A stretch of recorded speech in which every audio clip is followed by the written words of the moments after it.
Hello and good morning, everybody, wherever you're watching from around the globe. Welcome to the beating heart of Poland, and just outside the magnificent city of Warsaw lies the Autodrom Słomczyn circuit here in Poland for the first ever FIA Karting European Arrive and Drive Championship, where we're about to crown some drivers who will be heading off to the wonderful country of Malaysia, where they'll be representing their nations in this year's FIA Karting Arrive and Drive World Cup. But they won't be alone, of course. This is only one of 3 events that will be happening over the entirety of the globe in the 3 continents, of course, here in Europe, over in Macau at the Asia Pacific, and then, of course, over in South America in Brazil. But here in Europe, we're at the Autodrom Słomczyn circuit, year of opening of the kart track 2016. But the rallycross circuit here has been going since the early 90s, and still very quick times we have seen in those free practice sessions and earlier on in the racing. But BioNTech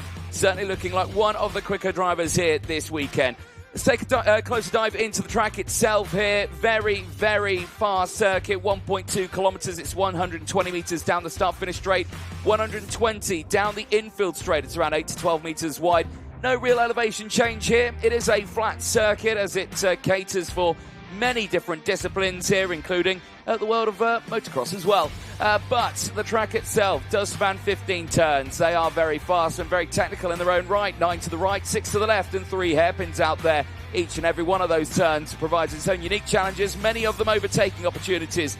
Main overtaking spots are turn 1, 6, 7, and 8, but we also see them into turn number 3, into the likes of turns 13 and 14, and we've even seen 1 or 2 even into that final turn at turn 15 before that very short run to the start-finish line. So far this weekend, we have seen some great racing as the speeds there on your screen, 102 kilometres an hour, the top speed. So not the fastest track in the world, but certainly one of the more technical tracks for the drivers to go racing on. As we were saying, so far this weekend, we have seen some slightly different formats in the world of karting.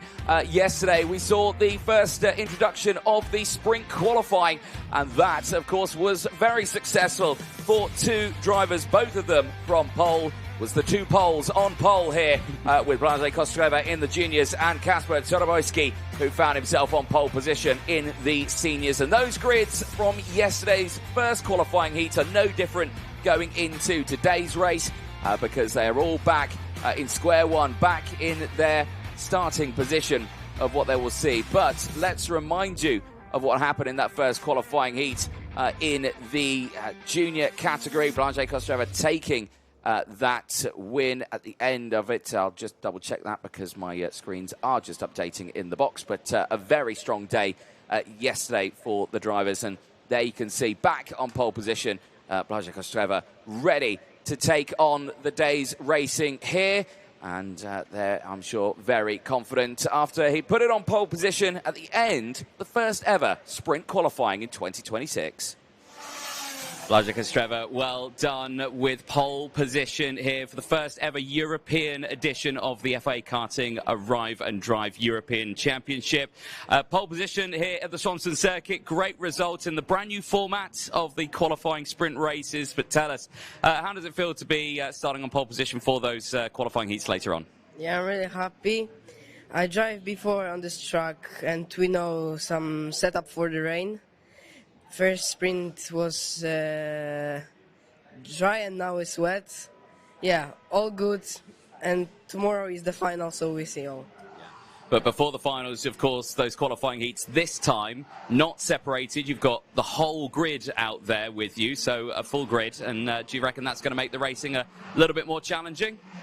Maybe, but we see. We will see indeed. Well, for now, congratulations. Pole position for those qualifying heats. Well done. Thank you. And it was a very interesting qualifying decision that we saw earlier on. And here's another interesting decision.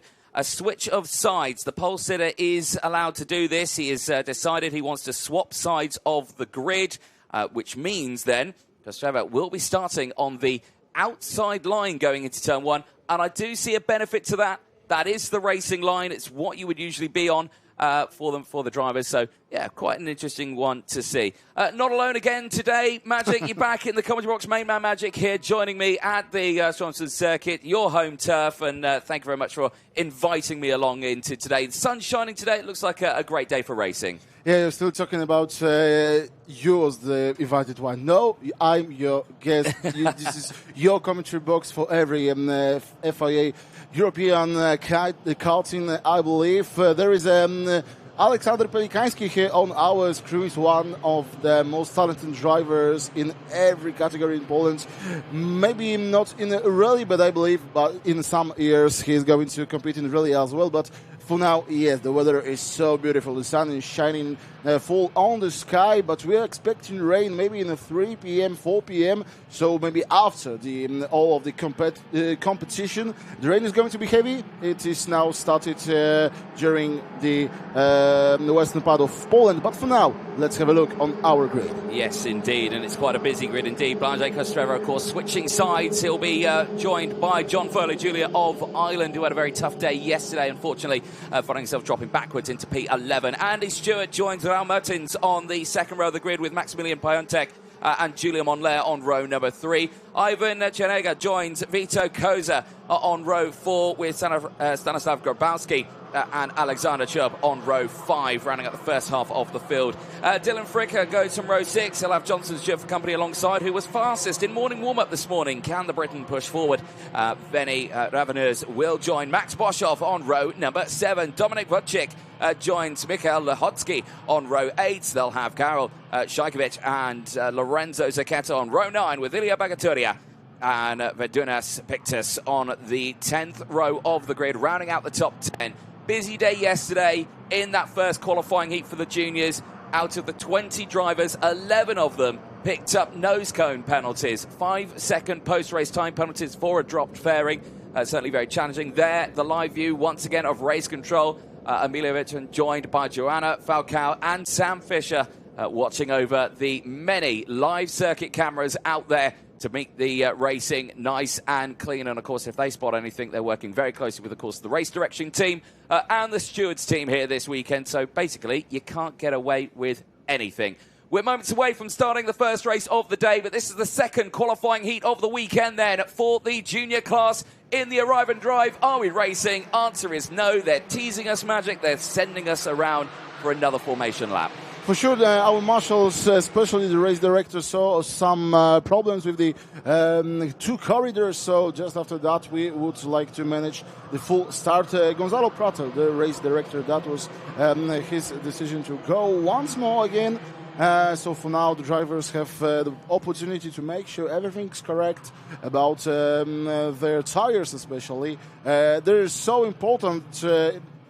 In fact of the weather now, the track is going to be warmer and warmer. So during that one more lap, you cannot do more. You cannot do more. You need to focus on taking the temperature for the great zone, not to be too low, not to be too high. Indeed. So current air temperature as it stands in the morning, 23 degrees. And this isn't the only action that is around us, as there Luis Gonzalez, judge of facts here this weekend, trying to slow that field down into that final sector. He'll be watching on closely with, of course, Gonzalo Planta, race director here this weekend, and joined by Peter Mika as well, the deputy race director. Into the tram lines. Are we racing? Answer is yes. It's lights out, fights on, and it's a great start once again for Kostreva, this time on the outside line here, utilising that racing line, sweeps into the lead. And there's no drama whatsoever from the chasing pack. 3 wide in the background there as the field try to push through. Andy Stewart, Ruben Martins, Maximilian Piontek trying to push forward. There is everyone in that early phase just trying to continue to push forward in this one. There you can see Andy Stewart now is tucked in behind Maximilian Piontek as they push forward. They are currently 3rd and 4th at the moment on the road. There is a driver who's slotted into second. I think that is John Foley Jr., who is still in control. Yes, it is. There he is going through. No, he's just behind that one. He's got a chasing pack of drivers all around him here. So not been the start for him. Possibly then Ruben Martins, who's had a really good start into the final turn. Is that going to be a move for 3rd place? It certainly will be. down the inside. Andy Stewart up to P3 as one cut there going wide. In the background, it's Ivan Chanega there, who had a bit of a challenging start, but crucially, Kostreva leads the way from Martins, Stewart from Piontek, as the fighting still rages on here in the background. A lot of contacts, especially from hairpin to hairpin on the first lap. And for now we see another battles here on the track, not only on Shia, but after that on the narrowing second hairpin, and now on third. Full of the pack, especially at the back, is very, very compressed. And for now, even maybe a possibility to take the cross the line of the other driver trying to overtake in somewhere of the apexes. This is the battle for first place on your screens, and that's the fight for it down the inside. Martins of Portugal is going to take the lead away, but here's come Kostreva straight back down the inside. Anything you can do, I can do better. Retakes the race lead through the start-finish straight and looks very comfortable. And in that time now, that's allowing Stewart to close in. It's allowing Piontek to close in as well. They are the duo just behind this duo for the race lead.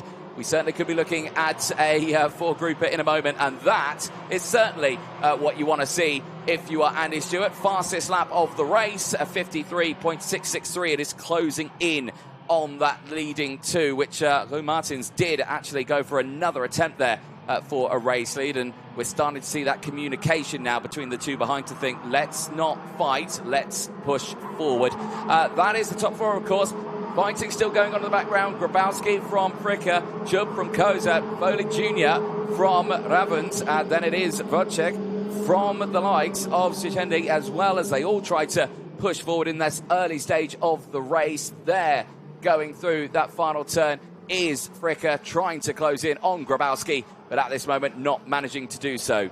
The four at the front have closed in as Kostreva is trying to break away, but immediately Martins not going defensive. Stewart, I thought, was going to go for the move there. And for now, Maximilian Piontek is pushing, so maybe in a few laps he would like to try to overtake him, not only for the third place, but as well for the second, as Rui Martins loses a bit Kostreva, and for now Martins, Stewart and Piontek going side by side. That's Fricka getting past Grabowski there. That is for fifth place. That is Dylan Fricka on a sixth place gain now in this race, so having a very strong one. More overtakes in the background as well. Lots of moving parts here. Great race so far for the Lithuanian for the back of the grid. Vaidonis Piktis here has gained 9 places as he steps through the field, so that is a big changeover from yesterday's fighting. We are seeing some investigation flags coming out here, so some drivers will be heading to the officials at the end of this race, and Dominik Wojciech is one of them.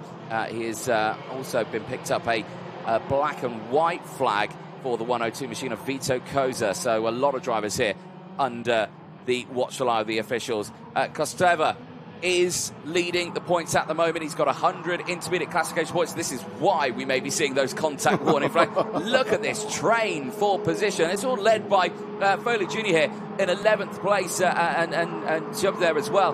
8th place all the way down to 18th is quite the fight that we are seeing here, and it is constantly going up and down, and this might be the reason why we saw yesterday in that first race 11 nose cone penalties. A lot of these drivers just getting caught out in those braking zones. And Piktis just dropped to the 17th place, so there was some drama for him somewhere on the other lap, but for now Andy Stewart is still pushing. Martins went 4th, now he's 3rd, overtaking Piontek and trying to catch Stewart, but for now she's the fastest on the track. Yeah, she certainly is, and I think might be going for a race lead here anytime soon. Only 0.2 of a second is the gap. She's closed right in on Kostreva, despite the fact that he was able to break away earlier on. This is that race lead now as they make their way into the field here as Stewart under investigation. Now that is not Andy Stewart, that is Johnson Stewart, who is also in this race, but is down in 13th place as it stands. No change here.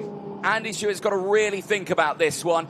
Any overtake that she attempts, Rui Martins is right there. The Portuguese driver is sitting, waiting to pick up the pieces here. We have seen attempts into this very hairpin that have failed. We have seen drivers get that nose cone caught in their front wheels with trying to go for a move down there.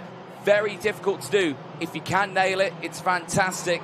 just looks like she's falling back a little bit there as Martins now has picked up the pace. There's only 2 minutes left, so any decision has got to come very quickly for these top 4 drivers. Especially the best place for overtake for now, I think it is the last chicane, but just remember that Kostrzewa is very good prepared for these maneuvers, and he can regain his position just before the last corner. Yeah, indeed. So Martins back into second place, and in doing so, that's released Kostrzewa at such a late part of the race as well, which is going to make it very interesting. Keeps him in the points lead. There you can see the front of the grid. Look at the back of the grid. They're just going to come through the shot now in towards turn 1. You can see how spread out the field is. There's that main group of karts that are all going through as they're all fighting for around 13th place. Yep. Yeah, 13th place downwards right now. It is led at this moment by the likes of Shikev, who's still trying to push his way forward. Back with Stewart and Piontek, who has closed in now. And here, I think, Maximilian Piontek could be also vying for an overtake here, and in doing so, might help his points. And he looks at that move around the outside. Beautifully done there for Piontek, and that is up into 3rd place. And Stewart wasn't so happy as she waved her left hand. I don't know what was the reason to wave the hand. Maybe she was trying to push Piontek to trying to maintain their pace and catching out Martins and Kostrzewa. They have only a few seconds till this race and last lap, but I'm also looking at the screen at the post of the race director. There are so many communicates about the investigations. So many is. So we'll have to keep an eye on those results later on, and you can do the same as well if you're at home. Head on over to that FIA Karting webpage and you can see all of the official results for this event on there. You can even see the live timing as well of what we see here in the commentary box. So please make sure you head over to that one for all the data. Timer. Only 1 second to go, but the race leaders have already crossed the line, which means they've got this lap plus that final lap to go. So they've got a bit of time here. And for Kostrzewa, well, he's under a lot of bother here from Rune Martins, who's now got an extra lap in to try and get this overtake done. And there, with the fastest lap of the race, the Portuguese driver certainly could put that pressure on the pole, who has certainly been very quick this weekend. Hand gestures going up there for Martins. Not quite sure the reason why. And, well, yeah, very frustrated. Not sure furious at all. Maybe even on him, because he's waving from corner to corner that something is not right as from his point of view. Well, indeed. It just shows that the fire is in the belly here. Rune Martins trying to get past the passion of the driver. Again, I'm not seeing any defensive lines here at this point. Usually you would see those hand gestures regarding someone saying, hey, he's over-defending. What are we doing here? But we're not seeing that. So now we're seeing it, the defensive line, because it's the last lap of the race. You're more entitled to do it there than any part of a race, and it's just making it a little bit difficult here for Martins to try and squeeze past. But I still don't think that those defensive moves by Kostrzewa are too aggressive. He's lightning very smooth, and I don't know why Rune Martins is so furious for now. No, at this moment, we'll have to wait and see what happens at the end of it, but Kostrzewa here is looking at another qualifying heat win to keep that points fight alive. 100 intermediate classification points will be heading to Blazej Kostrzewa here, as he's only got one more corner to go in this second qualifying heat of the weekend. He's going to take it once more. It's pole, and he continues to put it on pole for the Polish driver. Brilliant start to the day. It is one of 2 qualifying heats before the final. Can he make it a third later on in that last qualifying heat? And can he come away with pole position for the final? We'll have to wait and see as Kostrzewa takes the win ahead of Martins. Piontek will finish third ahead of Andy Stewart, who will round out the top 4. The end of that one, Stanislav Grabowski does finish in P5 ahead of Dylan Fricker, Vito Koza, and the likes of Ravens as well in 8th place.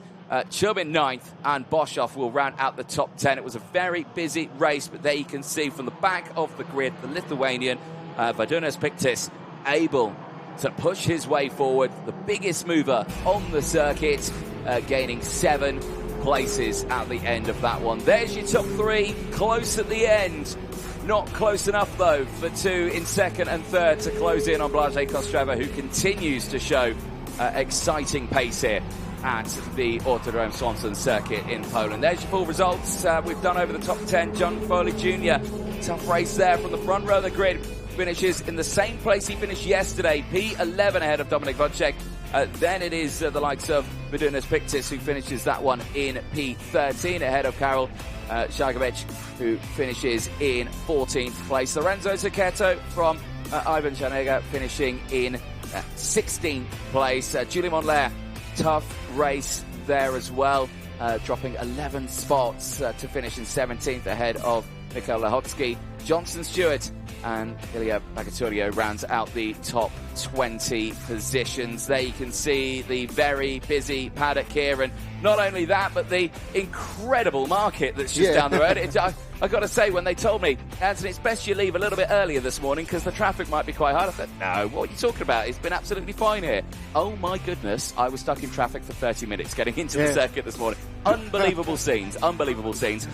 Into the weighbridge they go. There is your race winner from that one, Błażej Kostrzewa. Again, another absolutely superb result for the Polish driver, who is looking at not only the pole from sprint qualifying and the pole for the final, but he's looking at a clean sweep so far this weekend. He's a really, really great pace, and he's well prepared to compete here in the Autodrom Słomczyn. As he said to me yesterday, he is really, really confident about his pace, about what he's going to show us, and that from the start was a great, great form from him. So just after the lights go out, he went straight ahead, and on the first corner he even gained an advantage in trying to make a little bit more space behind the second driver. But after that, as the highlights are showing up, not only the groups just behind the leader were really, really close together, just the four people wanted to take the first place. Not only Błażej Kostrzewa, but Rui Martins and Maximilian Piątek with Andy Stirrand as well. But the fight at the back was also so improving and so impressive. It was impressive. There was that first initial change for the lead.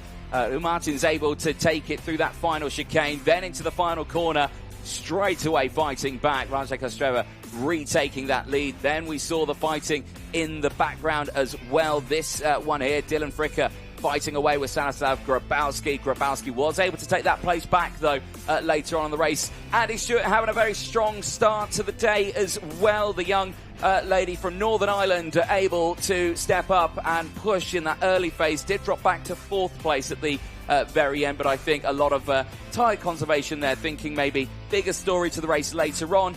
She is still second in the intermediate classifications, just ahead of Piątek, but both of them on 82 points, meaning that race later on will be very interesting, and that is the reason why we see marshals on the track now clearing debris. The other Stewart, Johnson Stewart, there having a bit of an off-track excursion. At that later point, big spread out field on this one, but the top four very close. Błażej Kostrzewa taking another qualifying heat win, making it 2 for 2. Certainly looking like the favourite going into that final later on today. They will get themselves sorted out. They've got a bit of time then before their next race, which is going to be a little bit later on today for the juniors qualifying heat 3, out on track at 11:35. But don't worry, between now and then, we have got one more qualifying heat to go for the second rotation of them. The seniors coming up next, so their 10-minute plus 1 lap race. Back on pole position again for this one, Kasper Turboyski. Very strong day yesterday, very committed drive for the field, but the seniors certainly have had, I think, a little bit more of a hectic weekend so far. But Turboyski taking the win at the end of it. Unfortunately, time penalty for Adrian Potepa saw him drop to 2nd place in that race. But we caught up with Turboyski yesterday after sprint qualifying, where he found himself on pole position. Kasper Turboyski, pole position here at the Słomczyn circuit for the first ever FIA Karting Arrive and Drive European Championship. Must be a great feeling, and I can see the smile on your face already. You're looking forward to those qualifying heats? Yeah, I'm very happy about this, but tomorrow is more important than today. Well, today you've only got the one qualifying heat to battle away, but yes, tomorrow 2 more qualifying heats and then the all-important final. Track conditions certainly been very interesting. Slippy at the start, then a nice dry race, and then an absolutely soaking wet race with the rain that came down in the lunch break. But it seemed to have dried out quite nicely. But tell us, how did it feel to be racing with all the other drivers out there in those qualifying sprint races? Can you repeat? It was a long question, wasn't it? Yeah. How did it feel to race out there in the qualifying sprint races? A different format, I think, than what a lot of drivers are used to. That's first time, I think, that the sprint races are happening. But it was very, very nice. Very nice feeling. First sprint did a very good job. I finished second, and second sprint from 9th to first. I did a very good job on the wet tires, but the track was dry. It was also fun, and we'll see. Let's have fun. Indeed, it's all about being fun out there as well, isn't it? But there's still a chance that at the end of this weekend you could come away with a victory and maybe even that chance to head to Malaysia at the end of the season as well. But we'll wish you the best of luck and congratulations on pole position. Thank you very much. I'm looking forward to it, and yeah, thank you very much. Well, great to chat there to Todobojski at the end of sprint qualifying, who again finds himself on pole position here. Did lose out on that race win on circuit yesterday, but was gifted it back after that 5-second time penalty for Adrian Patepa as he starts that on that second row of the grid. Colin Vasney on that front row of the grid, joining him. Patepa and Mayan Patel on row number 2. Jan Pinto's been very quick this weekend. Do not rule him out. He starts alongside Oscar Hildebrandski on row number 3. Lukas Jaruzelski joins Adriano Gralic on row number 4. There was the Kian Shah, who has also been very, very quick this weekend. Keep an eye on him from the 5th row of the grid. Max Soler joins him alongside. They lock out the top 10 from Jonathan Landstrom of Sweden. The two Swedes are very close to each other on the grid here. They start alongside Nikodem Osheshki on row number 6. Row 7 sees Charlotte Till of Germany and Lieke van Berkel of the Netherlands rounding out the top 14 drivers. Bernardo Pinto of Portugal and Japan. Seda Kojima go from row number 8. Then we'll see Oliver Kerg of Estonia and Samvel Havadunian of Armenia on row number 9. Marcos Didios of Spain joins Hungary's Ascos Modoras with row 11 being Croatia's David Konkas and Mexico's Roberto Albastegui. So, field is set, ready to go as they head nice and slowly into that final chicane. Todobojski and Vasney on that front row of the grid, but the main person they're going to be watching out for is the person who took the win yesterday on track. Lost it on paper, though. Adrian Patepa, who is starting on the inside of row number 2. He's got the second best starting spot here, right behind the pole sitter. Keep an eye on Todobojski as he backs the pack up nice and slow here now. That's exactly what you want to see here. Engine revs start to raise as they go into the tram lines. It is not lights out. It is another false start here. Looked pretty good to me, but they're a different angle for race director Gonzalo Planta. He will send them round again for another lap. There's a good opportunity to check kart as well, but I think that this slow going by 2 corridors was maybe the reason, because one of the row went a little bit faster than the other, so maybe that was the decision to make another circle. I think, yeah, obviously the idea of the race director is to make sure both rows go at the same time. And exactly. If the pole side is just a bit too ahead or one's a bit too far ahead, yeah, they generally tend to call it a false start. So possibly that very reason. But again, it just means they get a second attempt at it here. Wind conditions still picking up a little bit out there. We are expecting rain today, but a lot later on today. Maybe the finals could see a little bit of precipitation, but we're not too sure.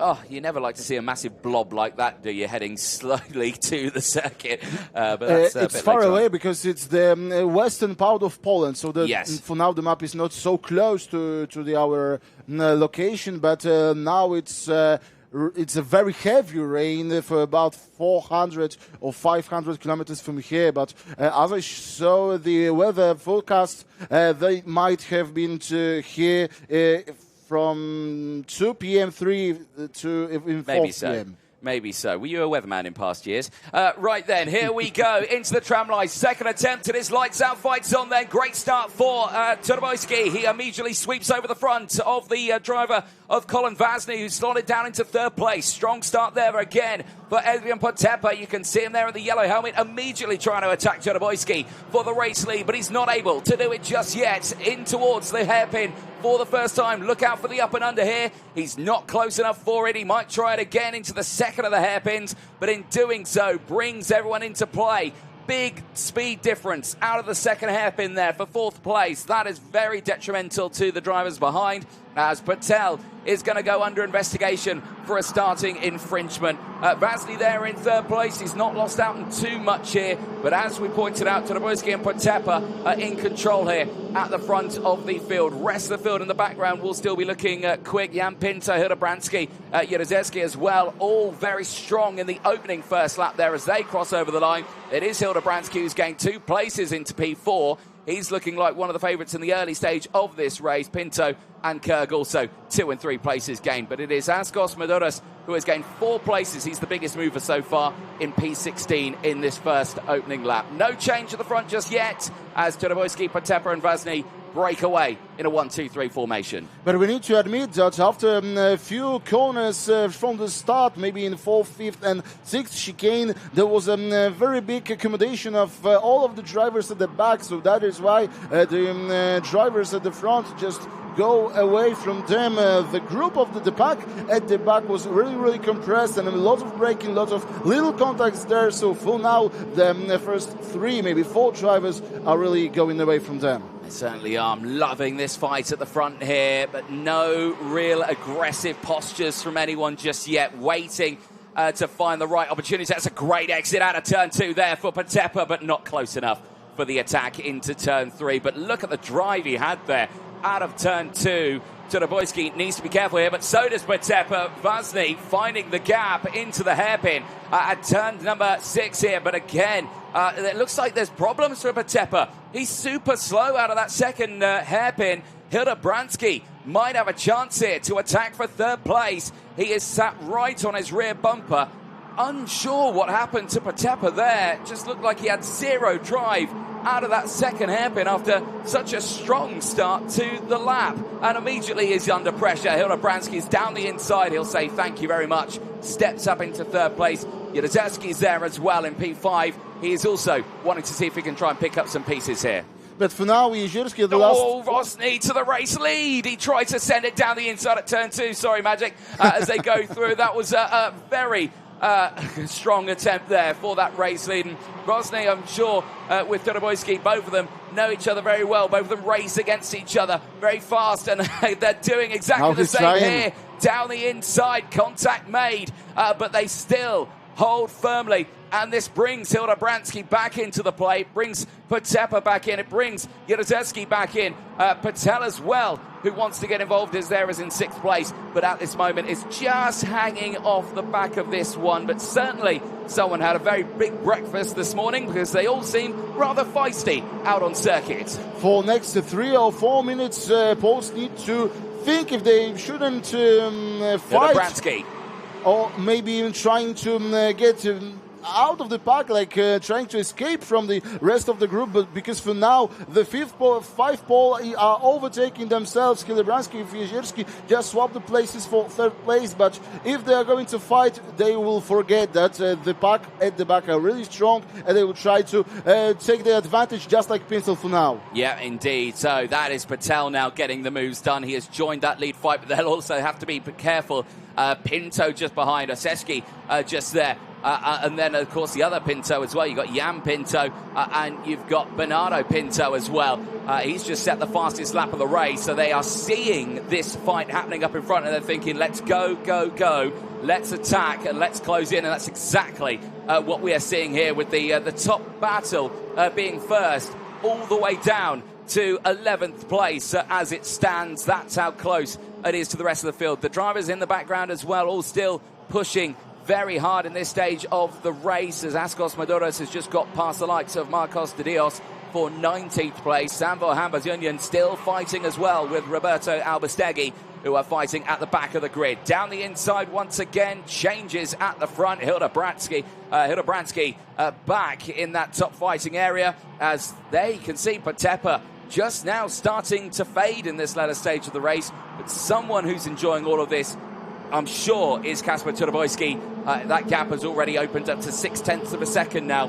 The drivers behind need to think of the bigger picture, not fighting each other and trying to close that gap. As I was talking to Jezierski the other day, he told me that he don't really know what happened yesterday because he's in very good position, and for now he is overtaking Hildebrandski for the second place because he really didn't know what happened yesterday. He is well prepared and talking about the fastest laps of himself, but for now the fastest lap was by Osiecki, and still many overtakes in the pole group at the front. Elbows out there for Mayan Patel. That's a step up the order here, and I'm sure he'll be happy with that one. There are some investigation flags at this moment out there. One of them is for Mayan Patel for contact in the early phase of this race. That might come back to bite him at the end of this one, so he is looking for the best results he can possibly get away with. Down the inside into the final chicane, Patepa and Hilda Bransky once again go wheel to wheel as they switch places for 4th and 5th place over the line with 3.5 minutes remaining of the race. Turoboyski's lead holds at 0.5 of a second from Jezierski. At 5 places he has gained so far. Could be looking at a 6th place gain if he can set that fastest lap of the race, but someone who is taking that away, you'll have to look all the way back to 13th place in the form of Lieke van Berkel, who sets the fastest lap of the race. What is happening with Pavel Potempa and Hildebrandski? They are really fighting for that 3rd place, and for now there is a very, very big group that really want to join the fight for the 3rd place. Certainly are. Vasny, though, has really struck out in that last one. He's just tumbled down to 9th place. Not what you want to see for a driver who started on the front row of the grid for this one. So again, just as quickly as it all seems to settle down, it seems to pick back up again. Again, I understand this one from Patel. He knows he's under investigation for an incident that happened at the start of the race.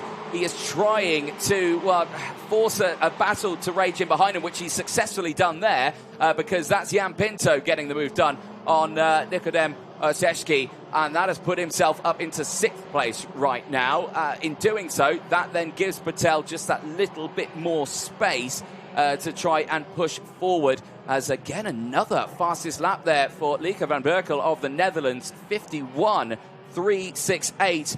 Very quick time indeed. Is still trying to push forward, but has got David Concas, a company who's currently on a 9th-place gain so far in this race, so they're having a pretty good run of it. Adrian Patepa now has found some pace here and is starting to push back forward again, as Patel's going to lose out to Hilda Bransky. As quick as we say it's calmed down, they continue to fight on. There's overtakes happening left, right and centre here, Magic. For now, Turoboyski and Jezierski just go way far from them, and this group fighting for the 3rd and the 4th place is really looking interesting, as well as Potempa is trying to reach the pace and trying to climb out the place where he's been at the front of the pack at the beginning of the race. Indeed. So again, those hairpins there really providing the main bulk of the action here.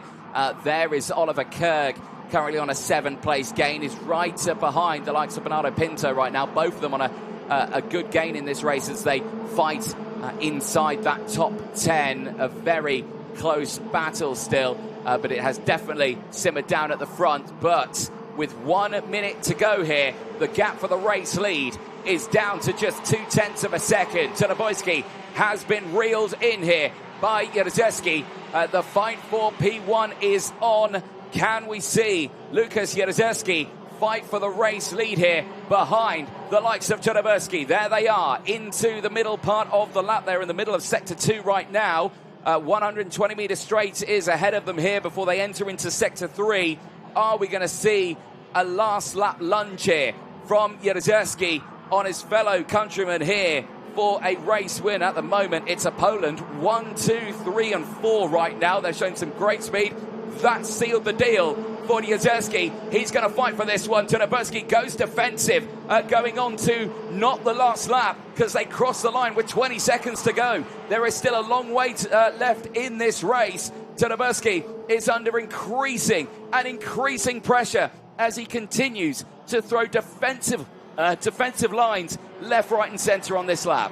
Jezierski need to think where is the best place to attack Turobojski, not to do it too early, because Turobojski is really hard on the attacks when he's the second, and the meters till finish line is dropping. So Jezierski need to really think about it. Is it a good time to attack now, or maybe wait till the last chicane and then risk it all? Well, we'll have to wait and see. It's only the second qualifying heat of the weekend. They've still got one more to go.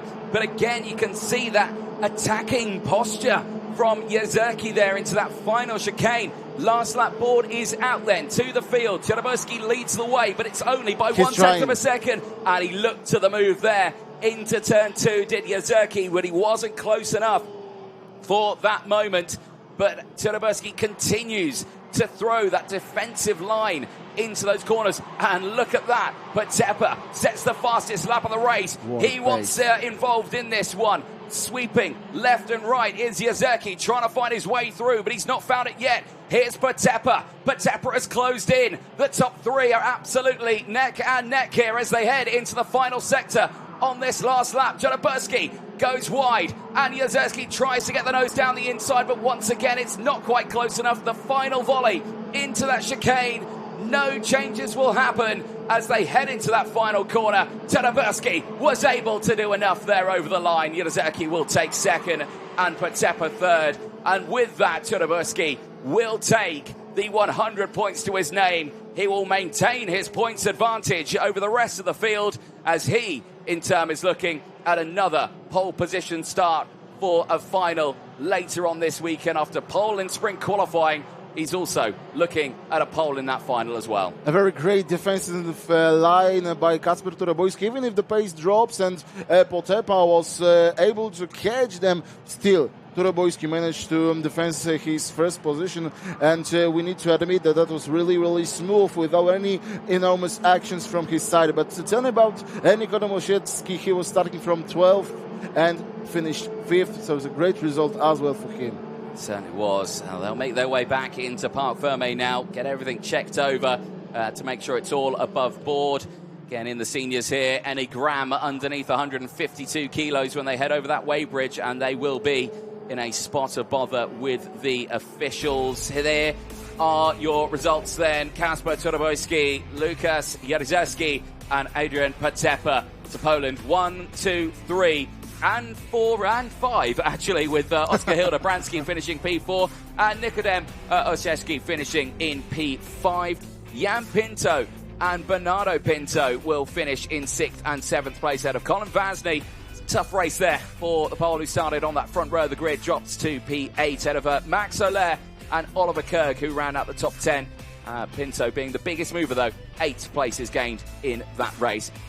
Lieke van Berkel shown some great speed in that middle part of the race. The driver from the Netherlands finishing in P11 on a 3-place gain ahead of Landstrom and Patel. Of course, Patel under investigation for an incident at the early part of that race. David Conkers finishes in a good position there, 14th place on a 7-place gain ahead of Kian Shah.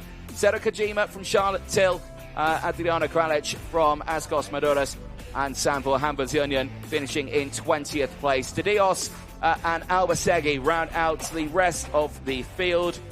The driver from Spain and Mexico finishing in 21st and 22nd place. But smiles all around there.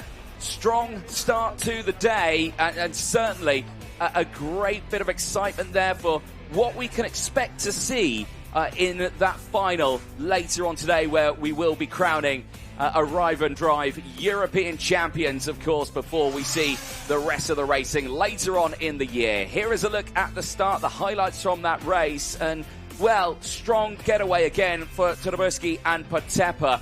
They're able to hold on to that one, but it's the defensive and the aggressive line change there for Turobojski that certainly highlights the starts for him. It denies the likes of Colin Vasney a chance to go through. He immediately dropped down to 3rd place there.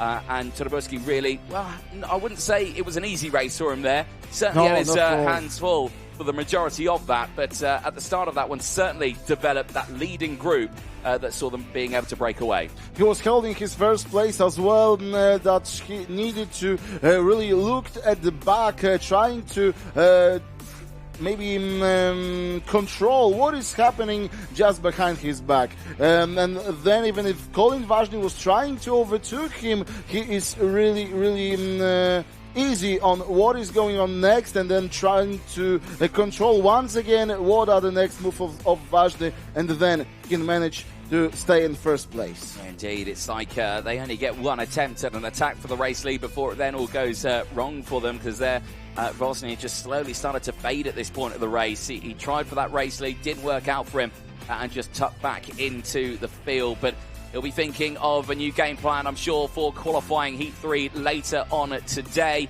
And so will the rest of the field there. More overtakes coming in thick and fast, as there was Lukas Jezierski, slowly but surely getting one place at a time to try and close in on Todorowski right at the start. And it was very close at the bitter end there, only 1/10 of a second separating the two poles at the very end of that race. Certainly very exciting, and certainly looking forward to seeing what will happen in that third and final qualifying heat, and then of course that all-important final. Mayan Patel as well, strong race in that early stage, later did fall back just that little bit in the order, dropped to 13th place, and of course also is under investigation from the start of that race. So we'll have to keep an eye on those results, and as we mentioned earlier on, you as well at home can keep an eye on those results. You can head to the FIA Karting webpage. You can see all the live action, you can see the live timing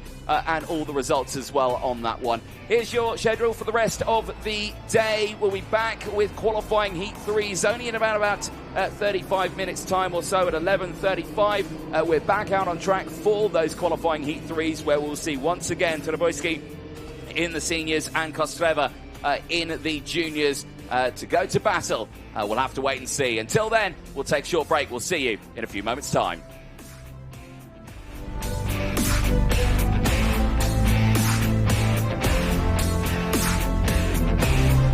Well, good afternoon, everybody. Here we are at Franciacorta in Italy for the World Karting Championships. My name is Nigel Edwards.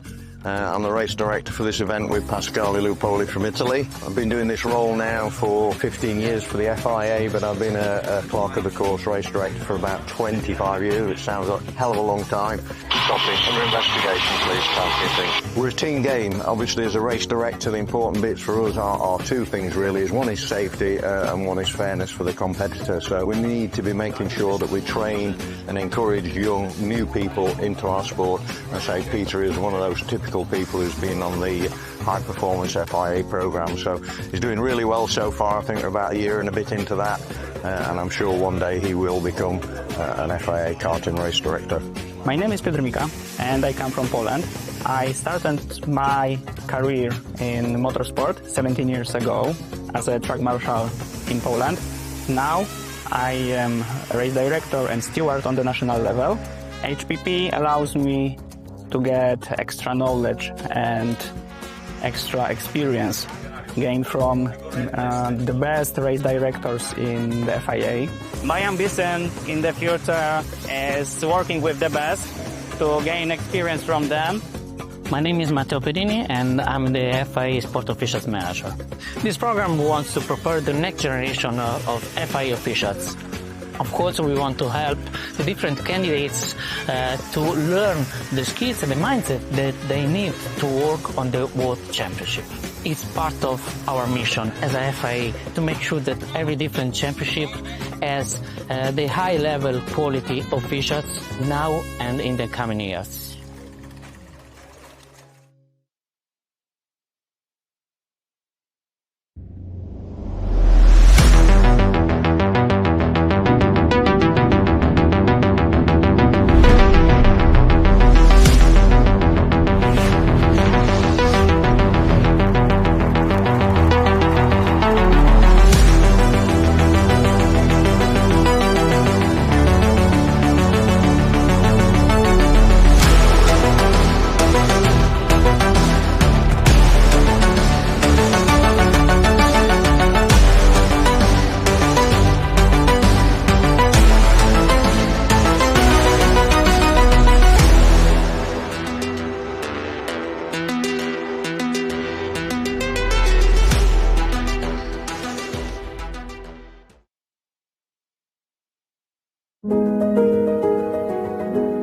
There's probably no better way of enjoying the sport than becoming active in it.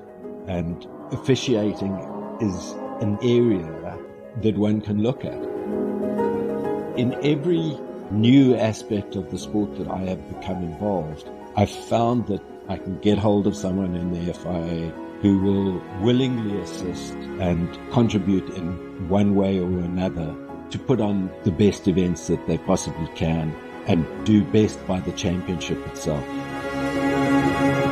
I'm Steve Harding, FIA Outstanding Official of the Year for 2025. Motorsport has really been part of my life from my pre-teens. My father had been the sales director of a company that donated a weighbridge to Kyalami and received free tickets to the motor racing. He gave them to me, and from then on, the bug had bitten and never really let go. As I got a little bit older and got a driver's license and didn't really have money sufficient to compete myself other than as a co-driver in rallying. And I must have been reasonably good at it because ultimately I got better and better drives and remained a co-driver for the rest of my active motorsport career. So this is a copy of a full-page ad from the Sunday Times following the 1989 Castrol Rally, which was won by Johan Evertse and myself. On the left is provincial motorsport colours for having won the Transvaal Rally Championship as a co-driver. And on the right are national colours, what were then referred to as Springbok colours for motorsport. My father had the philosophy that once you had taken from a sport and derived pleasure and enjoyment and success from it, you shouldn't just walk away when your playing days were over, and that you should continue to play a role. And I think that probably influenced me in getting involved in actually organizing events. I started off officiating as a steward at Kyalami. I was then organizing rallies as clerk of the course. I then spent 5 years as clerk of the course of the Touring Car Championship, and then got a call almost out of the blue asking me to take over as the permanent chairman of stewards of the Rally Championship. We've got a lot of very well-known people in motorsport here today. One of those people is Steve Harding. Steve is already a legend, but he's now the FIA's Outstanding Official of the Year.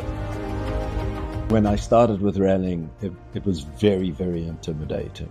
A rally clerk of the course in those days, you were almost on your own expected to devise routes, sort out permissions. It was a monstrous task. The biggest highlight was putting together the first World Rallycross Championship event held in South Africa. Steve is absolute 100% inspiration. He was my mentor, but above all of that, a great friend. And I have learned so much from Steve. We traveled all over Africa to deliver safety training, marshal training, road book safety. The guy is just incredible. I learned an immense amount from Steve. He wasn't scared to involve me in meetings, in discussions, in things that I'd never done before. He included me in the Formula E event as well. And even there, we had the unfortunate incident that Steve had contracted COVID. And we go green in Cape Town. I don't think he had any hesitation in appointing me from deputy to going up to COC for Formula E. For that, I'll be very grateful for what he actually meant to me and my racing. And obviously, I grew in that time that I worked with him. I have the Speed Classic in Cape Town. which we ran for the first time last year, and I hope to establish a tradition with that event. This is one of Cape Town's major arterial roads leading in and out of the city. With the permission of the city, we managed to shut it down. We were able to do this because we had the safety infrastructure from Formula E that we could rely on in order to keep it safe, both for the competitors and for spectators, and more importantly, the residents and other occupants of the area. And our winner of the FIA's Outstanding Official of the Year award is Stephen Harding. I have strange feelings about this award. It gives me a lot of pride, but at the same time, I know just how many people are out there doing amazing jobs of work. To give so much time and energy to motorsport, I think it is richly deserved. There is no one better, in my mind, that deserves this accolade than Steve. We are so proud of him, and huge congratulations to him. It's also very good for our country. For Motorsport South Africa, it's important to show that motorsport is still very much alive in a variety of aspects. We demonstrate as a federation that we are strong, that we have a position in the world, and that we are able to deliver to the expectations of the FIA.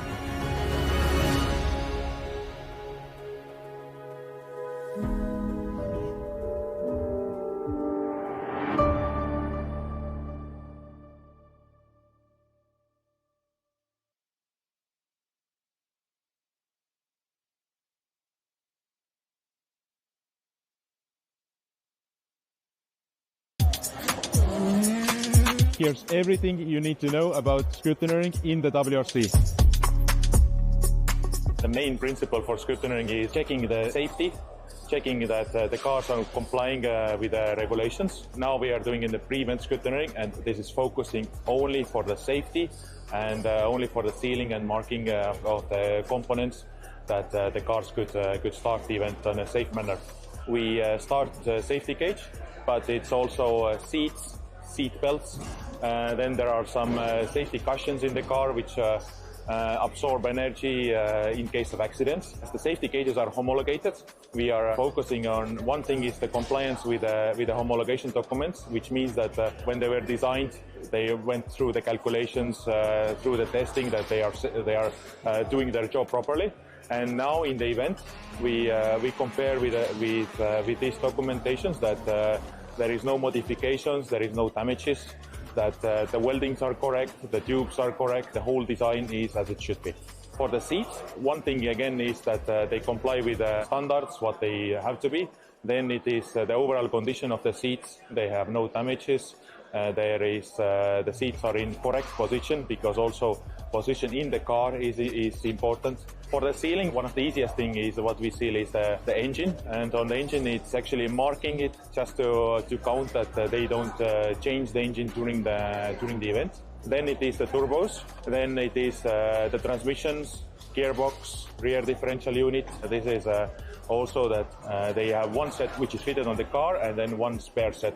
During the safety checks, all important is also the personal equipment of the driver and co-driver, the helmets, overalls, the clothes, everything related to the drivers also. Helmet which looks in very good condition, but when the scrutineers are starting to check it more carefully, they found out that here is a crack. You can see that the whole area from here to here is damaged. This will be finally the game over for the unit to be used. So usually when the teams have the car back after a crash at the service park, their first idea is to restart the rally the next day. What we have to check is that the structure of the car has not been damaged. on mainly the safety cage, actually, because if they want to restart the next day, the car has to be like it was at pre-event scrutineering. Some items are easy to change, like seat belts, seats, it's quite easy to fix. But if the safety cage is damaged, most of the time that means it's the end of the event for the crew. During the final scrutineering, we have a list of 20 items that we will check on Sunday evening. We have a discussion with my FIA colleagues. We make a list of parts to be checked because we cannot check the complete car. We check some specific points of the car and we try to find the important points for a specific rally, for example. And we make also some kind of random check. Yeah, obviously you will not check the same parts in Acropolis than in Swedish Rally. What is quite important also in our case is that we don't do the job only FIA technical delegate ourselves. We have a huge amount of scrutiners helping us on ground. So for each event we have minimum like 30 technical scrutiners. And usually those scrutiners are also working nationally. So they are following their national championship.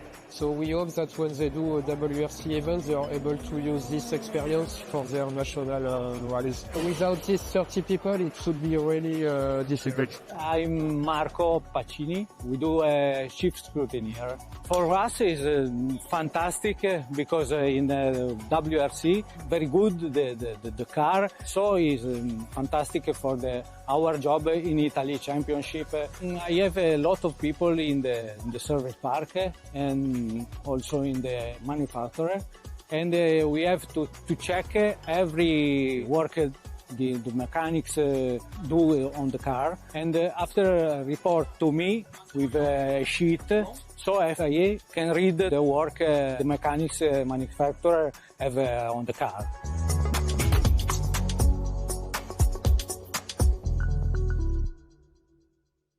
The steering wheel's been ripped out of my hands. I wasn't expecting the steering wheel just like suddenly came out of my hand. Just broke the bone in half, 9 more screws and 2 more plates. I broke the bone in like 3 places. I spoke with the safety department. There is something to do. But the FIA took note of this and actually have gone above and beyond in order to ensure that these kind of crashes and these things don't happen anymore. The steering damper and playing a key role on preventing this type of injuries. If you have a crash and the damper takes all the force away from the wheel, that it doesn't really move out of your hand anymore.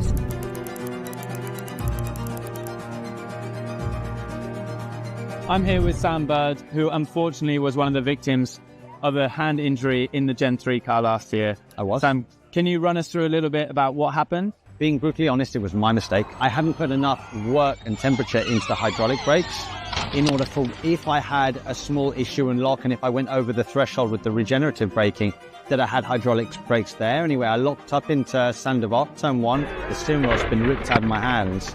And I think my hand has either hit the cockpit flat out or the steering wheel has chopped this bone on my hand, just broke the bone in half, which then required 9 more screws and 2 more plates in the outside bone in my hand. I just kissed Norman's rear wheel with my left front and the steering wheel turned in my hand, and basically I broke my hand inside the cockpit because I wasn't expecting that the steering wheel just like suddenly came out of my hand. So it was just a very unlucky situation. Unfortunately, I had quite some big damage on my hand because I broke the bone in like 3 places. I realized that we have this hand fracture, which are not usual.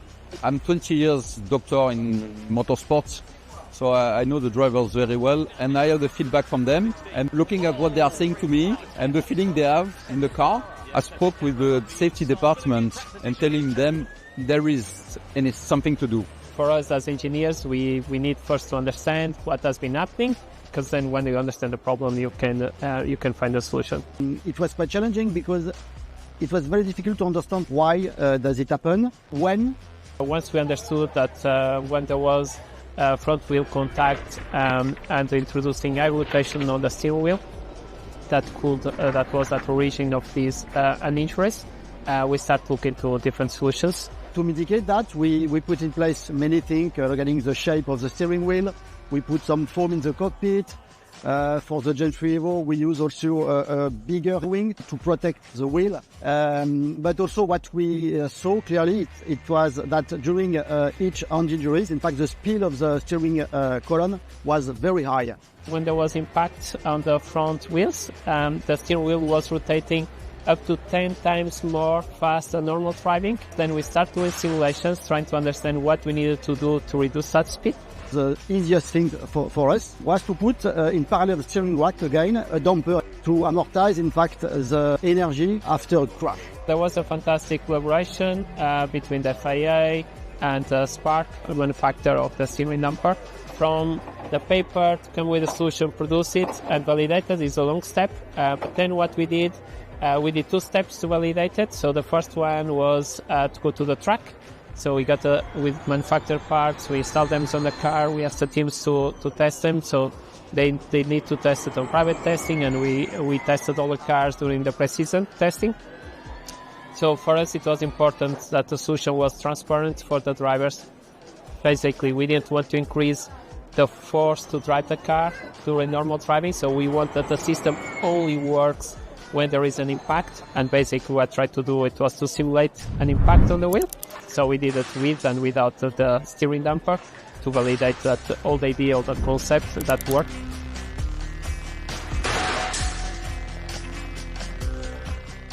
There were some crashes that were involving some hand injuries, but the FIA took note of this and actually have gone above and beyond in order to ensure that these kind of crashes and these things don't happen anymore. The steering damper has been the key deployment that has been helping and playing a key role on preventing this type of injuries. For sure, the FIA is pushing hard to make it for sure safer and for us, because obviously the injury was quite bad, and they made big steps from that moment onwards. The steering damper, I think, is a very good tool, not being tested yet on my side. But if you have a crash, then the damper takes all the force away from the wheel, that it doesn't really move out of your hand anymore. Clearly, safety is something which is maybe the most important thing within a FIA. And of course, when speaking safety and safety for driver, it is a key pillar. Since the introduction of that solution, that is the steering damper, we have, fortunately, and hopefully will remain like that, we have not seen any injuries anymore.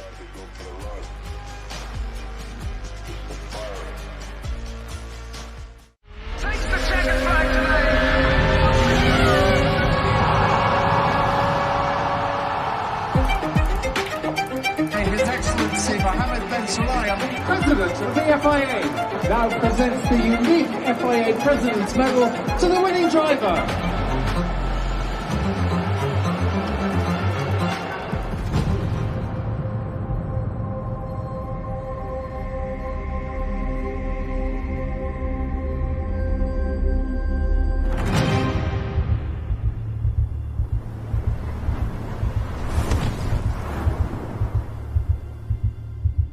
I'm Camille De Bastiani. I'm the lead designer of the FIA, and I designed with my team the new medal for the President Medal in 2025. The President's Medal is distributed to the winners of the FIA World Championships. It has already been distributed in Formula One to the race winner, but now it's going to be distributed in WRC, in WEC, in karting as well, and in Formula E.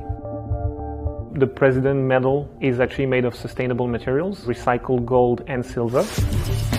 The circle actually fits perfectly with the theme we developed at the FIA Awards, with a logo that represents each World Championship of the FIA. Once we had that part, we could just integrate it to the President Medal. And then on top, we decided to put the name of the championship and the FIA logo. And of course, we put the signature and the name of the FIA President on top, with a President's Medal at the bottom. For the back of the medal, it will always feature the name of the race and the number of the race. Each medal will be personalized depending on the championship. It's not just one template and we keep changing a name. It's a bit more in-depth than that. To give a better view of what it will actually look like, we made 3D models. Then it's also a good indication for the manufacturer on the kind of finish we want, how shiny it will get, how matte it can get. Same for the lanyard. My job is done. Like, the manufacturer has all the elements for him to produce it. He can start working on it.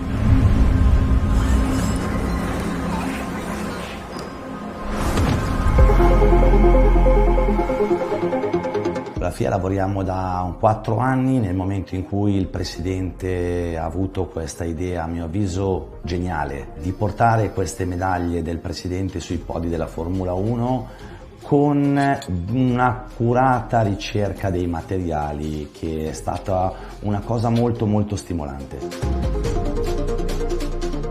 Le medaglie sono tutte quante fatte in argento, titolo 925.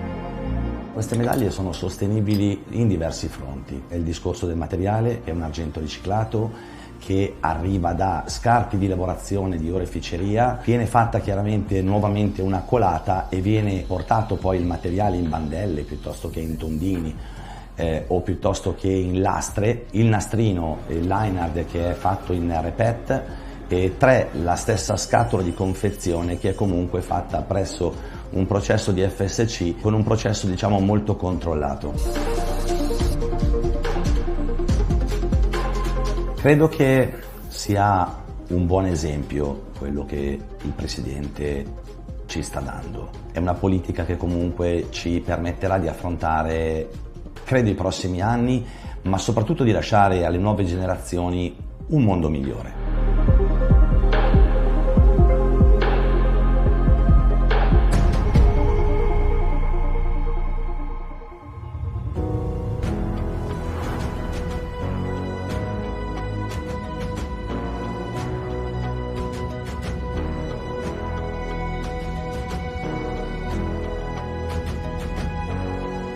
When racing or rallying, drivers give everything. They have to win.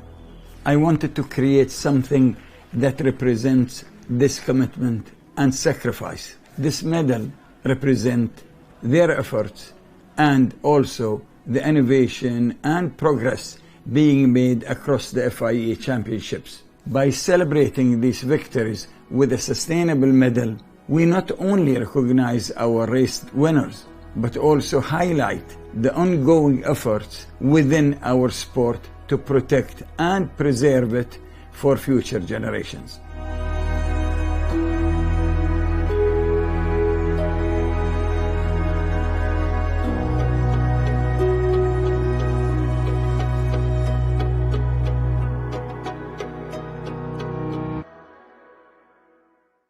Hello and welcome to a very exciting episode of FIA Insider, because we are here at PF International in Grantham for the mondokart.com FIA Karting World Championship, back in the UK for its 60th anniversary. My name is Paul Wallace and this is the truest form of entry-level grassroots motor racing, where so many motorsport legends have learnt their craft.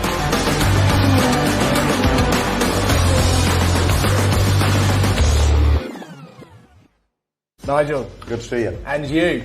How cool is it? This is a great view. Very cool, very cool. 60 years of the World Championship karting. Can you talk me through how the sport has evolved?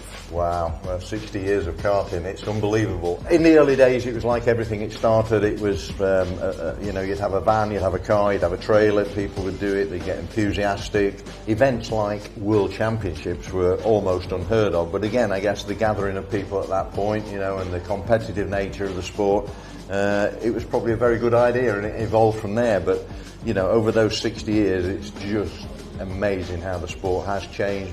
A lot more professional now. Obviously, of course, we're here this weekend for the World Championships, but the history of all those people there. And again, I know I'm from the UK, but so we've got to mention people like Mike Wilson and Terry Fullerton, and you know, we've got a good pedigree. But throughout the world as well, it's been a fantastic showcase of motorsport. So this weekend, obviously incredibly special. There's going to be historic karts as well as these karts that are going around in the juniors are racing. So can you talk about the evolution of the kart and what that means for lap times as well? Obviously in those early days, you know, late 50s, 60s, tyres were very narrow, you know, technology was very low key. When you got to the 70s, 80s, it evolved into not a dissimilar vehicle to what it is now. The thing that has massively changed in recent years is bodywork. And again, the bodywork, yes, it looks nice, very cosmetic. I think that would probably be the massive difference, is the size of the kart and the bodywork is the big difference from the early days. Amazing. Well, I can't wait for the weekend and see the cars go around. Thank you so much. Thank you very much for your time. Appreciate it. Thank Welcome you. to PF. Thank you very much for allowing me inside your office where we can see some legends of the world. Goes back a long time. Yeah, 60th anniversary for the World Championship for karting. Can you talk to me a little bit about some of the legends, some of the special moments that you've had over the years here at PF International? Yes, I mean, I obviously started in 1960 when they were raw. They've certainly got better. I think the karts are very good. There's definitely some future motorsport legends that are racing this weekend. You must have had... Oh, yes. You've had a lot of legends here as juniors racing. Yes, absolutely. I mean, Hamilton started here. All those my drivers have had in the past, you know. A lot of history here. There's a lot of history, yes. How does that make you feel? It's something that you created. I'm very happy that I've done this, yes. It's been more expensive than what I thought.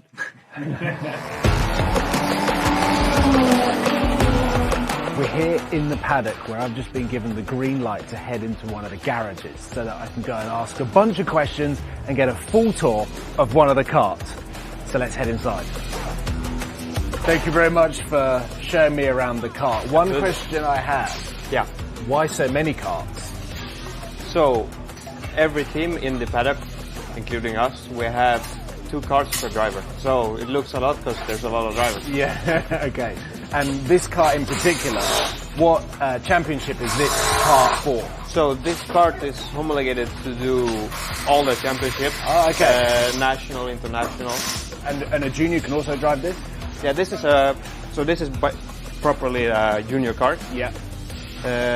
It's a 125cc engine. Yeah. So there's a lot of karts here. Yeah. How does a driver gain an advantage? How much can you customize this particular kart for the driver that it's built for? There's a lot of things you could... I say it is basic, but there is a lot of things you can change on a kart, depending on the preferences on the drivers you have. Okay. Because not every driver is the same. One is taller, one is smaller, one has a different driving style. From that. Wow, so it's a fully customizable setup. Yeah. After the basic components of the car. Sure. Okay, wow. That makes your job a little bit difficult working with the drivers. Is it a challenge? What's the most challenging part working with young drivers? To get them to listen to you. So here we have the go-kart. Yeah. Can you talk me through the basics? Like, I'm assuming the brake is on the left? Yes. So it's, as I said, basic. There's no clutch, there's no gear lever, nothing. You have the brake here and the throttle here. Yep. So then you've got steering here wheel. that I saw there's a screen. Yeah, this is the telemetry we use. Okay. Star lane. From this display you can see all from water temperature, exhaust temperature, lap time. Yeah. And from there we can also see what we did right, what we did wrong. And what's going on in this section underneath the steering wheel? Under the steering wheel you have the steering column that is connected to the steering rods. Using that you steer the wheels. Yeah. And under the steering column you have a very basic fuel tank. Okay. A full tank of fuel is around 8.5 liters and they can do easily a final of 25 laps. Here we've got slicks for drive. So this kart is prepared for how the conditions are right now for slick. The sun is shining, it's dry. Yeah. And then we have the second kart with the rain tires. Yeah. Prepared for when, since we're in the UK, probably a rainy day. In about 5 minutes, I think. Most likely. Yeah.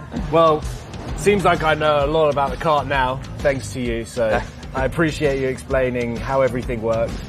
It feels like at some point I should have a go at one of these. It'll be a lot of fun. It will be an experience. Awesome. Thank you very much. Thank you. Cheers.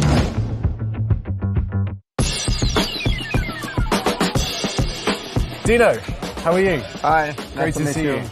This is pretty impressive to see so many cars. And we also have some drivers. How important is your role in nurturing these drivers to make it to the top of motorsport? If you want to learn to be professional driver in motorsport with 4 wheels, you have to be in karting for first, because it's the only school you can really learn everything. You've worked with some motorsport legends, Lewis Hamilton. Is there a common factor with these successful drivers that you see and then pass on to young drivers? When the driver is young, you can only see if he's more talented than another one. But to be success and to be Formula One driver, people need to understand also you have to work hard, like any sport. Even a football player, you can see immediately if one is a foot right or bent. But later to be really Ronaldo or Messi, you have to work hard, like any sport. Tony Karts are pioneers in go-karting. How do you, with your role, drive this team forward, but also stay ahead of everyone else? Work with this team is amazing. Of course, they have a fantastic story in the past, and sure, stay every year in the top level is not easy, but with this kind of team and this kind of person, we try to do this one. How important is this part of a young motor racer's journey? Go-kart is so important for the career of one driver. You start to learn everything about tire pressure, engine, feeling. So of course, is the best school that you can. Yeah. Okay. So maybe too late. Maybe it's too late now.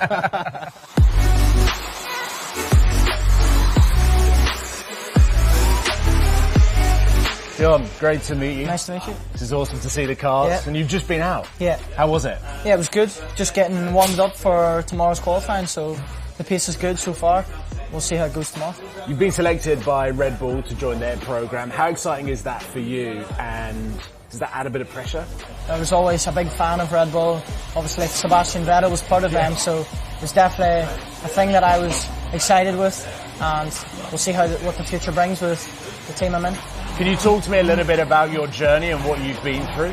I was karting since I was 4 years old, and my close friends back karting, and I just got me into it then. I drove around my home country in Ireland for 4 years till I was 9 years old, and then I moved up to the UK in Motorsport UK for a long time just to build up my experience.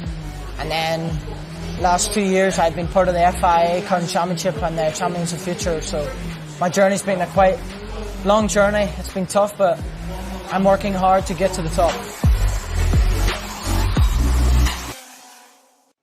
Welcome back, ladies and gentlemen, to the live coverage here of the FIA Karting Arrive and Drive European Championship here live at the Autodrom Słomczyn circuit in Poland. Myself, Anthony John, in the commentary box, joined as ever by Magic, who just walks into the box late as ever, but he's back with us now. The next qualifying heats are up in just a moment's time. Junior qualifying heat 3 will be the next one to take to the circuit. Very much looking forward to seeing what these drivers will achieve in this one, as Blazej Kostreva again showcasing a strong result, but can confirm as it stands, no one in that second qualifying heat came away with a penalty. So it was actually a relatively decent race, which saw the man you see on your screen here, Blazej Kostreva, taking that race victory. And as you can see again, looks like he has switched sides of the grid. He is on that outside line, meaning he has put John Foley Jr. on that inside line. Currently, he has 100 intermediate classification points. Another win here gives him 150 and a guaranteed pole position start for the final later on today. But we have to wait and see how this race will transpire. Of course, one driver who's certainly going to make it challenging for him actually starts right behind him on the grid. Portugal's Rui Martins, who's been looking very quick this weekend. There is John Foley Jr., on that front row of the grid. Great run in the qualifying sprints earlier on in the weekend. Qualifying heats haven't fully gone his way, but I can imagine just a good start here will put him right in that lead group to see what he can achieve in this one. He's been struck with those 11th place results for him over the course of the weekend so far. Everyone else here looking to gain places. Certainly some few that had tricky races earlier on in the form of Ilya Bagaturia, Johnson Stewart, Michael Lehotsky and Julien Monlair. They had some troublesome results in that previous race, so hopefully this time around looking for a better result. There is Andy Stewart of Northern Ireland, representing Great Britain. Finds herself back on the second row of the grid. It was a P4 earlier on, so strong results nonetheless.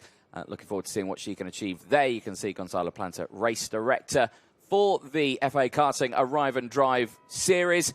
And there you can see, tucked away in the shade on his gantry, as temperatures still rising here. It's going to be a lovely day, but still holding at the moment at around 23 or so degrees out there. There as well, battling with the conditions, is the wonderful marshalling team here. We could not go racing without the fabulous Orange Army. No matter where we are in the world of racing, no matter what country, we always find the best, and the best here in Poland are right here at the Autodrom Słomczyn circuit, and we can't thank them enough for their hard work and efforts. The grandstands slowly filling out here, as everyone wanting to capture a piece of the action of these last qualifying heats of the weekend to see, well, who's starting where for that final. And at the moment, it is looking like the favourite for the Polish drivers to be looking at a pole position here for those finals. Yeah, they know the track at very best way they could, because they are trying to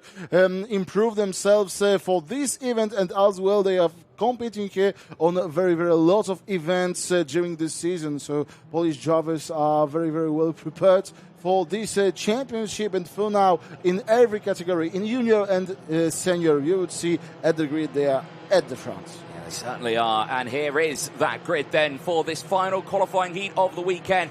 Blažej Kostreva looking at a 3 for 3 in these heats. Can he do it alongside John Foley Jr. as they switch sides of the grid? Andy Stewart and Ron Martins, they go from row number 2 with the Maximilian Piontek and Julien Monlair on row number 3. Row 4, we'll see Ivan Shanega joining Vito Koza, running at the top 8 with Stanislav Grabowski and Alexander Sherb on row number 5. Row 6, we'll see Dylan Fricker alongside Johnson Stewart. They'll see row 7 of Veni Ravanus and Max Boshoff on that row. Row 8, Dominik Wojciech joins Michael Lehotsky with row 9, and row 10 being Karol Shajkovic and Lorenzo Zucchetto with Iliba Katuria and Vaidunas Pictis, who had a great race earlier on, the Lithuanian gaining 7 places in that second qualifying heat to put himself right up in that order. There is Peter Mika, deputy race director here this weekend. He is out there at post 2 with a watch eye of that first and start of that second sector. They have joined, of course, by the judge of fact as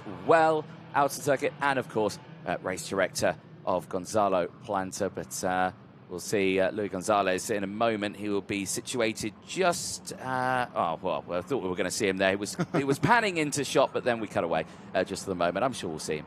There you can see one of a couple of mechanic spots for the drivers. The mechanics there primed and ready to try and assist their drivers as much as they can as they throw those hand signals out. There's Luis Gonzalez. He's ready to go for the start of this race. The judge of fact there keeping a watchful eye on the field. Moments away from starting this one then. We've had a couple of false starts today. Let's see if we'll get a clean start. First time of asking here.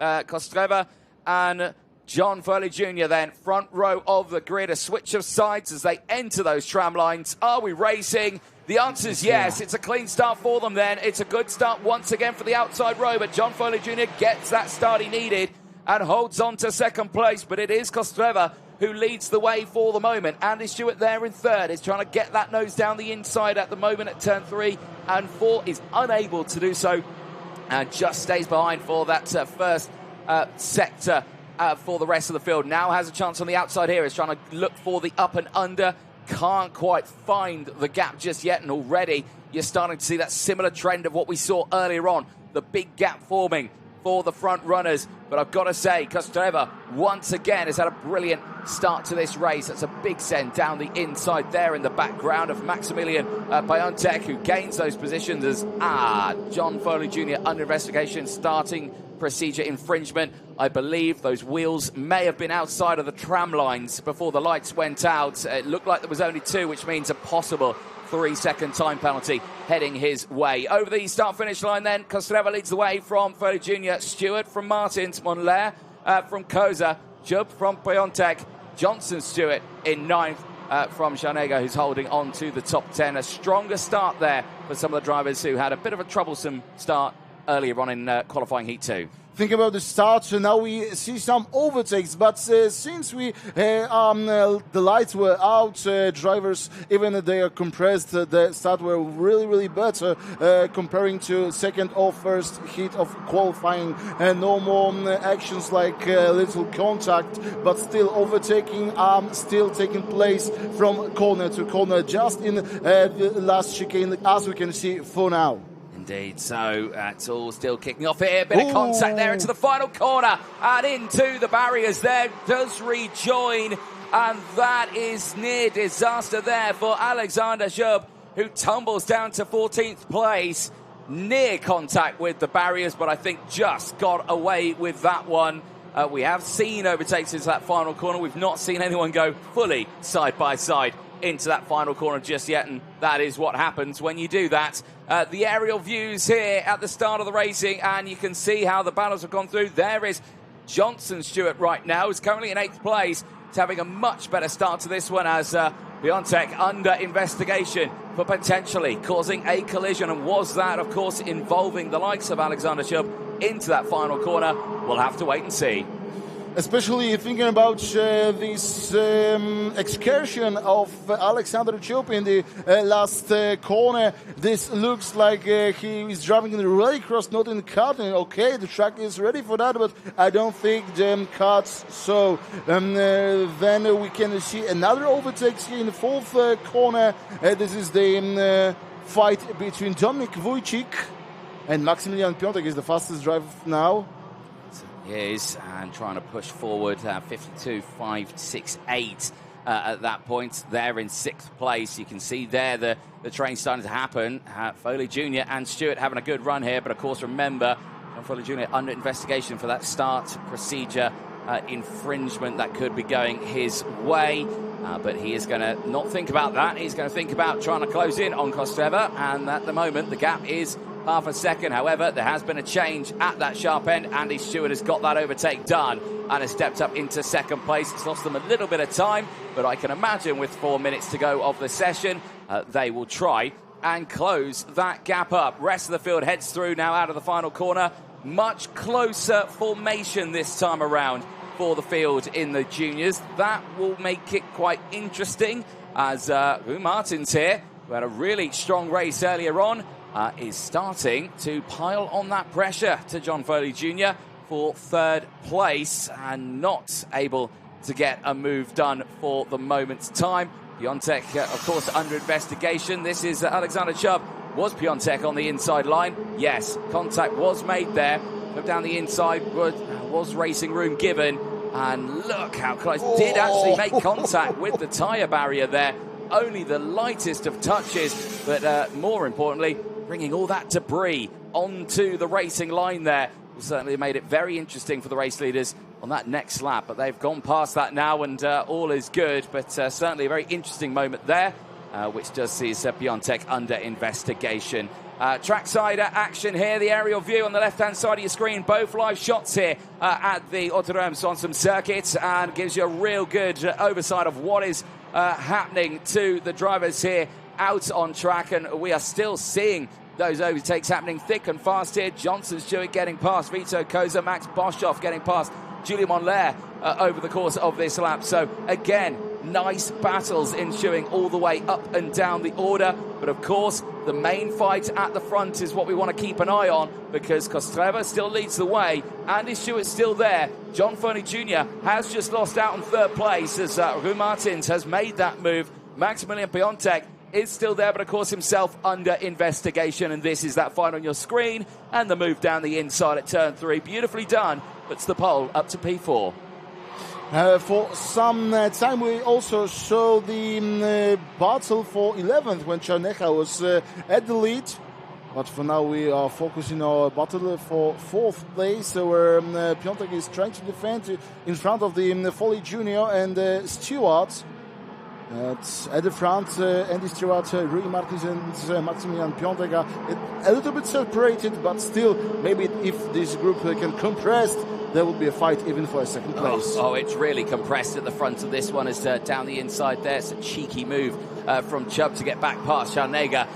There was a very small gap. There was absolutely nothing going into the final chicane there for the top two. Kostreva, once again, at this stage of a race, is becoming under pressure from the drivers behind. But as soon as a driver in second place makes that move, Rui Martins always seems to be there and takes that thunder away from the driver in second place and makes that move, not giving them the chance to try it themselves. And it's always a risky one if you're the driver in third place. If you can see that first and second are so close, really, you have to wait until second place makes the move on first, because then you can follow second place through, and then that's how you get up to second place, and then you go for the race lead. If you're third then attacking second place, you release the race leader, and then you've got even more work to try and do. So it's always a waiting game, but in self, Martins doesn't want to wait around because he's got Piątek just behind him. So again, it's a mental game of chess at about 100 kilometers an hour. You need to think about your rival in front of you to get past the leader, especially at the chicane. But for now, they are trying to fight, especially in the 4th, 5th and 6th corner. Let's have a look if Kostreva, just as you said, is going off of this group. And for now, this is not battle for first. This is battle for third position, and for now it's Piątek, as I can imagine. Yeah, indeed, and that's exactly what I was talking about there. The exact perfect example. One driver going a little bit wide there in the background. We're trying to work out who that was, possibly Scharnegger there in the 112 machine. Still wheel-to-wheel action here, round that long sweeping turn 11 into that final chicane. Here is Johnson Stewart now involved with John Foley Jr. They've managed to squeeze their way through past the likes of Vito Koza and Max Boshoff, who are continuing to push forward. Rui Martins fighting for second now, has dropped down to 8th place. Now it's released Andy Stewart back to re-attack Kostreva as the timer has struck 0. But they will not see that last lap board until they cross the line. Now that's an attempt for the race lead down the inside there at the hairpin. And a second attempt. And this time it's done. Andy Stewart leads the way with only one lap to go, but she's left the gap down the inside. She's got the up and under here. Kostreva tried to do it. Now here comes Piątek. He's going to go for the move down the inside, and he has got that done. Into second place. He also runs wide. Is Kostreva going to try and fight this one back through? I don't think he will, because right now Kostreva still there in third, has done enough in the points to still take pole position as he sits right now. He doesn't need to worry about this too much. Over the line they go. Andy Stewart's the first driver to see that final lap board, but can she make it all the way to the end of this race? Piątek's all over the rear bumper and is going to try and look to the inside, but it's not close enough there into turn 3. Thinks against him at that last moment. It releases her, but again the second attempt there, exactly the same as what Stewart did only a lap ago, is going to happen to her. Down the inside, Piątek takes the lead. Kostreva gets through as well. Here's the younger brother, Johnson Stewart, down the inside. It's the two Stewarts here, wheel to wheel, but this is the best result we've seen so far for Johnson, and I'm sure he's absolutely delighted with this one, but his sister's not going to allow him to have third place because she's back down the inside. Retakes that one away, and Vito Koza gets involved as well. To the finish line then, Piątek is going to look at a race win, but remember, he is under investigation for causing a collision. Piątek takes the win over the line, but will he keep it at the end of the race? Kostreva takes second and may be gifted a race win there ahead of Andy Stewart. Vito Koza finishes in 4th ahead of Max Boshoff. John Foley Jr. will finish in P6 ahead of Johnson Stewart in 7th. Grabowski from Martins and Julian Monlair, who rounds out the top 10. But there, Maximilian Piątek takes the win, but will he hold it? That investigation flag looms over his head. Even though the last 2 laps were incredible, the battles in the front and a few changes of the leader as well as the changes just behind them were really incredible. And after Maximilian Piątek went on to attack at the second hairpin, Andy Stewart then Błażej Kostreva went straight ahead to take his advantage to be second. And as we can see, the first place belongs to Maximilian Piątek. For now, Błażej Kostreva is second, Andy Stewart was third. Indeed. Rest of the results then, of course, top 10 we've gone over. That, of course, rounded out by Julien Monlet of France. Alexander Schur with that off-track excursion through the final turn crosses the line in 11th place ahead of Veni Raveners, who finishes in 12th. Lorenzo Zacchetto ahead of Dominik Wojcik and Dylan Fricker, who rounds out the top 15. Czarnega finishing in 16th from the likes of Pictes in 17th. Djakovic finishing in 18th place from Bagaturia and Leotsky, who rounds out the 20-kart field. All drivers that started that race did finish that race with one or two investigation flags out there and some warning flags as well. Well, that is their third and final heat done. And with that second place, even over the line before that investigation flag has been dealt with, Rajay Kostreva is looking at pole position for the final. But there, Maximilian Piontek is still looking at a front row start as it stands, ahead of Andy Stewart, who will be continuing to start these races in third place. And you know what? I don't think she's going to be mad about that, because she's had some brilliant races from P3. Here is your highlights from that. Sun shining on the juniors for their final qualifying heat the day before the final. Great start again for Rajay Kostreva, utilising that outside line to sweep through. John Foley Jr., better start this time, holds on to second place and actually comes away with a top 10 finish as well. And we could see at the start that the John Foley was really on the two wheels just outside the corridors, so that is why there was an investigation from him. But since the first lap we have very great battles, and this moment for Alexander Chub, very close to the tires, but he returned to the track and was also able to continue to racing. He was, and that is what put the race winner under investigation, that contact there into that final turn. A great fight all the way throughout the field here. This beautiful move for second place. Again, Andy Stewart liking that little charge down the inside line. When I did my hot laps around the circuit and kind of explaining it, I did always say this final corner will see overtakes, and exactly so. It's what we've been seeing all weekend long. Johnson Stewart, the other of the Stewarts this time, having a really strong performance, slowly making his way through the field, ended up nearly, or was fighting for third place on that very last lap. That was quite the adventure that we saw.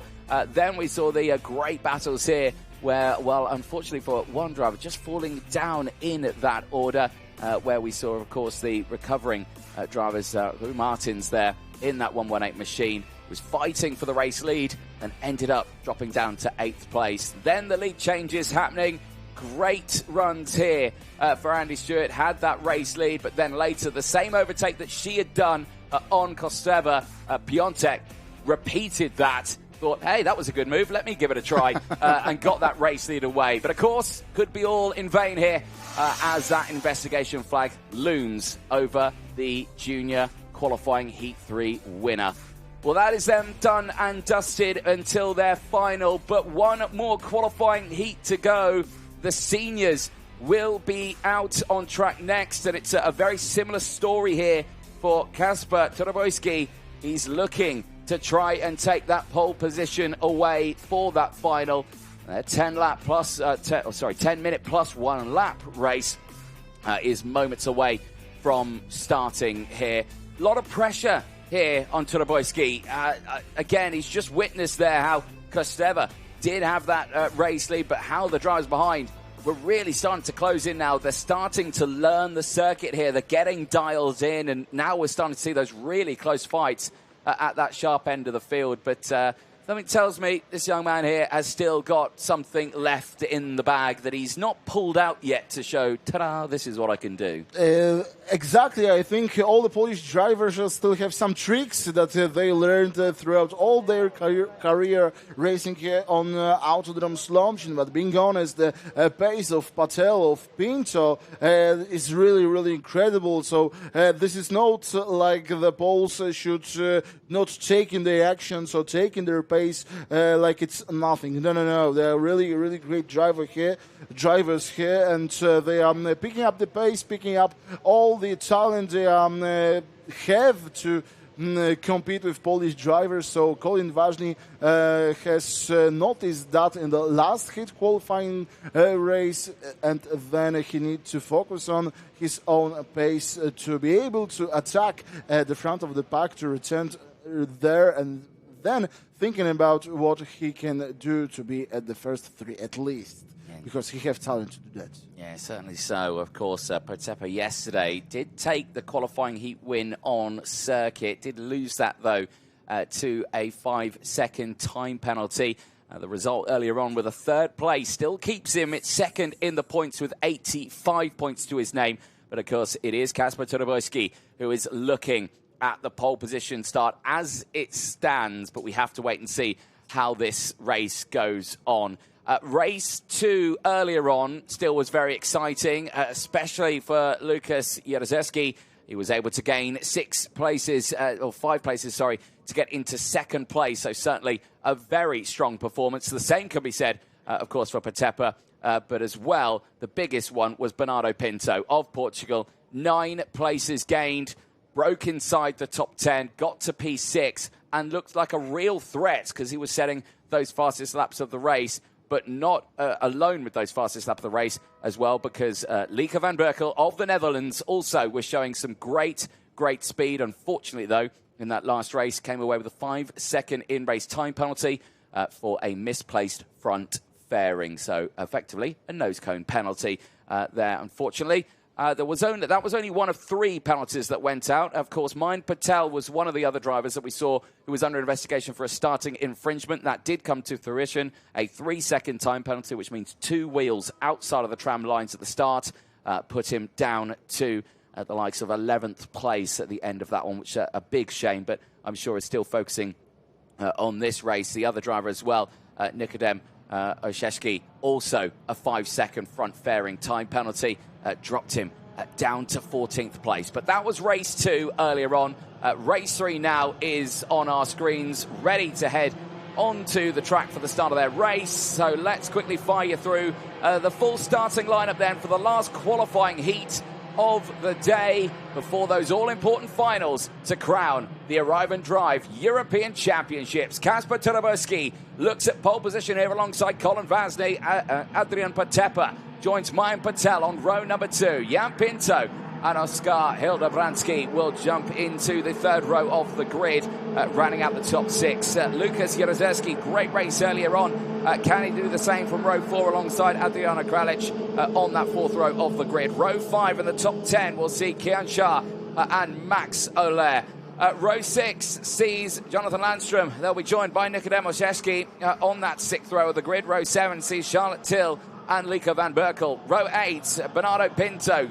Also, great race earlier on. Can the Portuguese driver deliver an even better result in this one as he starts alongside Japan's Sara Kojima? Oliver Kirk joins Sambo Hambazonian, who's got great support in the grandstands this weekend. He starts from row 9 as we watch him push forward in this last qualifying heat of the day. Marcos De Dios joins the likes of Askos Maduros on row number 10. Row 11 sees David Conquers and Roberto Albastegui rounding out the 22-kart field here for qualifying Heat 3 for the senior class. We are not long away from starting this race. One driver just getting back into formation. Now that is Colin Ważny there, who just wasn't in position. Maybe had a bit of trouble there getting the engine fired into life, but he's got it back now in position, crucially, before the red line. That is the most important thing. And that's why I saw that Kasper Todorowski wanted to make sure that Ważny is going to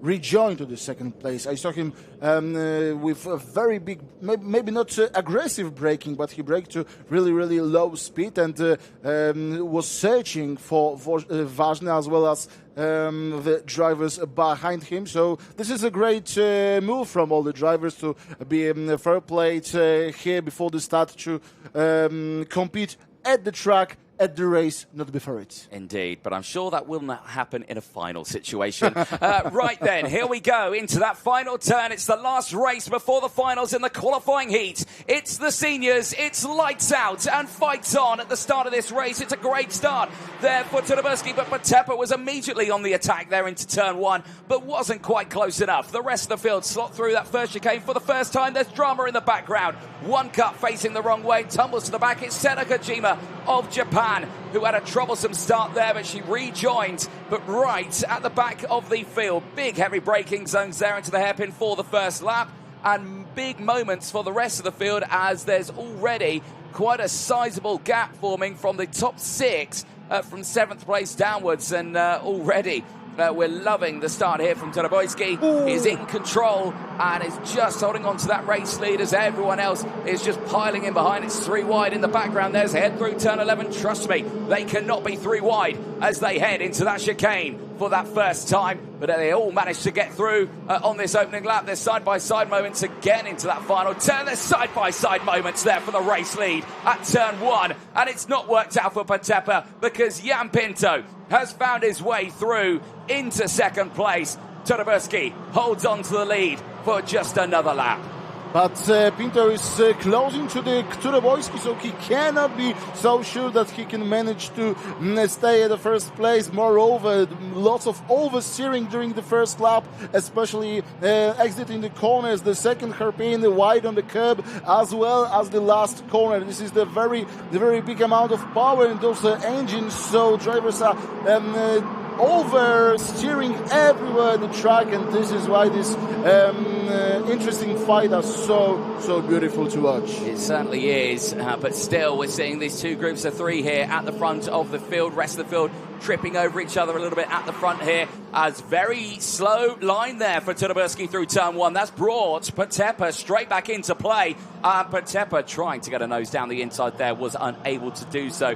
This in turn is bringing Patel, Hildebrandski and Yazurki into play, as well as Hildebrandski's just set the fastest lap of the race, is also wanting to close that gap down. Look at this, defensive lines already. Tudobursky is not feeling confident there in the race lead. Whoa, Pinto's all over the front, and that is not how you want to do it at all. Hildebrandski tumbles down the order. He will not be happy with that, as that was Yazurski going for the move down the inside, was able to do so. There is Patepa back into 2nd place. He's going to try and get a move done on this one, I am sure. But crucially, the biggest thing we can take away from this, all this action, and there's still over 7 minutes left of this race. And the millimeters that departs Tudobursky and Patepa in entering the first corner, just like now, bumper to every corner that they are at this track. So the pace is so similar. They are not only mirroring their own lines, but for now overtaken and trying to take a possibility to lose the place. Oh, he tried to get it done, and look at Pinto here, 2-for-1 special. Absolutely superb, not 1 but 2 there into the hairpin, and a little bit of damage there maybe for Patepa as he tried to get that overtake done on Tudobursky and that hairpin. They've lost out to Patel as well, and Tudobursky's tumbled down to 8th place now. That is very detrimental to him starting on pole position for that final. We'll have to wait and see when they cross the line of what that does to the points, because Patepa now might have a much better chance. But will they see an investigation flag out for that one? Was there too much contact there to the hairpin? We'll have to wait and see. But at the moment, it's Jan Pinto who leads the way, who's looking at his first qualifying heat win of the weekend so far, and it had to come at the very final hurdle. But at this moment, Tudobursky still leads those points. He has 130 to his name. It is Patepa with 123. Yazurski's got 117. This is, of course, still the fight for the pole position spot in this final. But at this moment, we are not seeing too much aggression there from the rest of the field. Patepa down there in 4th still needs to gain a few spots here to try and take that pole position away. 5.5 minutes left of the race, certainly could do that. We saw there for a brief moment as well a fastest lap of the race for a certain Colin Vasney, who is down in 12th place. He's down 10 places. It's been a really tough start to his one there. He has got the likes of Kranach and Landstrom just ahead. So again, he's wanting to latch on in the remainder of this race to try and close in. Jan Pinto at the front, though, is not out of the woods just yet. Mayan Patel, who was able to squeeze up into second place, who has taken wins on this track, certainly could be a driver to put that one to Pinto, who is yet to take a win on this circuit. So this race, far from over, still as, well, there you go. Jerzewski setting the fastest lap of the race. Is thinking, no, you're not going to get away from me. I'm going to close right in and try and take that lead away from you in my own right. Jerzewski was leading the pack with the Potempa, Hildebrandski and Osiecki as they're trying to catch Patel and Pinto. But for now, Jerzewski is losing the nap and trying to catch by his own Pinto and Patel at the front. For now, Potempa is under investigation for causing a collision, as race control has just told us. But for now, we are going to change the leader because Patel made an overtake and turned fourth, and now he's leading the pack. That is nicely done there for Mayan Patel. Didn't waste too much time there, and that's exactly what you need in a situation like this, especially with only 4 minutes remaining of the race. Jan Pinto now has got two options. Option one, latch onto the back and re-attack Patel, or fall into the clutches of Jerzewski and Potempa, who are once again starting to close in. And if Potempa can close in, this really puts Tarabowski in a tricky situation because he's still down there in 8th place. He's not scoring as many points as he would like to be scoring in this one, and that could certainly put a spanner in the works, as we like to say in the UK. Aerial view again, left-hand side of your screen, live feed on the right-hand side of your screen, both showcasing two very fabulous angles of the racing action. You can see how the top four have really got a good advantage over the next groups that are just behind, who are kind of all slotting into a little bit of a rhythm here. And there's a big group behind as well that is being led by Colin Vasny, with the likes of Landstrom, Lieke van Berkel, Adriano Kranic, Ken Shah, and David Konkes. Kerg is there, Max Soler, and Madaras as well. Sera Kojima's recovered back to 19th place from Didios Hambazonian. Went right. What is happening at the front? And that is for the race lead as well. And that is drama through turn 11. And that's how quickly it can go through. There is some leaking. Another cars are going wide and then cuts all this circuit. So there is a problem maybe on the tarmac. That could possibly be. So we'll have to wait and see now. So Pinto back in the front of this race with Pinto there. It's still keeping Potempa at bay in those points, but Potempa, who's now into second place, sits just 1 point behind in the intermediate classification on Tarabowski. Tarabowski is still looking at a pole position right now, but by only 1 point, and this could certainly kick things off, because now it's still kicking off here in the background. We've got the other Pinto out there, Bernardo Pinto, fighting with Nicodemo Secchi. They're battling away with Hilda Bransky right now, but this is all for about 5th, 6th, 7th place, which has put Tarabowski back into 7th. That's more points now for Tarabowski to confirm that pole position. But for Potempa, he needs one thing and one thing only, and that is the race win here to secure pole position for that final, unless, of course, Tarabowski can do something about it. Now, what happened here? No, it's a mistake. It was a rare mistake there into the turn 10, and yeah, there was sliding all over the place there. Was there fluid down on the circuit? We've not had a retirement. Two other drivers made the same mistake just after that, so maybe... Yeah, that's a big moment there. So that was a bit of a shame.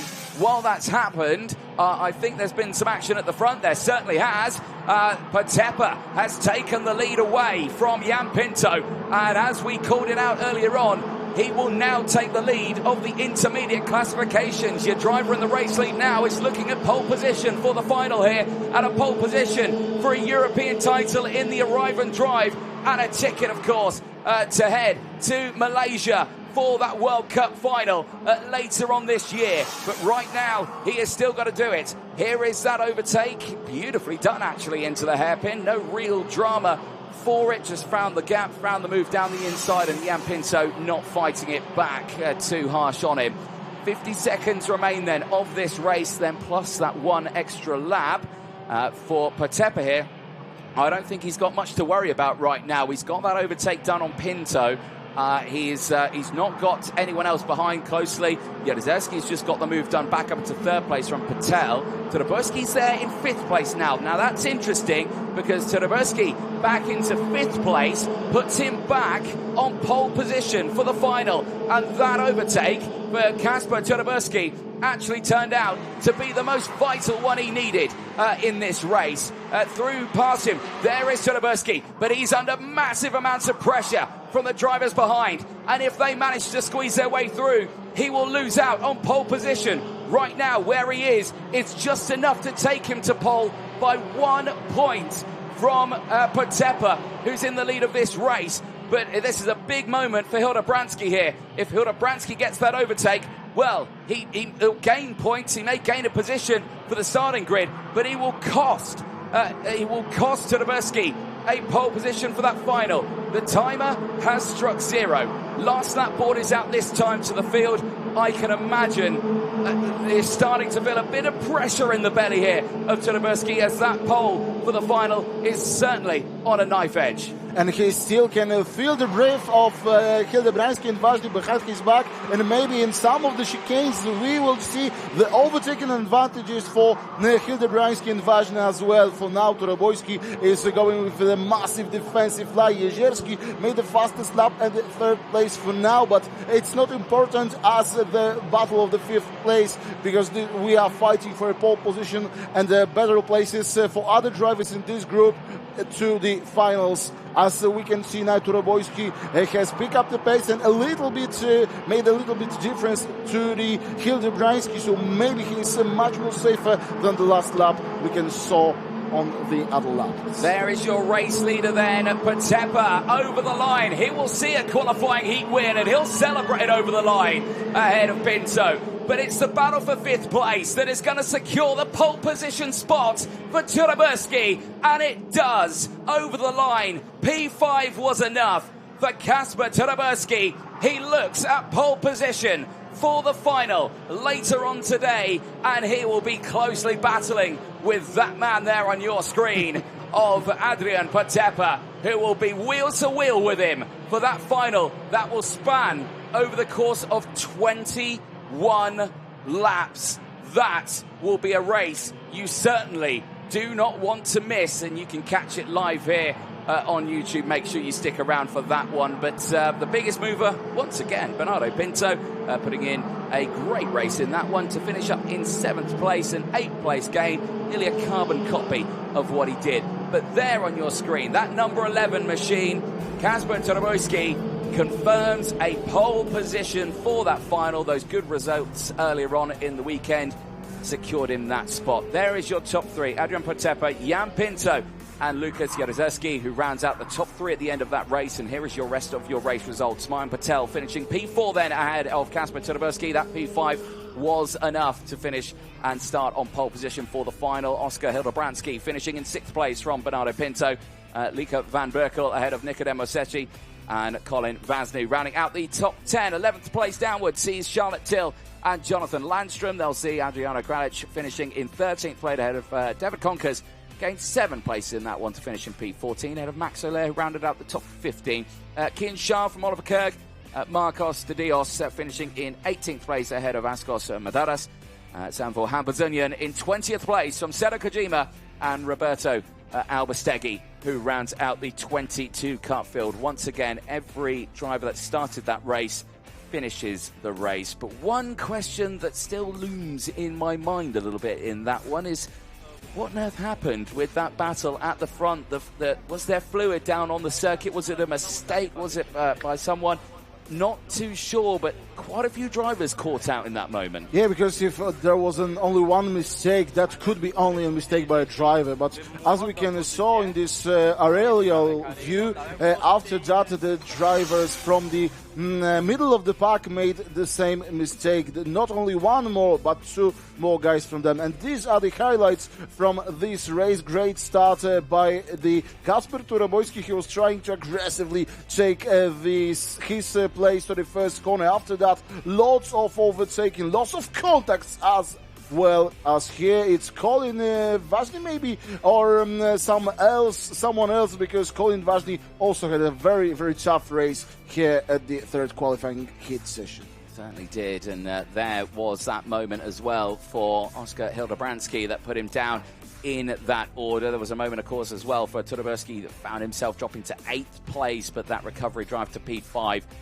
just secured that pole position for the final. This moment here was that moment. The attempt from Patepa, a little bit of contact allowed through Jan Pinto and the likes of Mayan Patel as well. They would go on to go into first and second place. Colin Ważny trying to fight back through the field in that early stage. This was a change for the lead as well.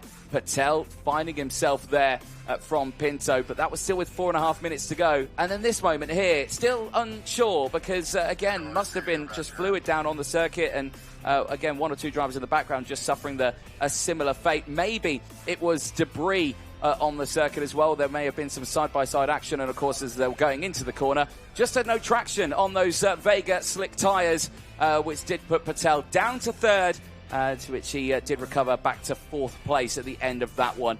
That fight, though, wasn't the end of the matter, because, of course, then Patepa caught back up to Pinto.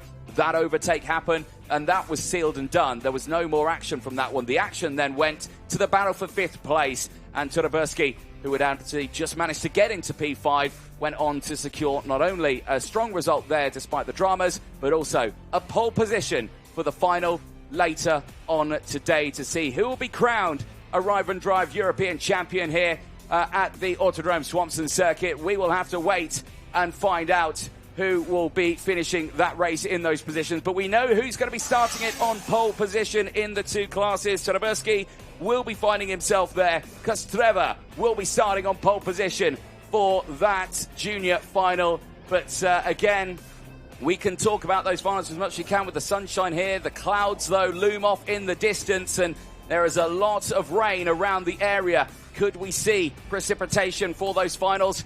We'll have to wait and see. But for now, we will take a short break, because those finals will be coming up in around an hour's time. There will be some mini, I think, 60 racing going out in between now and then.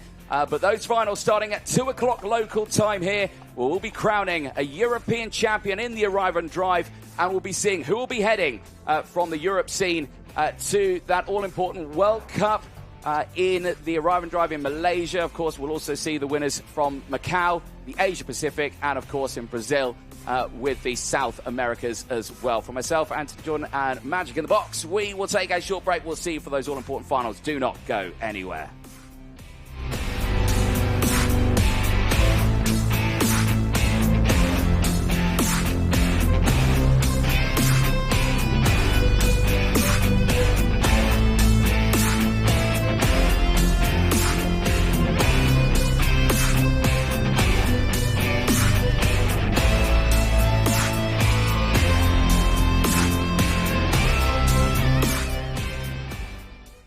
Well, good afternoon, everybody. Here we are at French Quarter in Italy for the World Karting Championships. My name is Nigel Edwards.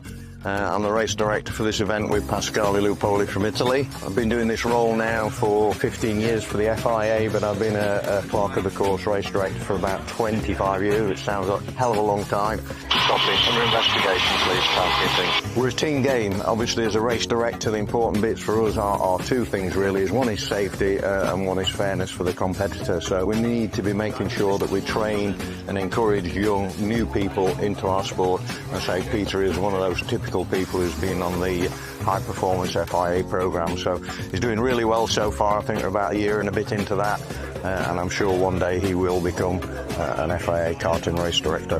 My name is Piotr Mika, and I come from Poland. I started my career in motorsport 17 years ago as a track marshal in Poland. Now I am a race director and steward on the national level. HPP allows me to get extra knowledge and extra experience gained from the best race directors in the FIA. My ambition in the future is working with the best to gain experience from them. My name is Matteo Pedini and I'm the FIA Sport Officials Manager. This program wants to prepare the next generation of FIA officials Of course, we want to help the different candidates to learn the skills and the mindset that they need to work on the World Championship. It's part of our mission as a FIA to make sure that every different championship has the high level quality of officials now and in the coming years.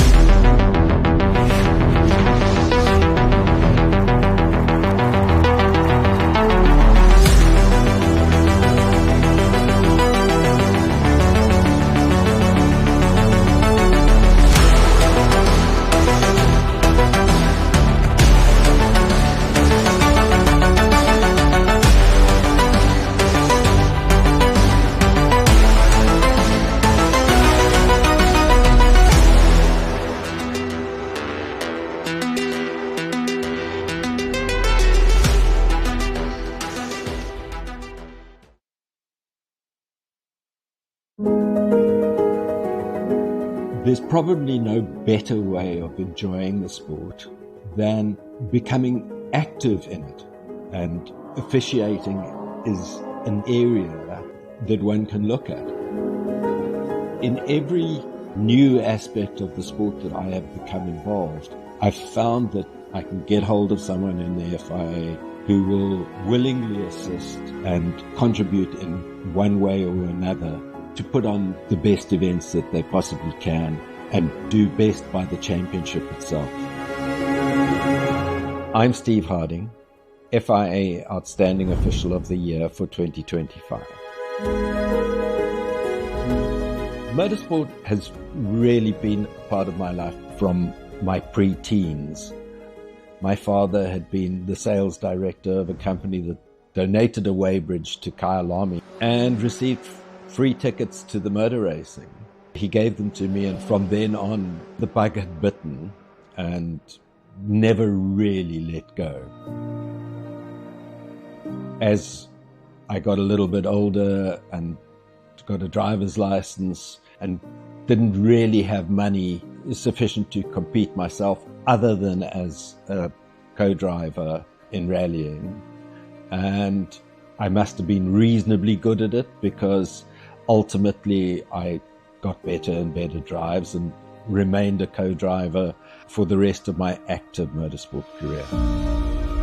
So this is a copy of a full-page ad from the Sunday Times following the 1989 Castrol Rally, which was won by Johan Evertse and myself. On the left is provincial motorsport colours for having won the Transvaal Rally Championship as a co-driver. And on the right are national colours, what were then referred to as Springbok colours for motorsport. My father had the philosophy that once you had taken from a sport and derived pleasure and enjoyment and success from it, you shouldn't just walk away when your playing days were over, and that you should continue to play a role. And I think that probably influenced me in getting involved in actually organizing events. I started off officiating as a steward at Kyalami. I was then organizing rallies as clerk of the course. I then spent 5 years as clerk of the course of the Touring Car Championship, and then got a call almost out of the blue asking me to take over as the permanent chairman of stewards of the Rally Championship. We've got a lot of very well-known people in motorsport here today. One of those people is Steve Harding. Steve is already a legend, but he's now the FIA's Outstanding Official of the Year. When I started with rallying, it was very, very intimidating. A rally clerk of the course in those days, you were almost on your own expected to devise routes, sort out permissions, It was a monstrous task. The biggest highlight was putting together the first World Rallycross Championship event held in South Africa. Steve is absolute 100% inspiration. He was my mentor, but above all of that, a great friend. And I have learned so much from Steve. We traveled all over Africa to deliver safety training, marshal training, road book safety. The guy is just incredible. I learned an immense amount from Steve. He wasn't scared to involve me in meetings, in discussions, in things that I'd never done before. He included me in the Formula E event as well. And even there, we had the unfortunate incident that Steve had contracted COVID. And we go green in Cape Town. I don't think he had any hesitation in appointing me from deputy to going up to COC for Formula E. For that, I'll be very grateful for what he actually meant to me and my racing. And obviously, I grew in that time that I worked with him. I have the Speed Classic in Cape Town, which we ran for the first time last year, and I hope to establish a tradition with that event. This is one of Cape Town's major arterial roads leading in and out of the city. With the permission of the city, we managed to shut it down.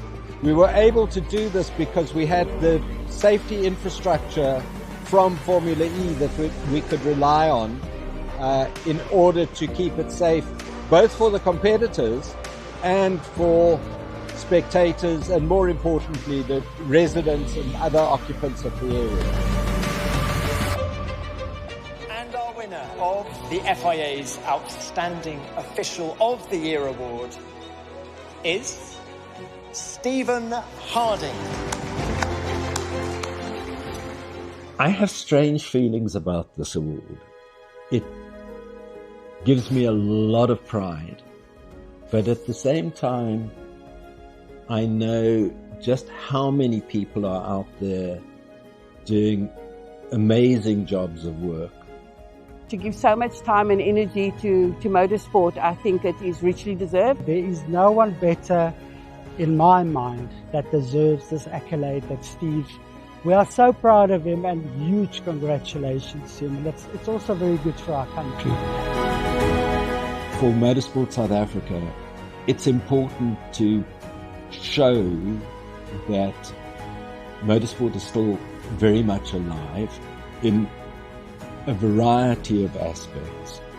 We demonstrate as a federation that we are strong, that we have a position in the world, and that we are able to deliver to the expectations of the FIA.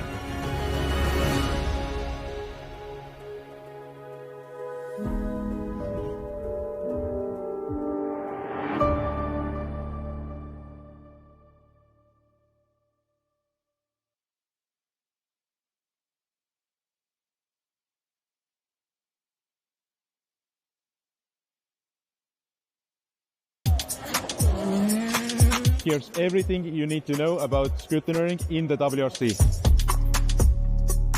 The main principle for scrutineering is checking the safety, checking that the cars are complying with the regulations. Now we are doing in the pre-event scrutineering, and this is focusing only for the safety and only for the sealing and marking of the components that the cars could start the event in a safe manner. We start the safety cage, but it's also seats, seat belts. Then there are some safety cushions in the car which absorb energy in case of accidents. As the safety cages are homologated, we are focusing on one thing is the compliance with the homologation documents, which means that when they were designed, they went through the calculations, through the testing, that they are doing their job properly.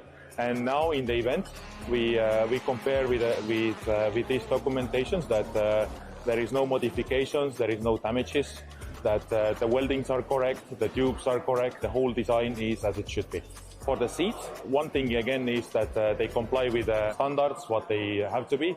Then it is the overall condition of the seats. They have no damages. there is the seats are in correct position, because also position in the car is important.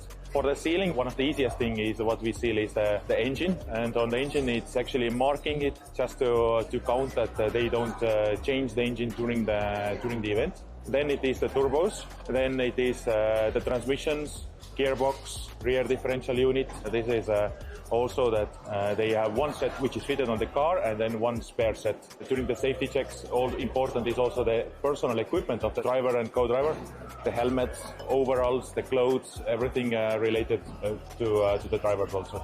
Helmet which looks in very good condition, but when the scrutiners are starting to check it more carefully, they found out that here is a crack. You can see that the whole area from here to here is damaged. This will be finally the game over for the unit to be used. So usually when the teams have the car back after a crash at the service park, their first idea is to restart the rally the next day.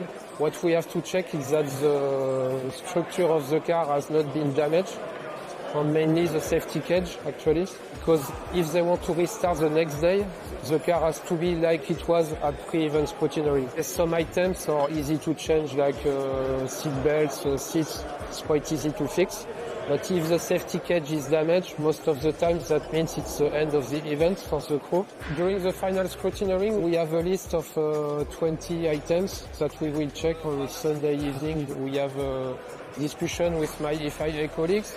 We make a list of parts to be checked, because we cannot check the complete car. We check some specific points of the car, and we try to find the important points for a specific rally, for example. And we make also some kind of random check. Yeah, obviously you will not check the same parts in Acropolis than in Swedish Rally. What is quite important also in our case is that we don't do the job only FIA technical delegate ourselves. We have a huge amount of scrutiners helping us on ground. So for each event we have minimum like 30 technical scrutiners. And usually those scrutiners are also working nationally.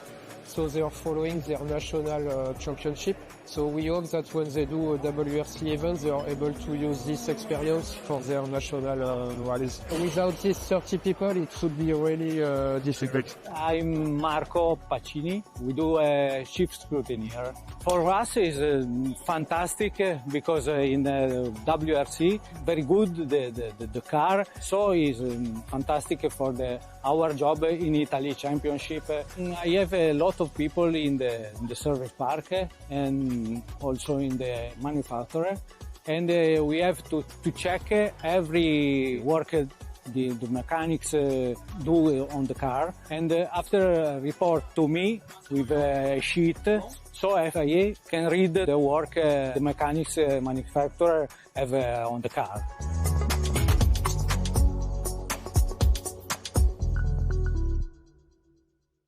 The steering wheel's been ripped out of my hands. I wasn't expecting that steering wheel just like suddenly came out of my hand. Just broke the bone in half. 9 more screws and 2 more plates. I broke the bone in like 3 places. I spoke with the safety department. There is something to do. But the FIA took note of this and actually have gone above and beyond in order to ensure that these kind of crashes and these things don't happen anymore. The ceiling damper and playing a key role on preventing this type of injuries. If you have a crash and the damper takes all the force away from the wheel, that it doesn't really move out of your hand anymore.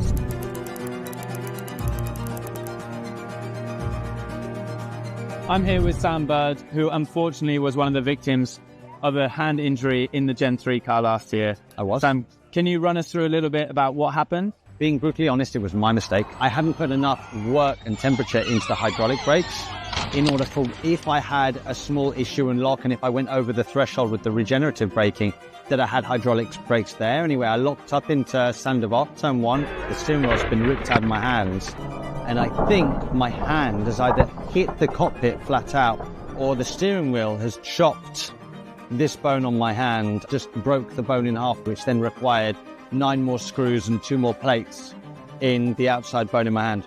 I just kissed Norman's rear wheel with my left front and the steering wheel turned in my hand, and basically I broke my hand inside the cockpit because I wasn't expecting that steering wheel just like suddenly came out of my hand. So it was just a very unlucky situation. Unfortunately, I had quite some big damage on my hand because I broke the bone in like 3 places. I realized that we have this hand fracture, which are not usual. I'm 20 years doctor in motorsports, so I know the drivers very well, and I have the feedback from them. And looking at what they are saying to me and the feeling they have in the car, I spoke with the safety department and telling them there is something to do. For us as engineers, we need first to understand what has been happening, because then when you understand the problem, you can find a solution. It was quite challenging because it was very difficult to understand why does it happen, when. Once we understood that when there was front wheel contact and introducing high rotation on the steering wheel, that was at origin of these injuries, we start looking to different solutions. To mitigate that, we put in place many things regarding the shape of the steering wheel. We put some foam in the cockpit. For the Gen 3 Evo, we use also a bigger wing to protect the wheel. But also what we saw clearly, it was that during each hand injuries, in fact, the speed of the steering column was very high. When there was impact on the front wheels, the steering wheel was rotating up to 10 times more fast than normal driving. Then we start doing simulations, trying to understand what we needed to do to reduce that speed. The easiest thing for us was to put in parallel steering rack again a damper to amortize, in fact, the energy after a crash. There was a fantastic collaboration between the FIA and Spark, the manufacturer of the steering damper. From the paper to come with a solution, produce it and validate it is a long step. But then what we did 2 steps to validate it. So the first one was to go to the track. So we got with manufactured parts, we installed them on the car, we asked the teams to test them. So they need to test it on private testing, and we tested all the cars during the pre-season testing. So for us it was important that the solution was transparent for the drivers. Basically, we didn't want to increase the force to drive the car during normal driving, so we want that the system only works when there is an impact. And basically what I tried to do it was to simulate an impact on the wheel. So we did it with and without the steering damper to validate that all the idea, all the concept that worked.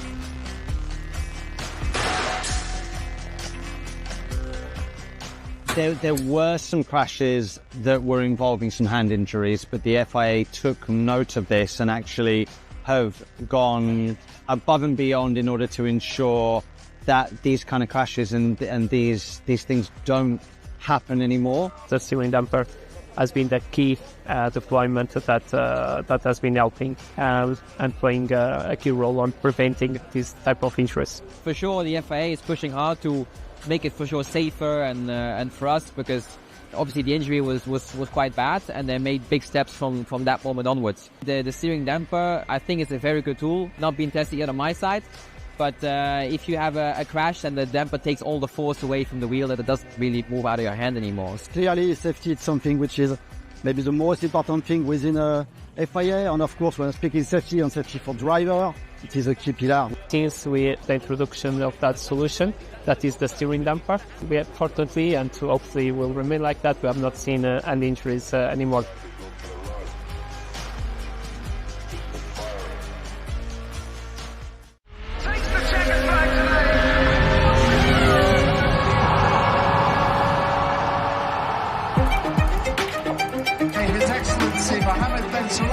President of the FIA now presents the unique FIA President's Medal to the winning driver.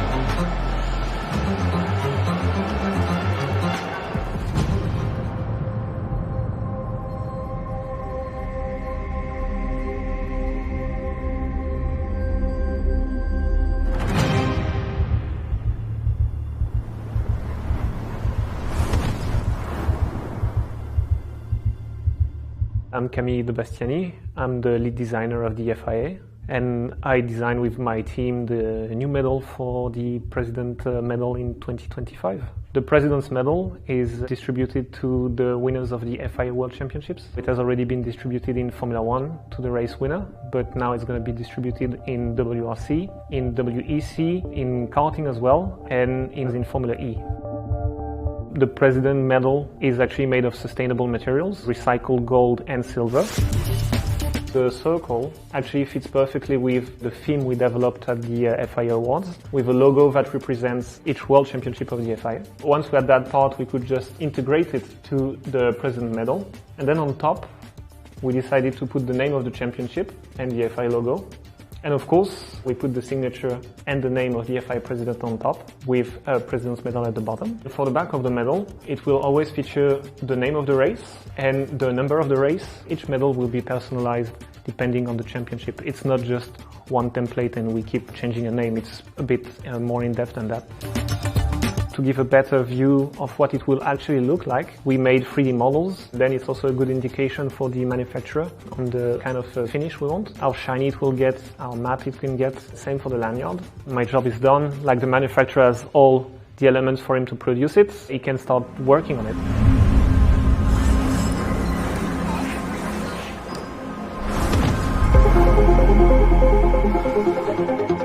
La FIA lavoriamo da 4 anni, nel momento in cui il Presidente ha avuto questa idea, a mio avviso geniale, di portare queste medaglie del Presidente sui podi della Formula 1 con un'accurata ricerca dei materiali, che è stata una cosa molto molto stimolante. Le medaglie sono tutte quante fatte in argento, titolo 925. Queste medaglie sono sostenibili in diversi fronti. È il discorso del materiale, è un argento riciclato che arriva da scarti di lavorazione di oreficeria, viene fatta chiaramente nuovamente una colata e viene portato poi il materiale in bandelle piuttosto che in tondini o piuttosto che in lastre, il nastrino, il linard che è fatto in repet, e 3 la stessa scatola di confezione che è comunque fatta presso un processo di FSC con un processo diciamo molto controllato. Credo che sia un buon esempio quello che il Presidente ci sta dando. È una politica che comunque ci permetterà di affrontare, credo, i prossimi anni, ma soprattutto di lasciare alle nuove generazioni un mondo migliore.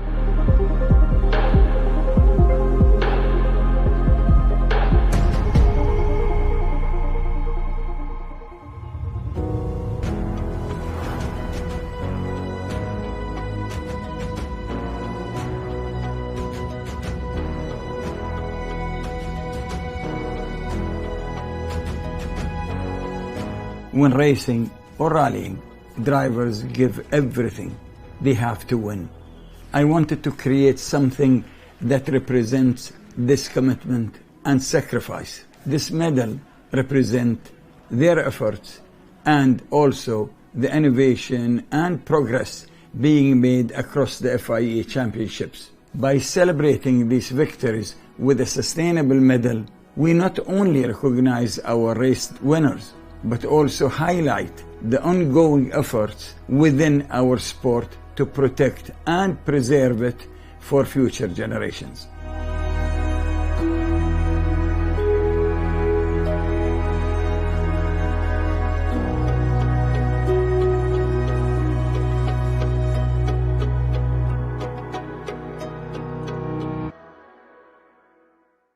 Hello and welcome to a very exciting episode of FIA Insider, because we are here at PF International in Grantham for the mondokart.com FIA Karting World Championship, back in the UK for its 60th anniversary. My name is Paul Wallace and this is the truest form of entry-level grassroots motor racing, where so many motorsport legends have learnt their craft.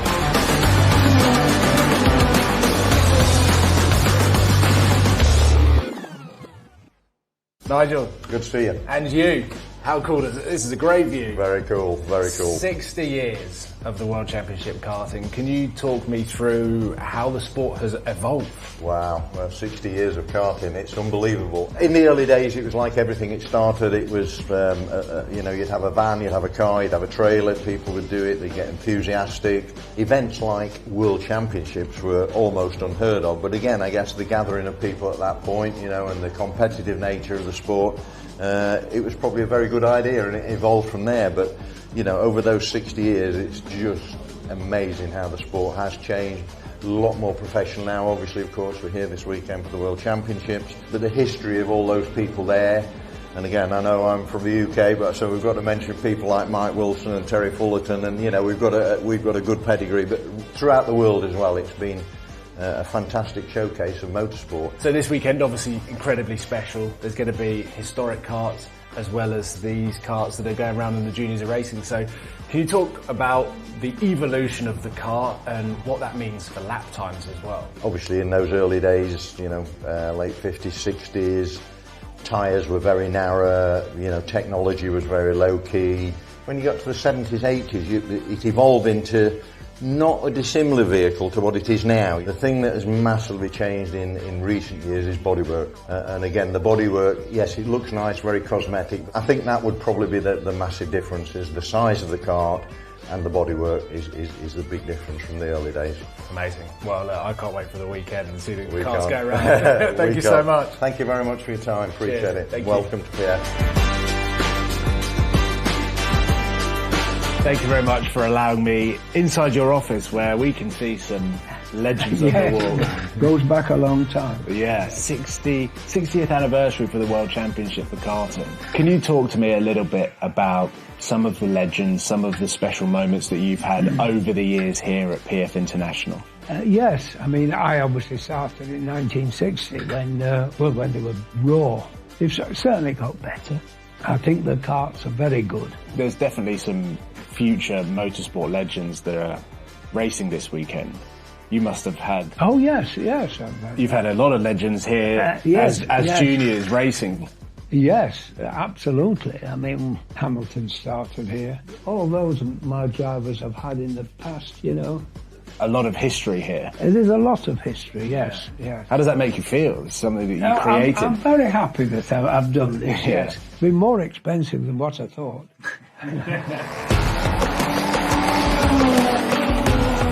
We're here in the paddock where I've just been given the green light to head into one of the garages so that I can go and ask a bunch of questions and get a full tour of one of the karts. So let's head inside.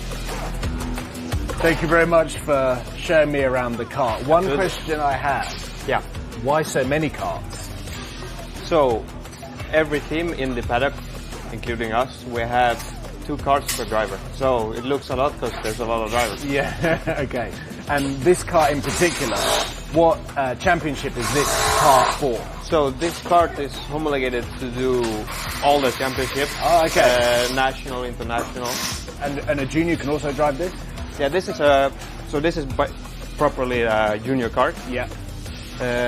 It's a 125cc engine. Yeah. So there's a lot of karts here. Yeah. How does a driver gain an advantage? How much can you customize this particular kart for the driver that it's built for? There's a lot of things you could... I say it is basic, but there is a lot of things you can change on a kart, depending on the preferences on the drivers you have. Okay. Because not every driver is the same. One is taller, one is smaller, one has a different driving style. From that. Wow, so it's a fully customizable setup. Yeah. After the basic components of the car. Sure. Okay, wow. That makes your job a little bit difficult working with the drivers. Is it a challenge? What's the most challenging part working with young drivers? To get them to listen to you. So here we have the go-kart. Yeah. Can you talk me through the basics? Like, I'm assuming the brake is on the left? Yes. So it's, as I said, basic. There's no clutch, there's no gear lever, nothing. You have the brake here and the throttle here. Yep. So then you've got steering here, wheel. and I saw there's a screen. Yeah. This is the telemetry we use. Okay. Star lane. From this display you can see all from water temperature, exhaust temperature, lap time. Yeah. And from there we can also see what we did right, what we did wrong.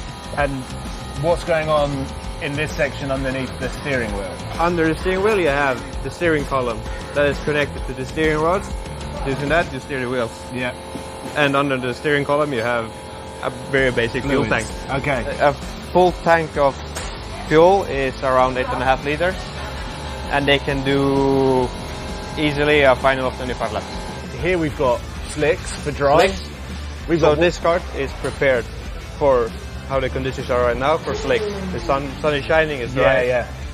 And then we have the second kart with the rain tires. Yeah. Prepared for when, since we're in the UK, it's probably a rainy day. In about 5 minutes, I think. Most likely. Yeah. Well, seems like I know a lot about the kart now, thanks to you. So I appreciate you explaining how everything works. It feels like at some point I should have a go at one of these. It'll be a lot of fun. It will be an experience. Awesome. Thank you very much. Thank you. Cheers.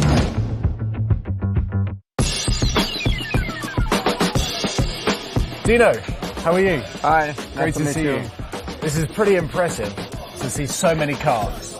And we also have some drivers. How important is your role in nurturing these drivers to make it to the top of motorsport? If you want to learn to be professional driver in motorsport with 4 wheels, you have to be in karting for first, because it's the only school you can really learn everything. You've worked with some motorsport legends, Lewis Hamilton. Is there a common factor with these successful drivers that you see and then pass on to young drivers? When the driver is young, you can only see if he's more talented than another one. But to be success and to be Formula 1 driver, people need to understand also you have to work hard, like any sport. Even a football player, you can see immediately if one is a foot right or bent. But later to be really Ronaldo or Messi, you have to work hard, like any sport. Tony Karts are pioneers in go-karting. How do you, with your role, drive this team forward, but also stay ahead of everyone else? Work with this team is amazing. Of course, they have a fantastic story in the past, and sure, stay every year in the top level is not easy, but with this kind of team and this kind of person, we try to do this one. How important is this part of a young motor racer's journey? Go-kart is so important for the career of one driver. You start to learn everything about tire pressure, engine, feeling. So of course, is the best school that you can. Yeah. Okay. So maybe too late. Maybe it's too late now.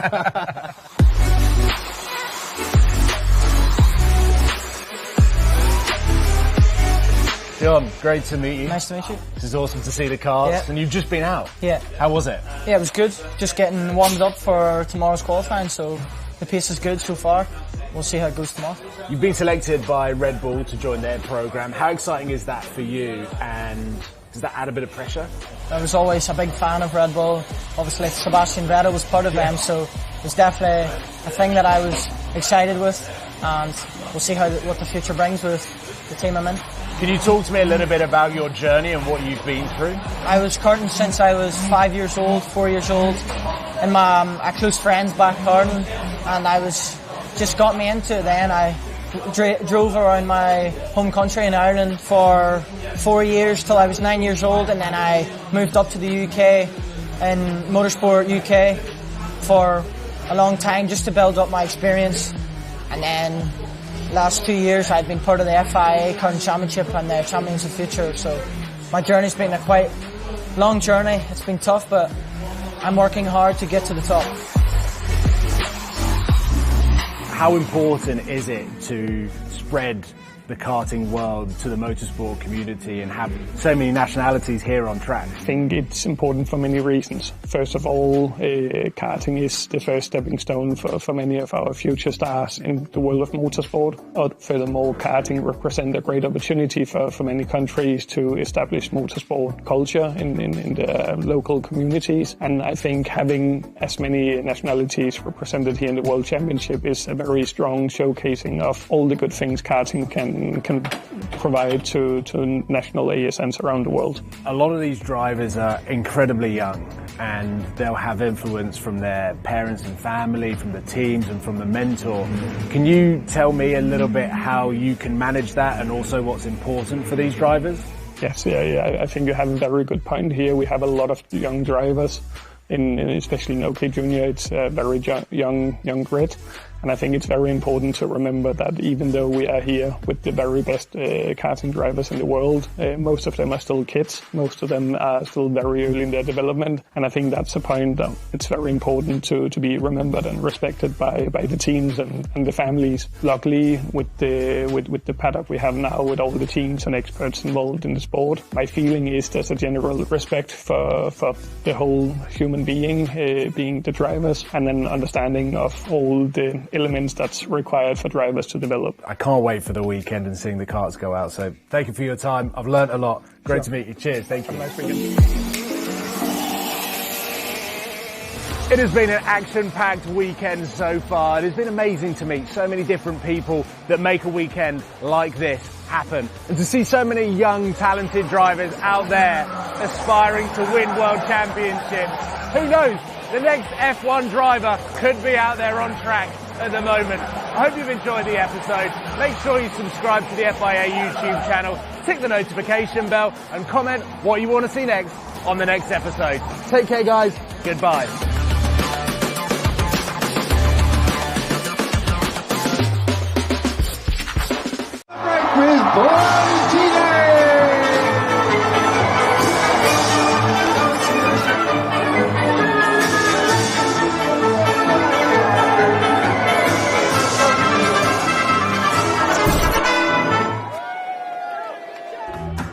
One of the most iconic moments of a Formula One Grand Prix weekend takes place here on the podium, and the person in charge for the FIA is Linda. Now Linda, I think you have one of the hardest jobs in Formula One. 3 adrenaline-fueled drivers straight after the race. It must be like herding cats. Yes, it's a lot of adrenaline, true, but it's the fun part of it. Certainly a lot of fun. Now, how soon after the race do you get them out here on these steps? Well, they don't come here straight after the race. They go to the cool-down room first. Oh, can we have a look? Yes, for sure. Brilliant, let's go. Wait, hang on a minute, Tom. This is a very important moment here, because this is where we give them the last-minute information, where we brief the drivers, because when they get to the cool-down room, we cannot speak, they are live. So we give them information regarding the trophies or regarding spraying the champagne and everything. So this is where we talk to them. The champagne, exactly. Not on the dignitaries. Not on the dignitaries, obviously not. Okay, Tom, so this is the cool-down room. It's not that cool. That's true, it's quite fun here. So this is where they literally cool down. Watch some highlights of the race, they kind of chit-chat together, and they kind of have a drink. So what, they then go back to the podium? They go back to the podium, and what you don't see on TV is that they come back after the podium here. Their team are waiting for them here, they get changed, remove their champagne clothes. So yeah, this is when I'm not here, obviously. And then they go and speak to the media. Yeah, exactly. Or should we do what the drivers do and go back to the podium Let's now? go. Okay. So before going to the podium, we make sure that the dignitaries are here 6 or 7 laps before the end to make sure that we have time to brief them. It's very high-profile people, so we always make sure that they get a good and concise brief. We tell them what they have to do, what they cannot do, where they're going to stand, what kind of trophy they're going to give to who. So we kind of go through the whole ceremony with them in this short lapse of time. Okay. So let's see. Here you are. Oh, Linda, it is a fantastic view, isn't it? And the atmosphere must be amazing because there's people down there, everyone's shouting. Flags everywhere. The drivers are in position here, the winning constructor. What happens next? So, as I told you, we send the dignitaries when the drivers are in the cool-down room, so everybody's ready when the drivers get announced. Me and my colleague are on both sides of the podium, and we hand the right trophy to the right dignitaries and make sure he hands it to the right driver. How long does the whole process take?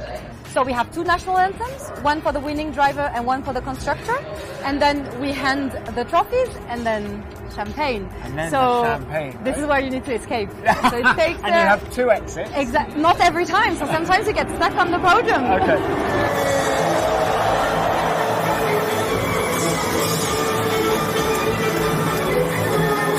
Tom, before we go, this is the last thing I have to show you. This is the FIA medal. It's given by our president, Mohammed Ben Sulayem, to the winning driver.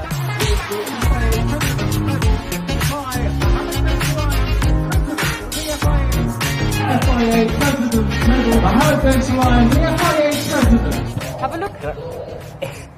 It's heavy. It's very impressive. Linda, thank you very much My for pleasure. showing us around. It's pleasure. an iconic, phenomenal bit, really, of the Formula One Grand Prix weekend. Exactly. Thank you very much.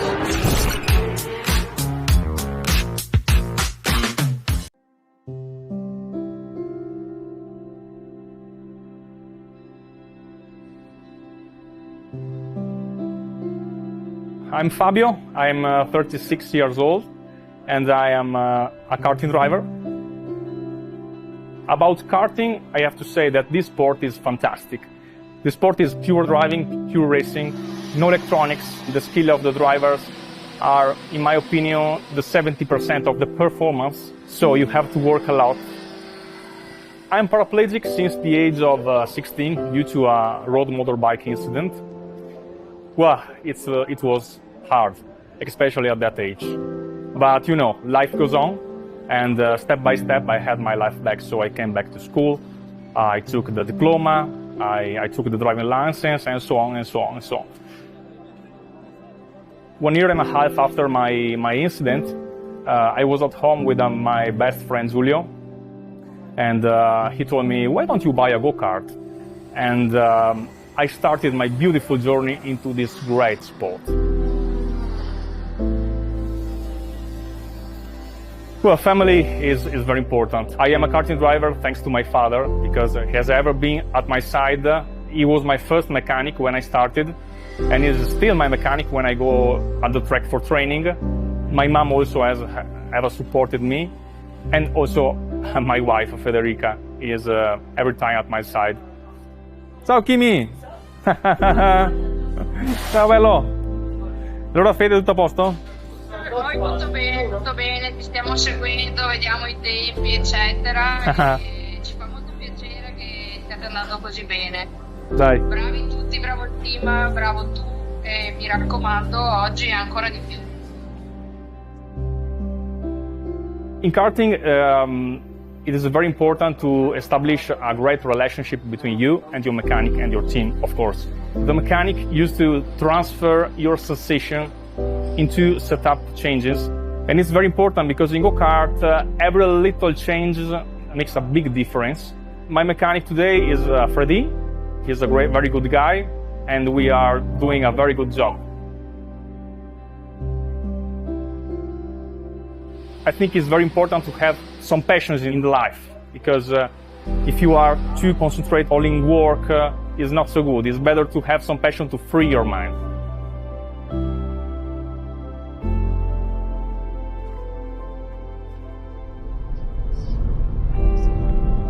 Questa sera potremmo farcela.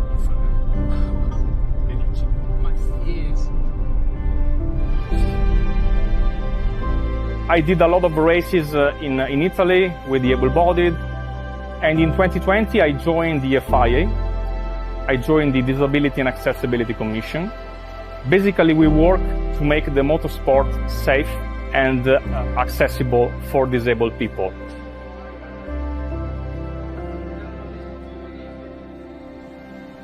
And so my message is for those who are disabled and who are passionate about motorsport is to buy a second-hand go-kart, to go to the nearest karting track to your house and start racing. You will have a lot of great emotion, and what I think it's the best sport in the world for a passionate about motorsport.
You've reverted that now into a pole position for this final in the first Arrive and Drive World Cup for the FIA Karting. Tell us, how are you feeling ahead of this race? 'Cause it's going to be quite a long one. Yeah, it's a long race and it's quite hot out today. And yesterday I had good pace and managed to get through the field quite good. And yeah, starting here today.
Final that was for the juniors, and disaster striking there right at the end. That unfortunate pesky nose cone penalty once again strikes once more for an international driver in an international race. But that is then, and this is now, as we turn our attention over to the senior category, and you can see behind me the senior drivers are primed and ready to go as we wait for this final to kick started. It's going to be a close one as well, and our pole sitter is primed and ready. Nud Nilsson here of Denmark is starting this one on the front row of the grid. Smile on your face there. Nud, you're ready for this race. You're ready for the fight, but you've got quite the challenger alongside you here.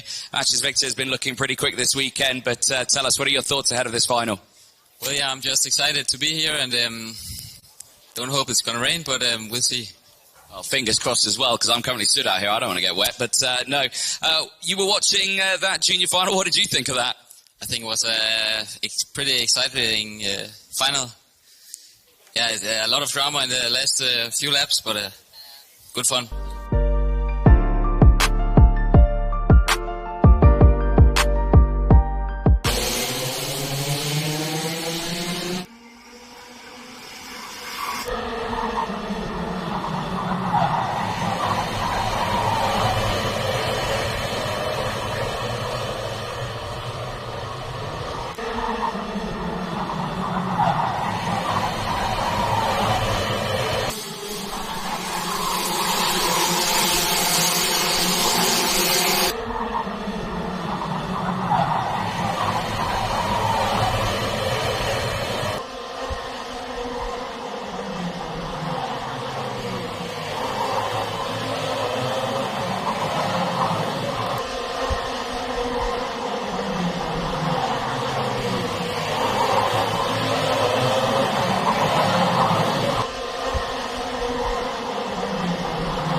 the owner of the LYL International Circuit, Dato Adrian, to present the third place trophy to Thomas Chikoreski. Fabulous result for Thomas as the rain continues to fall here. Please welcome the president of the Motorsport Association of Malaysia, Tan Sri Moksani Matia, to present the second place trophy to Tommy Hart. And finally, please welcome the FIA Karting Commission President Akbar Ibrahim to present the winner's trophy to Troy Ferguson.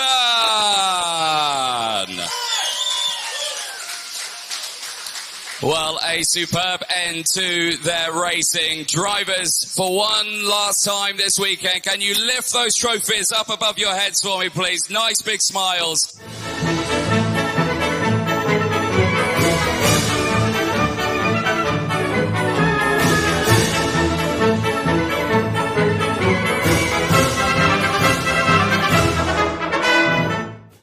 What an end to that final. Come and stand just here next to me, Troy.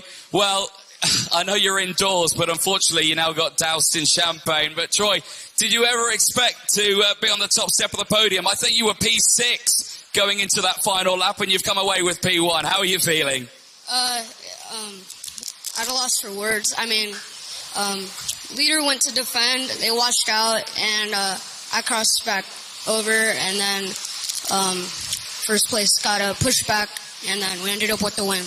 Well, a big round of applause for your finalists in the senior category. Once again, please welcome onto the podium the owner of the LYL International Circuit, Dato Adrian, to present the third place trophy to Nerd Nilsson. A great work for Nilsson over the course of this weekend. Please welcome once again the president of the Motorsport Association of Malaysia, Tan Sri Moksani Mahathir, to present the second place trophy to Oscar Goodshow.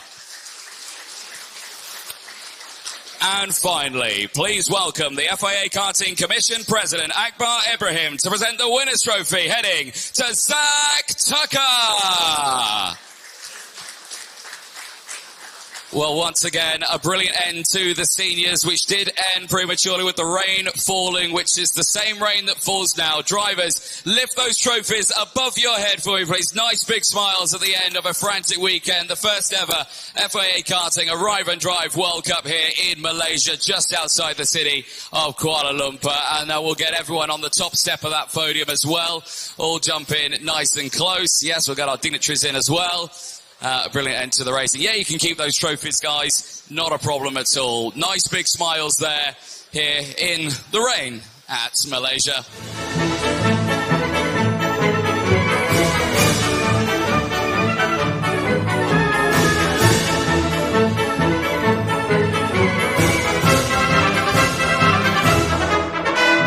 Zach, we spoke at the start of this weekend with you on pole position at the end of time qualifying. Did you ever think that pole would accumulate into a P1 win here in this final?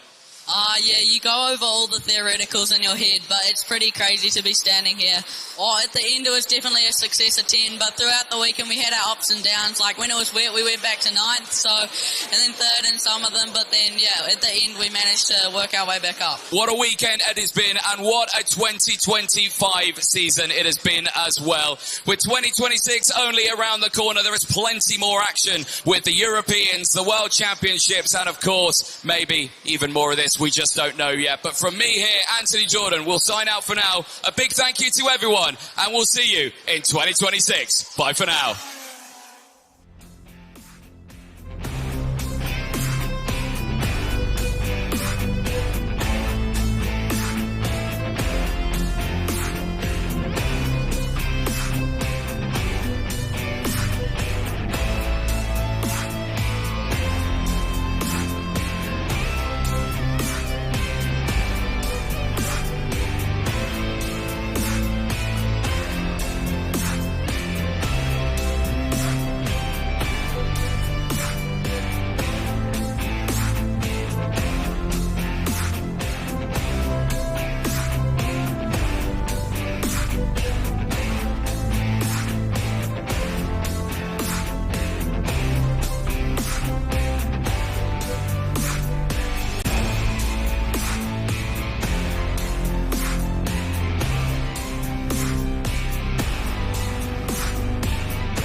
Welcome back, ladies and gentlemen. The long-anticipated wait is over for the first ever FIA Karting Arrive and Drive European Championship. Welcome, one and all, to Poland, and welcome to the Autodrom Słomczyn circuit here just outside the capital of Warsaw in Poland. We are ready for just 2 more races.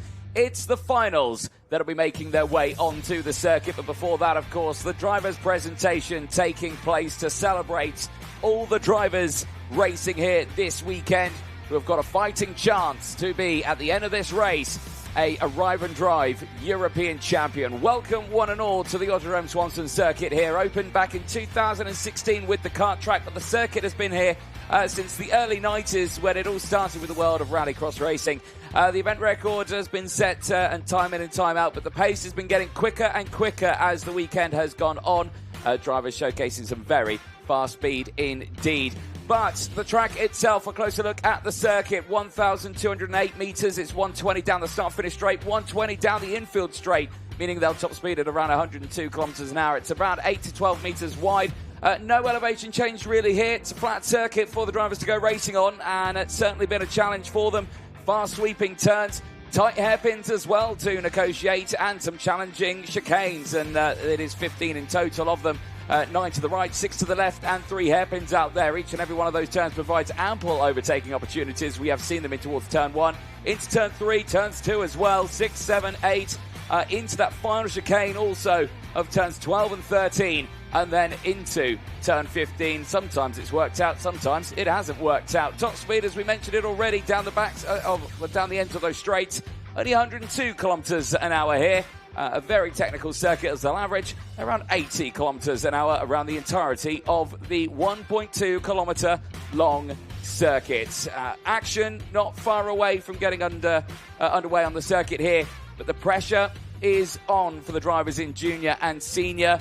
One race to determine who will take the honours and who will be crowned Arrive and Drive European champion in only one of 3 stages of this year's season, with the next event being held in the South Pacific at Macau, and then the field will head to Brazil for the South Americas one, where drivers from all 3 of those continents will then represent themselves in the World Cup final.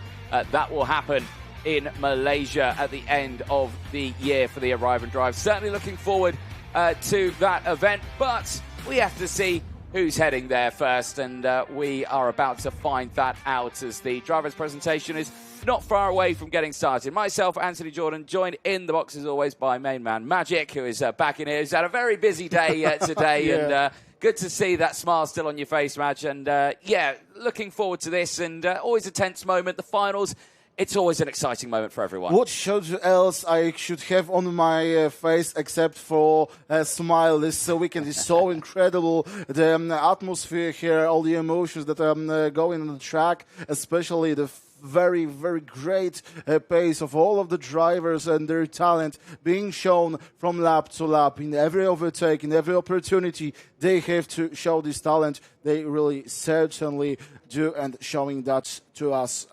Every lap of this event is very joyful for all of us, especially. This is the first time FIA Karting Arrive and Drive experience is going to Poland. So we are very, very proud that you are here with us. That is a big honor. Yeah, thank you very much, Magic. There is some of the look at the trophies, and I would say they look fantastic.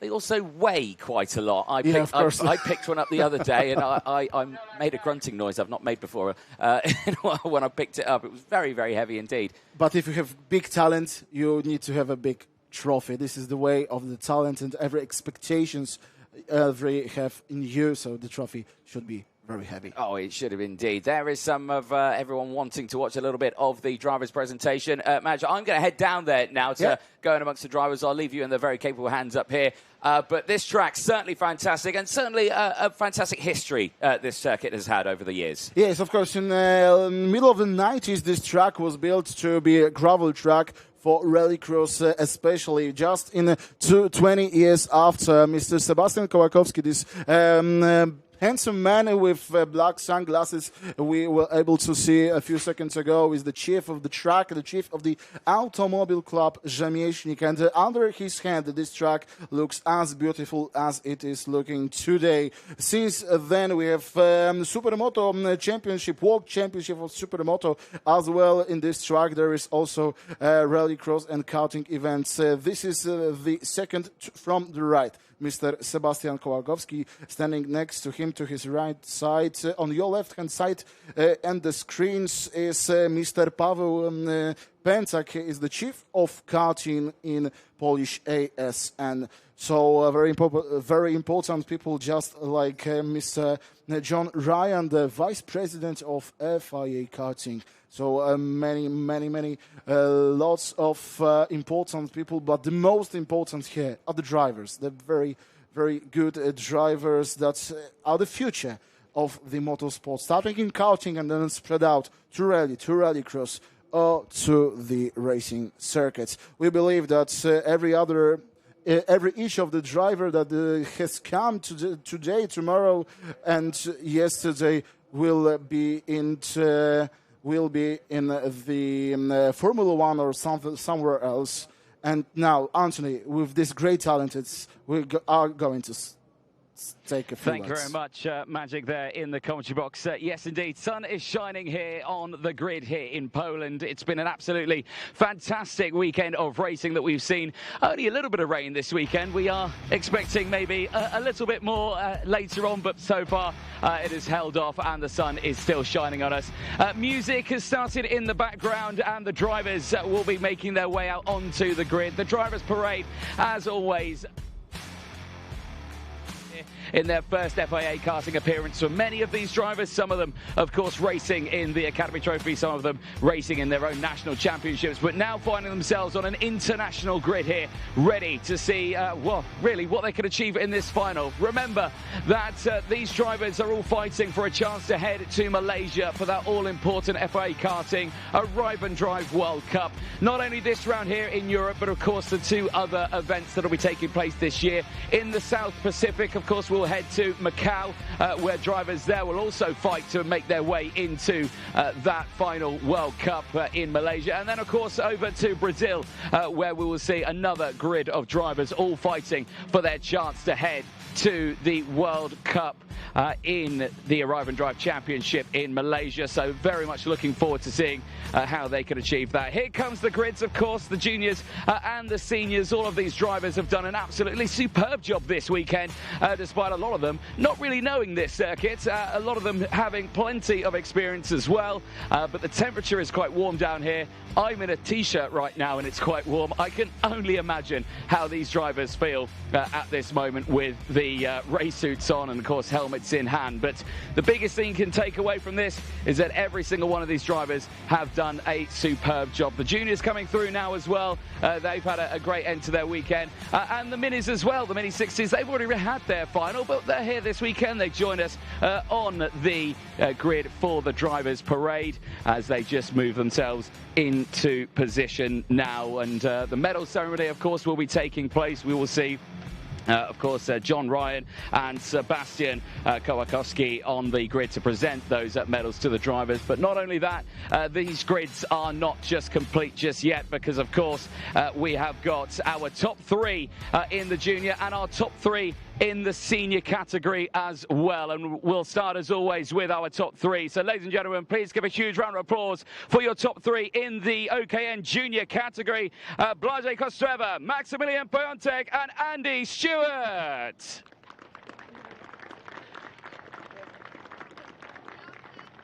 Please as well give a huge round of applause to your top three in the senior category as well. A great run from qualifying all the way to this final. Please welcome Kasper Torowojski, Adrian Patepa and Lukas Jerzewski.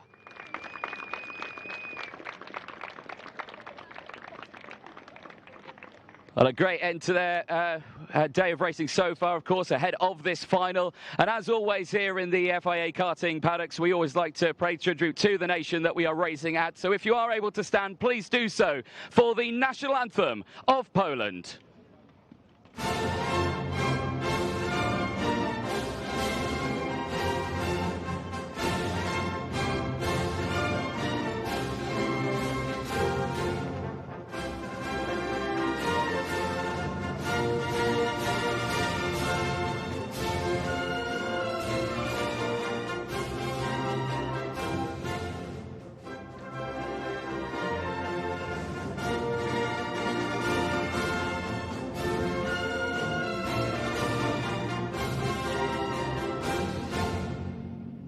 Well, big round of applause for all the drivers who will be making it into the final here today, all fighting for that chance to head to Malaysia. And, of course, as always, we'll now start the medals presentation here. Of course, all these drivers have done a brilliant job to make it into the final here. Of course, with the numbers, all drivers here who did race were going to make it into this final. But to be in the positions that they are in for this race will certainly make it very, very interesting. And, as always, we like to welcome everyone onto the grid to do those medals ceremonies, and we would like to welcome the FIA Karting Commission Vice President John Ryan, who will be presenting the medals to the senior category, and Sebastian Kowakowski, the President of the Automobile Club Rzemieślniczych League, to present the medals to the junior competitors this weekend. And all of them have done an absolutely superb job, and of course including our top three in the junior category. Blažej Kostreva putting it on pole position in the juniors for the final. Maximilian Piontek and of course Andy Stewart as well, finding herself starting in the same position she started over the course of these qualifying heats, and has certainly had some good success from there. And of course the top three from the seniors as well. Kasper Turabojski, great run for him over the course of the races, and finds himself on pole position for this one as well, alongside Erjan Patepa, who has looked very, very quick indeed over the course of those qualifying heats, and of course Lukas Jerzewski, who will be joining them inside that top three. But again, the question still remains, after these longest races they will achieve here, of course, dramatically different in terms of length of time. There are not timed races for these finals. They are now over to the laps as they get themselves ready for those finals. 17 for the juniors, 21 laps for the final in the senior category, and certainly a very busy set of races we are about to witness here for the categories. And of course the mini-60s here as well this weekend. They have just had a very successful final where they will see them crowned their victors, and some fabulous trophies for them this weekend. They've been keeping the crowds entertained here over the course of the weekend with their fabulous racing in the Mini 60 national categories, but great work from them. But for all the drivers here, one last big race to see what they can achieve around this 1.2 kilometre long circuit. The Autodrom Słomczyn circuit has certainly been a fabulous venue to go racing at, and all of these drivers here certainly have delivered a strong result. The last of those medals heading out to the drivers, and all the drivers here will be, of course, heading back to the grid, where they will be starting, of course, their all-important finals as well. And of course, the last medals heading to the top three drivers in this one. The beautiful medals provided by the circuit and the fantastic trophies here that I will say weigh an awful lot. I tried to pick one up earlier on, and they are very, very heavy indeed. But great end to the day so far, but it's not over just yet. 2 races to go for the junior and the senior category. At the end of the day, we will find out who will be heading to Malaysia and who will be racing in that fabulous FIA Karting Arrive and Drive World Cup at the LYL circuit later this year. Well, brilliant end to the racing, and we'll start those finals very, very soon as we see the drivers head back to the Parc Fermé area at the end of a very busy day. We'll take a short break in this time. Do not go anywhere. We'll be back with the racing action very, very soon. Well, good afternoon, everybody. Here we are at Franciacorta in Italy for the World Karting Championships. My name is Nigel Edwards. I'm the race director for this event with Pasquale Lupoli from Italy. I've been doing this role now for 15 years for the FIA, but I've been a clerk of the course race director for about 25 years, which sounds a hell of a long time. Stop me. Under investigation, please, Pasquale. We're a team game. Obviously, as a race director, the important bits for us are 2 things, really. One is safety and one is fairness for the competitor. So we need to be making sure that we train and encourage young, new people into our sport. I say Peter is one of those typical people who's been on the high performance FIA program, so he's doing really well so far. I think we're about a year and a bit into that, and I'm sure one day he will become an FIA karting race director. My name is Piotr Mika and I come from Poland. I started my career in motorsport 17 years ago as a track marshal in Poland. Now I am a race director and steward on the national level. HPP allows me to get extra knowledge and extra experience gained from the best race directors in the FIA. My ambition in the future is working with the best to gain experience from them. My name is Matteo Pedini and I'm the FIA Sport Officials Manager. This program wants to prepare the next generation of FIA officials. Of course, we want to help the different candidates to learn the skills and the mindset that they need to work on the World Championship. It's part of our mission as a FIA to make sure that every different championship has the high-level quality officials now and in the coming years.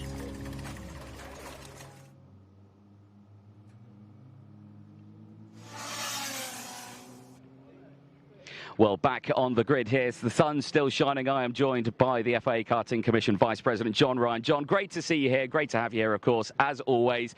Look at these trophies we've got in front of us. Absolutely mega, and these are going to go to two very lucky drivers who are going to take the final wins here. But at this moment, we don't know who's going to take it. But tell us, you've been watching the races. What have you thought of the Autodrom Słomczyn circuit? Absolutely superb. The venue looks amazing, and the racing, I think, has been fantastic as well. What do you think? I agree, Anthony. First time I've actually been here myself, and just to see it's not just how the circuit drives, but the infrastructure they put in place. You know, amazing grandstand we got on the first corner, and actually it's quite unique as a circuit. The number of overtaking opportunities. We've seen people even coming up to the last few bends, the last chicane, overtaking. And with the equipment that we've got here and all that, the racing is so close. We don't know who the winner's going to be. You know, there's no obvious winner at the moment. No, exactly that. Of course, they are all on the same equipment, as we always talk about, and that also brings a superb level playing field for many. Not only, of course, with the equipment, of course, financially viable for many drivers as well, who may have not had a chance to be on an international grid such as this. The Arrive and Drive's certainly been a forefront for grassroots racing, would you say? I agree, yeah. And you know, you've seen people who may not normally have the same opportunity to actually be able to really come through and show their talents coming through, and the equipment is superb. How close, you know, they all are. It's a fantastic formula. Yeah, the Arrive and Drive, of course, not only here in Europe, but two other events that will be happening this year with Macau and Brazil. All of them fighting to head to Malaysia, of course, for that World Cup, and that itself is a fantastic event. Do you reckon we will see you there in Malaysia as well? Do you reckon you will join us? I'd love to. Yes, if I get invited, I'll certainly try come along. Yes, it's an amazing celebration. So now this is the first year that we've actually gone to having one in Europe, one in Asia, which is coming up in September, which is great. And as you mentioned, Brazil, and to actually have a big grand finale. How fantastic is that? A World Cup for karting. Yeah, certainly, and for all these drivers wanting that opportunity to head to Malaysia. Also, probably very exciting for them, for some of them who have raced only maybe in their national championship, so a great forefront for them. But this weekend, I want to cut back to the racing here. The track that we were spoken about, the grandstand, absolutely fantastic. I'm sure everyone's going to be watching from there over to the course of the day. But the racing, we can't stress, it's been exciting, it's been tight, but those front runners have been showcasing some really close racing. Who do you think could possibly take? I mean, you've got, of course, Maximilian Piontek, who's looked very quick, of course, at the front, but all the drivers look quick. Is there anyone you're geeing for at this one? Political answer. Yes, yeah. I'm not biased. You know what? It's fantastic seeing some of the local people who are running so quickly. Obviously, they've got some previous knowledge of the track and all that. But the racing's been so clean, and that.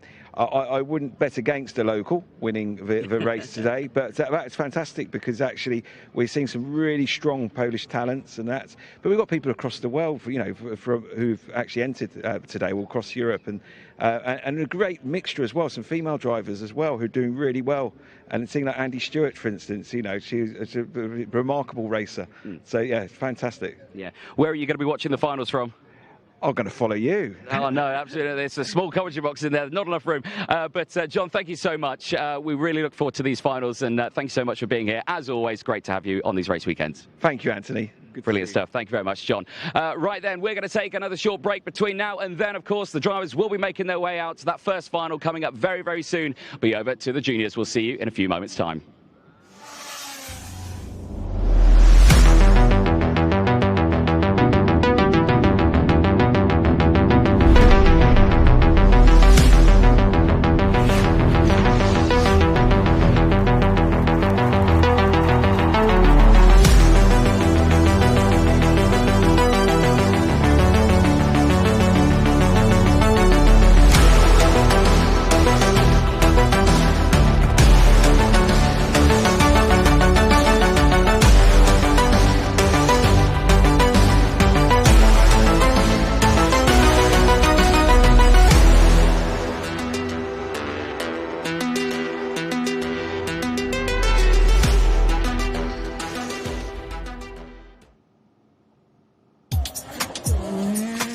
Here's everything you need to know about scrutineering in the WRC.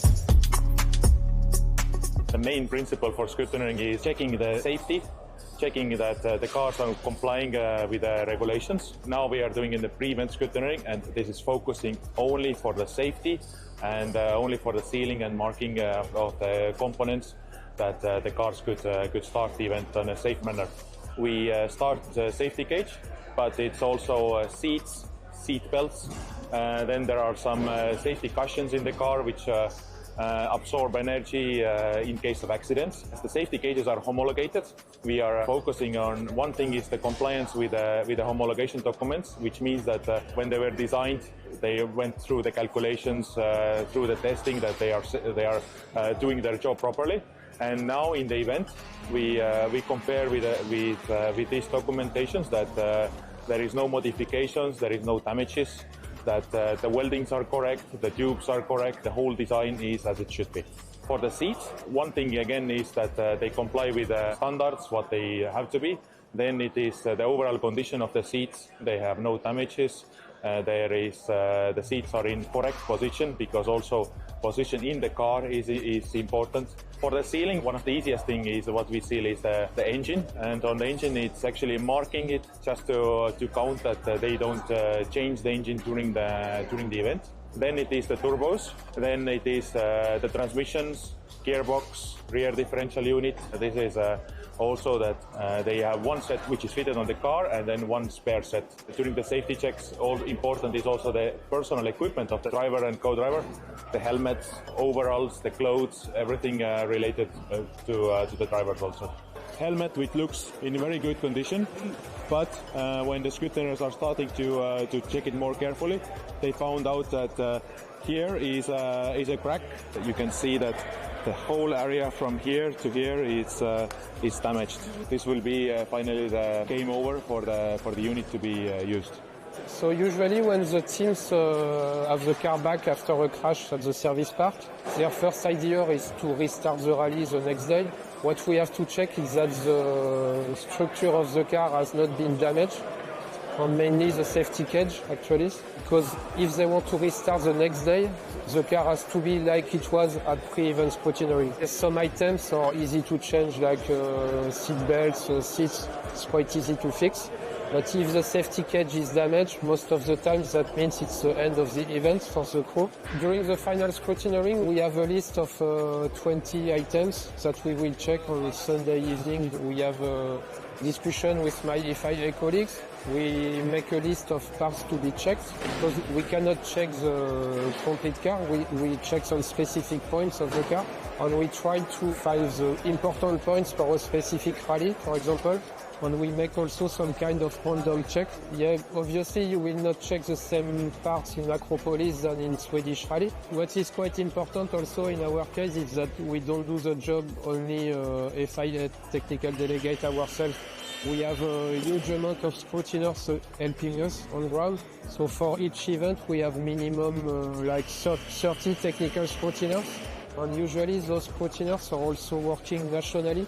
So they are following their national championship. So we hope that when they do a WRC event, they are able to use this experience for their national rallies. Without these 30 people, it would be really difficult. I'm Marco Pacini. We do a shift scrutiny here. For us, it's fantastic because in the WRC, very good the car. So it's fantastic for our job in Italy Championship. I have a lot of people in the service park and also in the manufacturer, and we have to check every work the mechanics do on the car, and after report to me with a sheet, so FIA can read the work the mechanics manufacturer have on the car.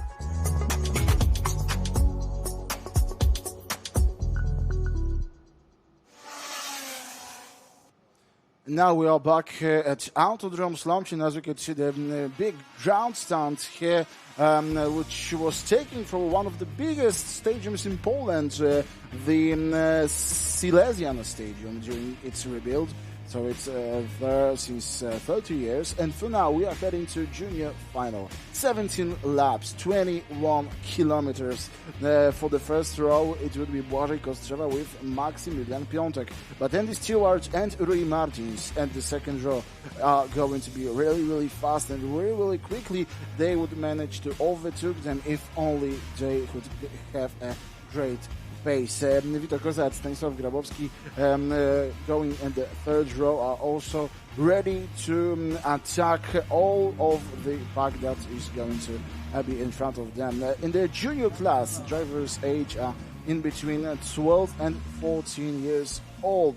In entries, we have 20 drivers from 13 countries. So this European qualification to the World Cup is very important to have all of the countries here and to compete for the best place to the World Cup. The chassis is a Cosmic Mercury with Vortex SV restricted engine, and the minimum weight of the car is 142 kilograms, so that is a little above my weight. I'm not very happy with that, but the form of the drivers are best and better than mine for sure, because those athletes are going to compete not only in this event. We believe that all of the drivers that are now in Arrive and Drive are going to compete in maybe formulas, maybe rally cars, maybe rally cross. This is the beginning. The future is ahead of them. About the tires, there is dry and wet compound, the Vegas XH4 and W6, and the tire location is one new dry set for the final and one new wet set for the finals. 2 sets of the tires for full of the weekend. Now the drivers have new tires. And speaking about the people around the track, there is a Michał Wierzbicki in a black t-shirt with Mr. Sławomir Stańczyk there, the internet guy. The connection about around the track is thanks to him. And the grandstand is maybe not so empty, but still going to the grid. Błażej Kostrzewa with Maximilian Piątek are going to start from the first row. And just behind them in the second row is Andy Stewart and Rui Martins, waiting for mistakes at the front to get the lead as quickly as it is possible. From the third row is Vitor Kozak and Stanisław Grabowski.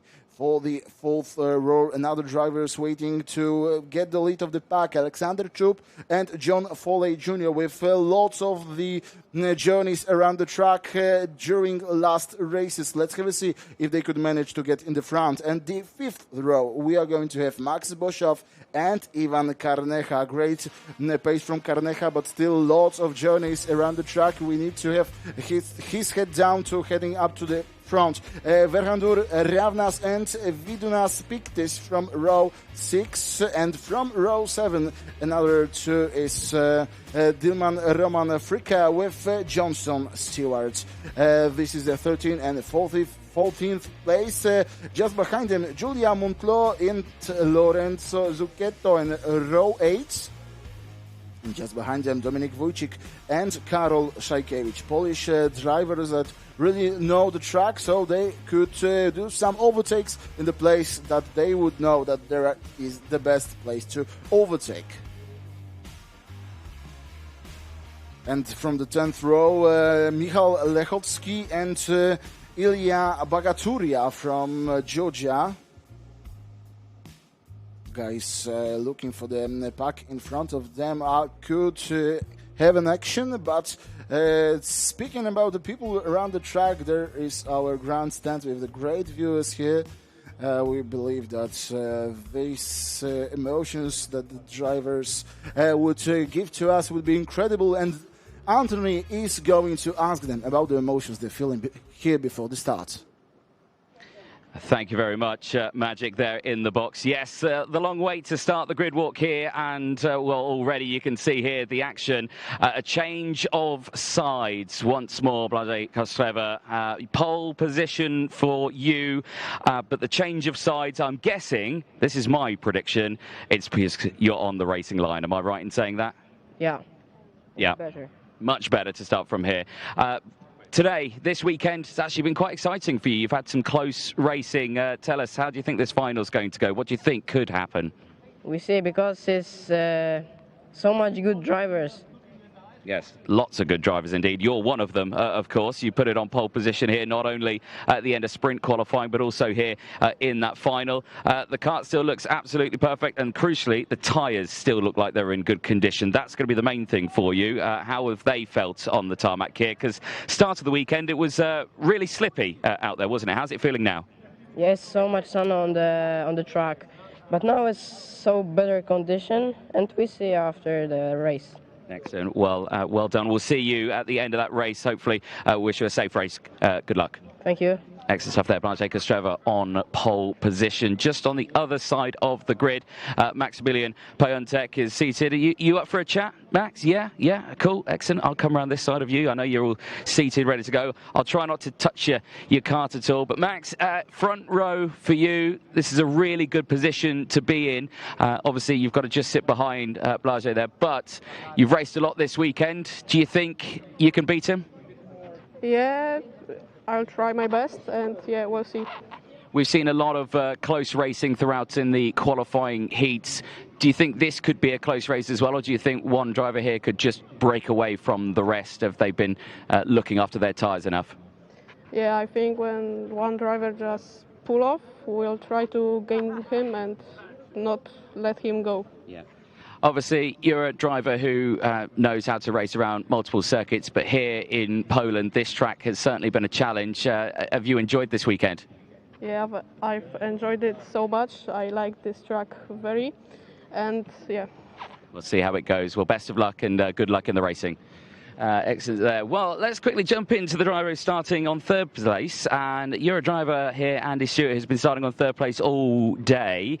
Andy, this is a really good position for you. And you've actually had good starts from here before, where you've taken the lead into turn one from third. So do you reckon you could do that in this final? I'm hoping for, and just if I get into pole start, I just need to keep going forward and not looking back. Indeed, that's the main thing. Of course, been some really close racing.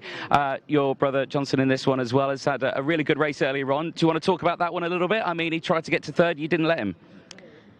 Well, obviously he's my brother, but for a podium position, I'm never going to back out on him. So, you know, when we're in the car, he's just another competitor to me. Yeah. Of course, indeed. But this one, excited. Of course, the top drivers in this head to Malaysia. Is that a race you could be looking forward to?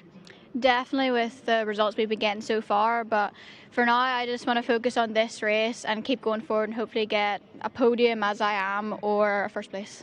Well, we'll have to wait and see. Well, best of luck, and we'll see you out there in that final. Thank you. Excellent stuff. Third place there for Andy Stewart. And, of course, younger brother Johnson's a little further down in that grid, but he's ready to also go in this race. Gu Martins of Portugal there. He is primed, ready to go on that second row of the grid as well. Keep a close eye on him.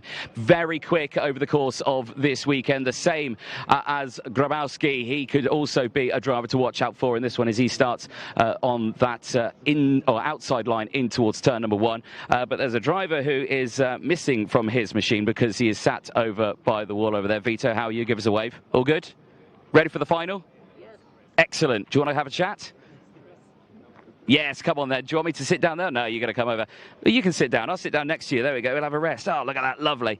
Right, Vito, this is a really good position for you. You are right in the inside line. You've got Andy Stewart just in front. You've got Alexander Shub just behind as well. What do you think you can do from P5 on the grid? I would like to stay inside for the start and try my best to go to the podium, and that's all. Yeah, indeed. It's going to be a long, odd race. What have you thought of the Arrive and Drive European Championship so far this weekend? Have you enjoyed the concept? Did you enjoy sprint qualifying? Obviously, that's a new format that we've seen. Did you enjoy the racing then? Yeah, it's actually, for me, better than the normal qualifying, so I like it. This is actually my first time on this track. I really like it, and I hope I can race this track again in the future. Well, excellent stuff. We'll wish you the best of luck starting on that P6 spot, so good luck in the race. Thank you. Excellent stuff. Vito Koza there, and that was a nice sit down. Some of the team from the Vortex family here have done a brilliant job. Of course, everyone on the same equipment here, and we'll have a good look at one of these karts as well as Alexander Chubb gets himself race ready. Of course, all of these karts absolutely identical. The Cosmic Mercury chassis that is used on this one, of course, it's powered by the Vortex SV engine, the 125cc. Of course, the juniors a little less power that they have got, which means they've actually been able to go just a little bit faster this weekend than the seniors because they've not had to worry about wheel spin or anything about that. Of course, not only are all the drivers on the Vega green tyres, but also the new addition over into 2026, the anti-launch device, of course, affixed onto these karts that have been helping to prevent those karts flipping over onto all those incidents. But they've done a great job so far this weekend, and they're primed and ready to go. Max Boshoff, he's seated, ready to go. Max, are you all ready? Happy? Good? Thumbs up? Excellent. Max is good. He's happy. John Foley Jr. just on the other side. Have a quick chat with John. I think we've got a little bit of time. 5-minute boards up in the air. John, you got a towel on your head. Is it a bit warm outside? Yeah, it's a bit warm. It's a bit warmer than Ireland, like. Well, Ireland's been pretty warm so far recently, hasn't it? I left the UK. It was 35 degrees. Yeah, it's warm enough at home, but not as warm as here. No, indeed. You're starting a little further back here. You've been starting up at the front end of the field. Those races, tell me, how's it been? Because they looked pretty challenging for you. Yeah, it's just been a hack, everyone crashing and bumping, but I think it's an okay result considering the results I've had. Yeah, and you're still in a good spot here, and you've got the chance, of course. You've got Grabowski just in front of you. He's been really quick this weekend. You reckon latch onto the back of him and help bring you forward in that field? Yeah, hopefully I can just get on someone's bumper and go and try and make the most of it, really. Excellent. Well, I'll let you get race ready because we're going very, very soon indeed because everyone else is ready to go as well. Right, we're going to take a short ad break. Do not go anywhere. This final is moments away from getting started. But firstly, before the advertisement break, we can see the drivers are getting to their karts, helmets on, gloves on, all the zippers also being on. So for now, we are heading to the lineup of these drivers as well as the beautiful people, the viewers here also at the track. Everybody is waiting for all the emotions and great racecraft between all of the drivers. Now, people at the track need to leave because in a few minutes we are going to be racing. Everybody is counting on that. Everybody is waiting for it, especially because all of the qualification hits were really, really exciting. There was an awesome battles, fantastic opportunities with overtaking and even bumping, as one of the drivers said. Everybody is bumping from side to side, from corner to corner.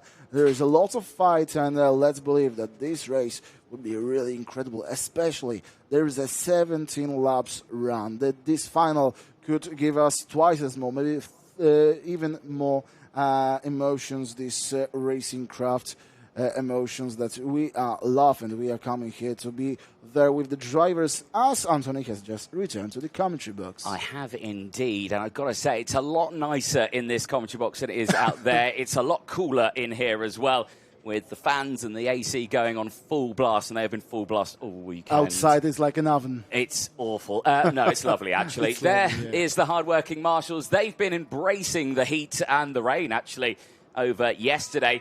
They've done a brilliant job. We certainly couldn't go racing without the fabulous Orange Army. All of the officials out there as well. And, of course, the spectators here who are joining us to watch some of the racing action. The last races of the weekend. And Arrive and Drive European champions will be crowned at the end of these two races. Do not know who it's going to be. That is the biggest story on it. But we'll have to wait and see, because at the moment, 17 laps is ahead of these drivers. As the whistles start to blow, the yellow light is on that pre-grid, indicating 30 seconds until those lights will shine green and those engines will fire up. The race direction team making their way out onto the track. Peter Mika there, Deputy Race Director, working very closely with Race Director Gonzalo Planta, and Luis Gonzalez from the Judge of Facts, who's making his way out onto the circuit. All of these drivers, all of these officials, of course, in constant communication with the officials team behind the scenes, race control, of course, out there. They have been watching all of the cameras over the course of these races as, dear, some karts not firing into life there. Alexander Chubb is one of them. Max Boshoff is another. Dylan Fricker was the third. But good news, they've all fired into life now, and they will get underway. The question now remains, can they close in on the field? Because, well, they've already broken away, and they'll have to try and get back into formation. There is race control, as we were talking about earlier on. Amelia Vishman joined by Joanna Falcao and Sam Fisher, not to be confused with the fictional game character, Sam Fisher, which is why you see those 3 dots there. But there he goes. He is also keeping a close eye on that racing action. We don't know who's going to take this one. There are, of course, names that have been looking like they could be the favourite. Of course, Blazej Kostreva, pole position in sprint qualifying, 2 qualifying heat wins, and that second place have put him on pole position here. But he's not alone on this one. Maximilian Piotek, 2 third places and a win so far in these qualifying heats. That is still, he's the only other driver in the juniors here that has taken that qualifying heat win. So he now could really be the only competitor. But again, you just can't rule out any here, because Lou Martin's best result's been a P2. For Andy Stewart, best result has been a P2 as well, and they've only been P2s by a 1/10 of a second or two. It wasn't like there were 10-second gaps at all. There's the rain dar as it stands. That rain that we can see on its way is not, I think, going to affect us for these finals. However, it may affect me wrapping up some banners at the end of the day that surround the circuit. That's what I'm not looking forward to over the course of this. But for the drivers here, their dry running still looks like it will happen. Now this is what I'm worried about. We've got drivers who are just getting into formation, but they've passed the red line already, and they're already starting to try and overtake in the background there. And you can just see it. Oh, that might not sit too kindly with the officials there. We'll have to wait and see. But the final's about to get underway here. It's the junior final, and it's going around again. It's a false start, and that will give those drivers a chance to get back into their grid positions. However, if they have already overtaken past that red line when they thought they were going to go racing, that might put them in a spot of bother with the officials. But the opportunity to receive the place that you should be starting, if you didn't do that on the just behind the red crossing line, maybe is the possibility to just find your place at the starting grid and then start correctly. Let's have a look what would be the decisions from the race director if he is going to investigate all of those moves just behind the red line. We'll have to wait and see about that. I'm sure race control that we just saw a moment ago will be looking into those ones. There you can see the fabulous circuit grounds that have played host to this one. You can see the marbles that have gone down onto the circuit now. Of course, we had a lot of rain yesterday night, it was 2 days ago night that it rained a lot, and then we got into the day and it was slick in the morning, then it really rained at lunchtime, and then it's been dry ever since then. So all the rubber that went down after that rain shower has come back again. Are we racing? The answer is yes. In the final, it's a lightning start for Blazej Kostreva there around the outside. It's also been a great start for Maximilian Piotek, who's held on to second place at the very start of that race. We spoke to Andy Stewart on that one. Could she get into the race lead from the word go? The answer is no on this one, as off the road in the background rejoins right at the back of the grid. That, unfortunately, is Max Boshoff that will now be starting this final from the back. Of course, this now only lapped races, 17 laps. And at this moment, Blazej Kostreva is having to deal with Maximilian Piotek, but communication between the two of them, I think these two will do what we see time in and time out in a final situation. They will work together, they'll become frenemies, as I like to call it, and they will try and open up a massive gap between themselves and third place, and then when it comes to the last 2 laps, then they'll fight it out between themselves. We could see a few corners back that while Kostreva was looking at the Maximilian Piotek showed him with his hand, go, we are going now, we now need to lose them from our backs. And if Rui Martins or Andy Stewart wouldn't be there, maybe on the last laps there would be a place to fight for the first place. No, certainly, and that will put these guys into that situation if Roy Martins does close in. But he's pushing for now. Yeah, indeed. If he does push in and closes the gap, it might throw the ball back into Piotek's side of the court, where he will think, I need to get this overtake done, and in doing so, then starts to bring the rest of the pack in. Andy Stewart there under a little bit of pressure from behind. That is Vito Koza trying to look for the move down the inside. We're caught up with both of these drivers on that grid. Both of them really set on a podium in this, but we have to wait and see as they just sit outside of that podium area. 4th and 5th place for them. John Foley Jr. has had a good start to his race on this one. He's gained 2 places. He's there in P6 and looking very strong indeed. The same is Charnega, who is there in 7th place on a 3-place gain at the start of this race. Obviously, we spoke very briefly about Max Boshoff. That start for him, very challenging as he now is circulating in 20th place. Fastest lap of the race, though, for the driver in 3rd place, Roy Martins. In second, he has back, just overtook. And he's just got that move done. Yes, through the hairpin. He has taken that P2 away. Now, Martins and Piontek will try and close in on Kostreva. No teammate orders on this one. No friendly. Yes, okay. Let's try and get this one to the end. Martins wants the lead, and he wants it now. But let's have a look about the pace in the middle of the pack, because there's a big compressed group of the drivers as well of the battle of 7, when now is Alexander Choplining, Czarnecha and Grabowski. Now we are looking for the leaders on the 2nd and 3rd place, Martins and Maximilian Piontek. Trying to catch Błażej Kostrzewa, but for now his pace is really good and he extends the gap. Does extend the gap, and in this time Kostreva has just set a purple sector number 1, so he's trying to break away now. He has seen that overtake has happened. He thought, right, okay, now I need to open my own safety nets here to protect myself from Martins. It's exactly what he's doing now. However, in that 2nd sector, Martins has been faster. It's a personal best for all of them, but Martins there was faster over the line. Who will take that better lap time? It is going to be Kostreva. Sets a purple lap on that one, 53.189. Action happening in the background there. That is Dylan Frick, who's just lost out on a multitude of positions. Monlev, Wojcik, and Reveners, who's managed to push themselves through, as we see those overtakes happening thick and fast up and down the order. Lap number 5 we are on of 17. This is the longest race of the weekend so far for the juniors. A lot of pressure on these drivers just outside that top 10 to try and push their way through, and there's a notification that a driver does not want to see. Unfortunately, the 120 machine of Dylan Fricker under investigation for a starting infringement, and look at what happened here in the background. That is Fricker on the outside, Mamler on the inside into the chicane, up and over movement, and just try to hit that curve to avoid it, and unfortunately just went straight into it. The racing line there, very tough, and actually I did that on my first session out. I think I went in way too hot and hit that curb. It is so easily done. There is John Foley Jr. fighting away with Andy Stewart, and has just managed to get that move done. So John Foley Jr. now up into 4th place. He's actually having a really strong performance on this one, despite the results that we saw earlier on from starting on that front of the grid. Suddenly now in this final has come to life, and is now going to be heading towards a potential podium here.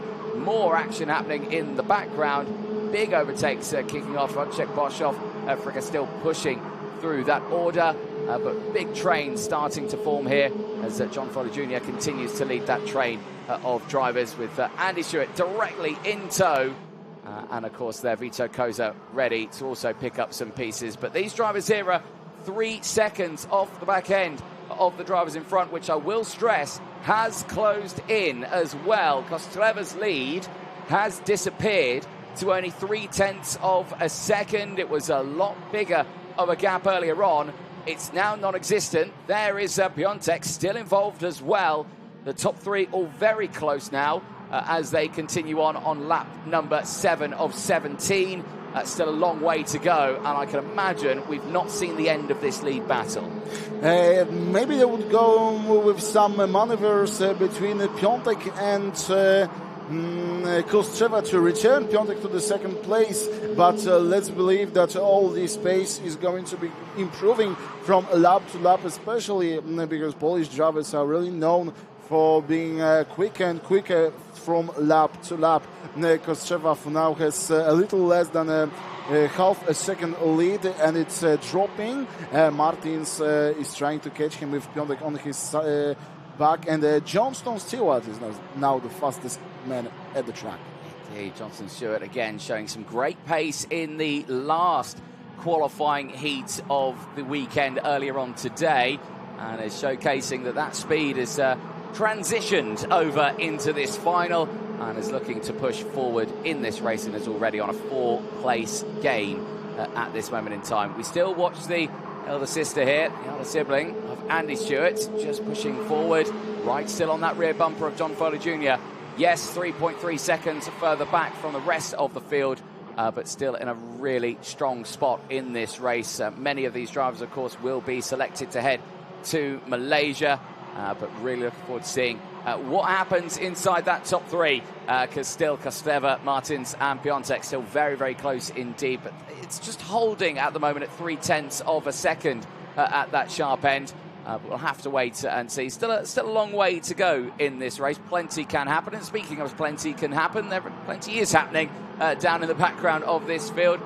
Nice battles happening in the form of Rabanus and Jajkovic, who are trying to push their way forward. They're in 13th and 14th place. Max Boshoff is recovering back in this race in 15th, and Dylan Fricker, I should say, and Wojcik. Monler still there, Vakatoria and Leotsky all rounding out the top 20 for this moment. Still, we watch this fight for 4th place raging on, as the fighting at the top three still very close indeed as well.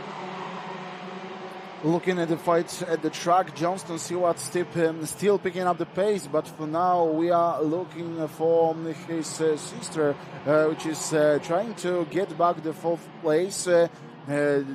Foley Jr. is still making his defensive line, but speaking about the front of the pack, still Kostrzewa is in lead, but Martins is still catching him up. The difference between them is less than a quarter of a second.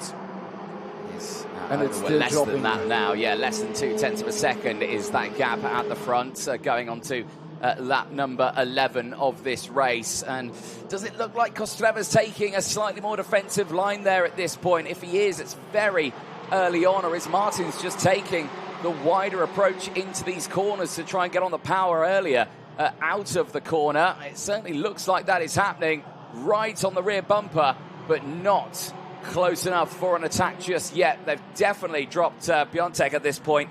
He is still sitting there in 3rd place, but I can imagine he's waiting for Rui Martins to go for that lead, and then he's ready to pick up the pieces, and there is that lead change down the inside. Rui Martins does it into that final chicanes, and just as we said, Piątek goes through as well. Kostrzewa down to 3rd. The pole sitter from sprint qualifying, the pole sitter for the final, is still on a podium spot, but now is in trouble, and there's another change for the lead. Piątek goes through down the inside of Rui Martins at turn number 3 and retakes that lead away. And now that brings Kostrzewa back into the fray, and as quickly as they drop back behind Rui Martins, he's back to 3rd, and it's Poland 1 and 2 again at the front of this field. Kostrzewa now is saying to Martins that let's go ahead, don't overtake each other, and trying to catch Maximilian Piątek. So for now they are going to carry on and taking late with the actions and overtaking spots, maybe to the last corners of the last lap. For now they need to focus on keeping them together. Now trying to attack John Foley Jr. is Stanisław Grabowski, I'm sorry. Right now here, though, lap number 13, and already a couple of lead changes then, those previous laps. Could we see more here as Kostrzewa and Martins continue to fight on there? Here's Grabowski. Yeah, that is on John Foley Jr. That is for 6th place now. Foley Jr. fights it back. It's a bit of a curve. Here comes Shub for a move down the inside. Contact made between the two of them. They both keep it on the straight and narrow, but Grabowski is going to have the inside line through as well, is going to go. Janega, he gets squeezed through as well. Now the rest of the field behind is all wanting a piece of this action. Johnson Stewart there. Pictis is there as well. Zucchetto, Boshoff, all wanting their pound of flesh in the remaining parts of this race. And that's been some big moments there in and around 7th to 12th place. At this moment as well, though, while they've been fighting at the front end, Andy Stewart has been quiet there in 4th. Made that overtake on John Foley Jr. earlier on. Vito Koza has done that same job as well. But Stewart's been slowly eating away at that lead from those drivers up in front. Yes, he's still 2.6 seconds behind the race leader at the moment, but visually she has broken away from the drivers behind, and she is wanting to close in on that top 3, which at the moment has closed back down to just 0.2 of a second. Martin's just inside a second of those top 2 as well. It's still looking very, very close. Over the line they go. There is Pictis and Johnson Stewart. That's 9th and 10th place, still very close. Zucchetto in close company. All of these drivers have had these up and down results, and we can look at those up and down results over the course of this one. And this is what we talk about with the arrive and drive, with everyone on the same platform. You don't see a dominant form at a circuit. Yes, okay, maybe Kosteva with 2 wins in a second has been quite dominant. But when you get drivers who have had like a 5th, a 2nd, and then a P12, and then you get 6th, 12th, and then 4th, 10th, 7th, 9th, they're all slightly drastically different results. You've not seen a win across the board, which is always exciting to see. It means the racing is always quite close. Martins is in a real trouble here now. He's dropped off the back of the front 2. Stewart might be able to close that gap in, but they're having a relatively calm race right now. Kosteva, though, is still within half a second of that race leader, and we'll have to wait and see, as that was a lovely move round the outside then for Ilya Bagaturia on Mikhail Lahotsky. That was for 18th and 19th place, and beautifully done there in the back of the field, still showcasing that the race is very close all the way up and down that order, as Piontek now sets the fastest lap of the race in the lead of this race. He's trying to get faster and faster and leave Kosteva back. For now, the gap is even extending, and it's 2 things more than the gap from the other lap. So there is a chance that Maximilian Piontek entering the last lap could held his lead, but still there is 1,200 meters to the finish line. There's still a long way to go, isn't there? Last lap orders out then to the field. Last attempts or overtakes are almost happening there over the line. Janega trying to get down the inside of John Foley Jr. at turn number 1 and nearly absolutely wiping the front of his kart off there. But still, the front of the field is where that action is. But at the moment, there's not much of that action because Piontek is still doing a brilliant job. Down the inside again. This time it's Grabowski. He manages to get a last lap lunge on John Foley Jr. That's for 6th place once more. And he goes very, very defensive there into that final hairpin. But at the front end, here on your screen, Maximilian Piontek, we caught up with him on that grid. I said, do you think you could take that final? He said, we'll see what we can do. And he's only gone and done it. Over the line, it's Maximilian Piontek who takes the win in the European Championship. He is the Arrive and Drive European Champion. Piontek will take it, and he gets that place to head to Malaysia. He will join drivers we'll see out in Macau. He will join drivers that we will see from South America, and he himself will represent Poland on the international scene at the LYL circuit later this year. And that, for a driver, is an incredible feeling. And for him, when he saw those trophies earlier on that driver's presentation, I could imagine him trying to pick that trophy up. And there he celebrates with the rest of him, his fellow countrymen there as well. Grabowski comes through. He's not on the podium as Grabowski, but still showcasing some great love there out on the track. I love all the gestures between the drivers after the race, especially those little handshakes. They are trying to reach each other. There's the very, very beautiful image of fair play between the drivers. Yes, indeed. But there we see 2026 FIA Arrive and Drive European Champion Maximilian Piontek. He will head to Malaysia, and great feeling for them. And I can imagine there'll be some celebrations happening in that area there, and I can already hear one or two cheers from that area. You can see how the mechanics are just closing in to congratulate the drivers at the end there. A great result, and of course a great prize up for grabs for them as well, where they can head to Malaysia. Lots will be happening on that one, and especially for Ajay Kostreva as well. Still a podium spot there, still a great result. Same for Guy Martins as well. That superb drive all the way to the very end, but there can only be one winner in these finals, and that final will head to Maximilian Piontek, who will stand proudly, I'm sure, on that top step of the podium. There is your top three. Piontek from Kostreva, Martins finishing third at the end of that one. Andy Stewart just misses out on a podium, but still has a strong finishing position there ahead of Vito Koza, Stanislav Grabowski, and the likes of, well, look at this one here for Vidunan's Pictis. 5 places gained to finish in P7 ahead of Lorenzo Zucchetto's 8 places to finish in P8. Johnson Stewart 5 places gained to finish in P9 ahead of Alexander Shub finishing in P10. John Foley Jr. from Max Boshoff. Ravenous finishing in 13th place from Wojcik.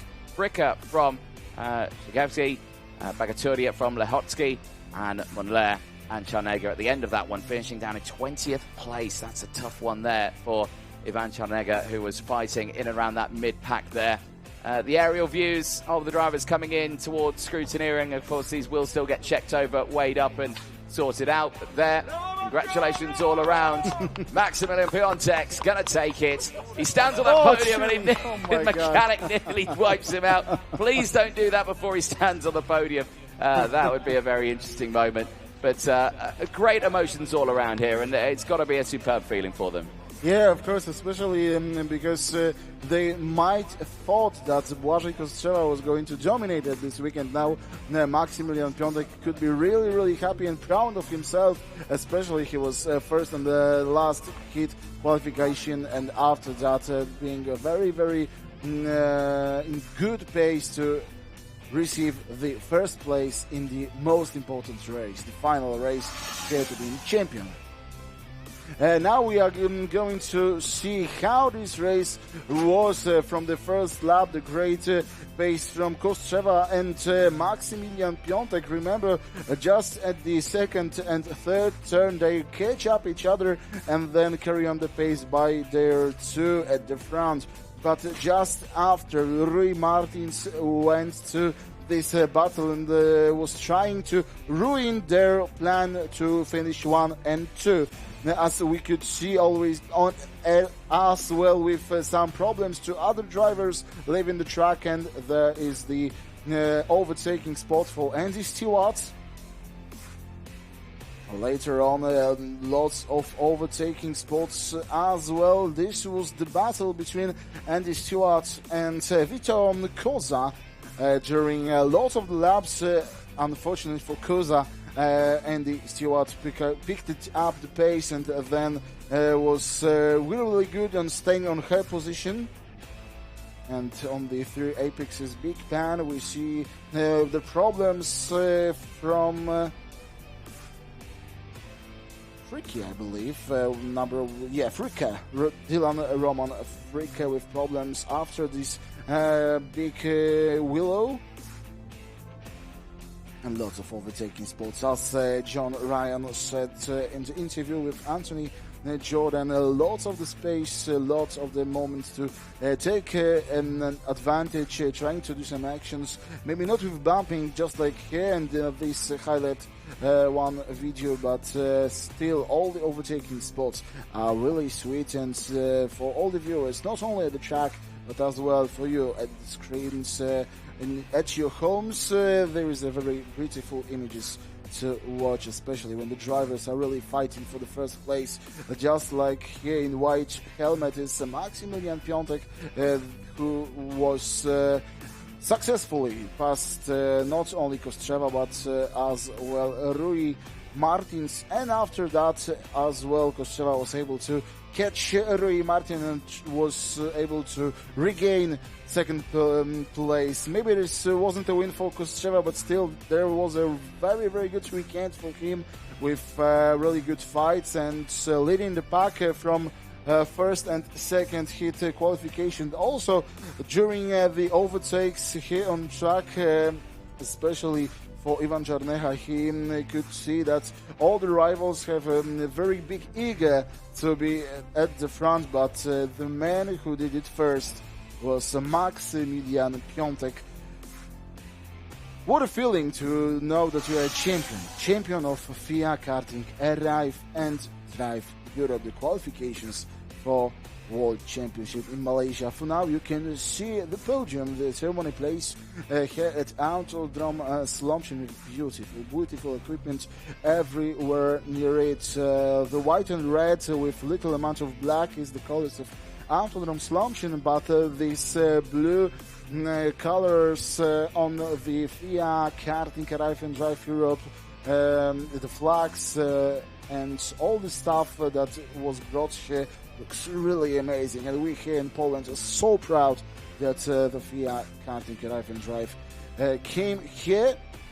Let's hope that this is not the last European event, because the track is ready for holding more and more. It's the first time, but let's believe me, guys, it's not the last time we are going to see each other here at Autodrom Słomczyn, the home track of many of drivers since 1994. Firstly, the gravel one for the rallycross competitors. Then they brought this beautiful big grounds down from Silesian Stadium. And with all of this equipment, we are able to have really good racing. About good racing is going to ask Anthony, everybody at the podium. So, Anthony, what are the feelings in the drivers? Do they know that they are champions? Thank you very much, Magic. Well, we're about to find that out. So, finishing in third place at Rui Martins. Congratulations. A podium finish here, and the smile on your face says it all. Were you expecting to stand on the podium here in Poland? I'm so happy. This track is so good. I started in P4, so it's a good position. In the all race, I stay in P2, but I in P4. Yeah. In P3. Well, it's still a very good result indeed. But tell us about the other races today. The qualifying heats, you were very fast there as well. You must have really enjoyed those as well. Yes, I'm very fast, but in the last race I was with a bad engine, so it's difficult. Yeah. Well, you've ended up this weekend on the podium, and you'll get one of those massive trophies, so we will see you on that podium. Congratulations, well done, Rui Martins. Thanks. Excellent. Let's bring in Blažej Kostrzewa. Roy, if you want to take a stand there. Blažej, well, pole position in that final, pole position in the qualifying sprint races as well. But P2 for you, still a great result. Are you happy with the result that you've come away with here? Not so much. I don't have speed now. I don't know why. Yeah. The race out there, long race, of course, the longest that we've had, 17 laps, and you showed great speed throughout the weekend. Talk us about that final. What happened in that middle point? I don't know.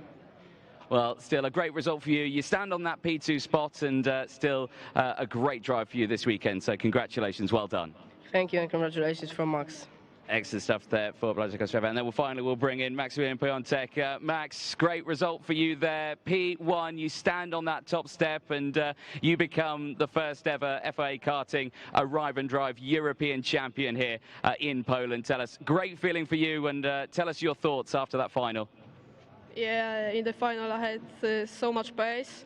Yeah, I need to manage the tires, and I'm feeling really, really good. It's my first win in junior, so it's very nice. A trip to Malaysia is on the cards now for you. Have you ever been to Malaysia before, to the OAL circuit? No. So another brand new circuit for you to learn. But this weekend has been absolutely great, and talks about some of the highlights. Apart from the final win, what's been the most exciting and enjoyable part of this weekend? The races was amazing. Yeah, Blažej and other drivers had so much pace, so I can fight with them so much, and yeah.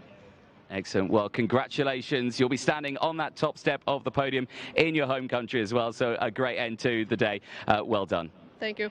Excellent stuff. We're going to take a short break. We'll be back in a few of those podium presentations coming up next. Well, good afternoon, everybody. Here we are at Franciacorta in Italy for the World Karting Championships. My name is Nigel Edwards. I'm the race director for this event with Pasquale Lupoli from Italy. I've been doing this role now for 15 years for the FIA, but I've been a clerk of the course race director for about 25 years, which sounds like a hell of a long time. Stop it. Under investigation, please, Pasquale. We're a team game. Obviously, as a race director, the important bits for us are two things, really. One is safety and one is fairness for the competitor. So we need to be making sure that we train and encourage young, new people into our sport. And say Peter is one of those typical people who's been on the high performance FIA program, so he's doing really well so far. I think we're about a year and a bit into that, and I'm sure one day he will become an FIA karting race director. My name is Piotr Mika and I come from Poland. I started my career in motorsport 17 years ago as a track marshal in Poland. Now I am a race director and steward on the national level. HPP allows me to get extra knowledge and extra experience gained from the best race directors in the FIA. My ambition in the future is working with the best to gain experience from them. My name is Matteo Pedini and I'm the FIA Sport Officials Manager. This program wants to prepare the next generation of FIA officials. Of course, we want to help the different candidates to learn the skills and the mindset that they need to work on the World Championship. It's part of our mission as a FIA to make sure that every different championship has the high-level quality officials now and in the coming years.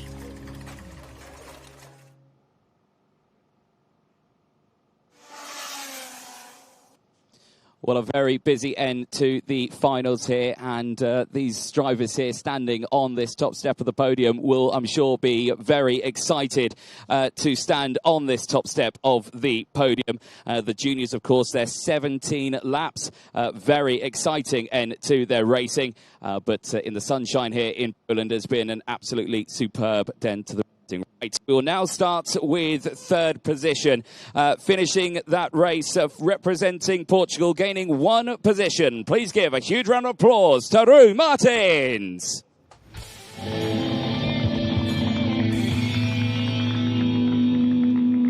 The second place trophy, the second place position at the very end of that race. Certainly exciting to the very end. Please give a huge round of applause representing Poland. Please welcome Blażej Kostrzewa.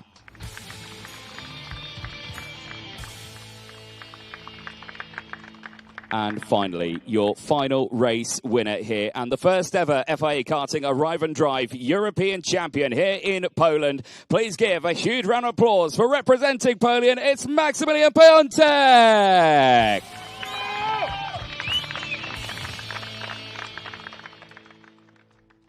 A superb end to the racing here, as we will now listen to the national anthem of Poland.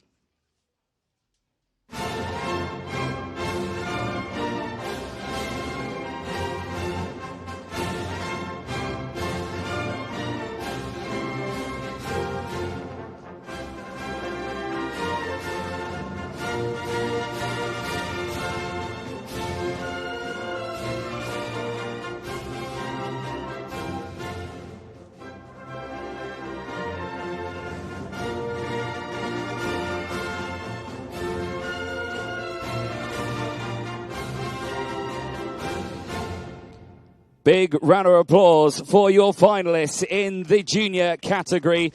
We'd now like to start the presentations for the trophies. Please welcome onto the podium the president of the Automobile Club Rzemieślnik, Sebastian Kołakowski, to present the third place trophy to Rui Martins.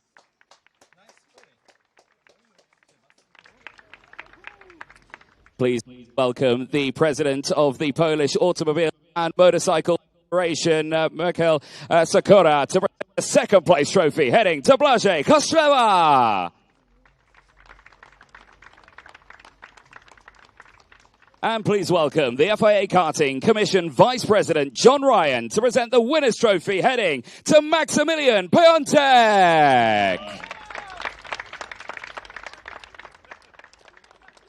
Well, a great end to the racing. Guys, if you'd like to join the drivers for a photo, you can squeeze in on the left-hand side. Drivers, at this point, I would say to try and lift those drivers up, but please don't. They are very, very heavy out there. We don't want any injuries. Nice big smiles then for all of our photographers out there. And then what we'll do is we'll bring you all up on the top step of the podium. So once we've had all of our nice big smiles there, we'll get you all on that 1, 2, 3 spots. So drivers, if you want to jump in nice and close, all on that top step of the podium for me. There we go. And we'll get everyone in with a nice big group photo. So, yeah, all you jump up on that top step. These 3 drivers of here. Great racing here in the sunshine in Poland. But, of course, they will be heading to Malaysia. And that will be a very busy one at the end of the season at the LYL circuit. Well, one final thing for these junior drivers to do. And that is to spray those bottles of champagne. So anyone in nice clothes, please stuck around. Wait for it. Okay, 3, 2, 1. Champagne!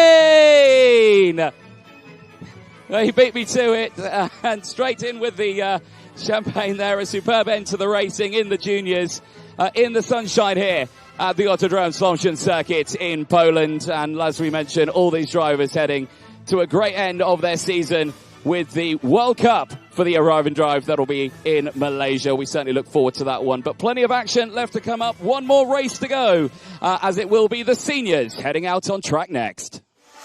The steering wheel's been ripped out of my hands. I wasn't expecting the steering wheel just like suddenly came out of my hand. Just broke the bone in half. 9 more screws and 2 more plates. I broke the bone in like 3 places. I spoke with the safety department. There is something to do. But the FIA took note of this and actually have gone above and beyond in order to ensure that these kind of crashes and these things don't happen anymore. The steering damper and playing a key role on preventing this type of injuries. If you have a crash and the damper takes all the force away from the wheel, that it doesn't really move out of your hand anymore.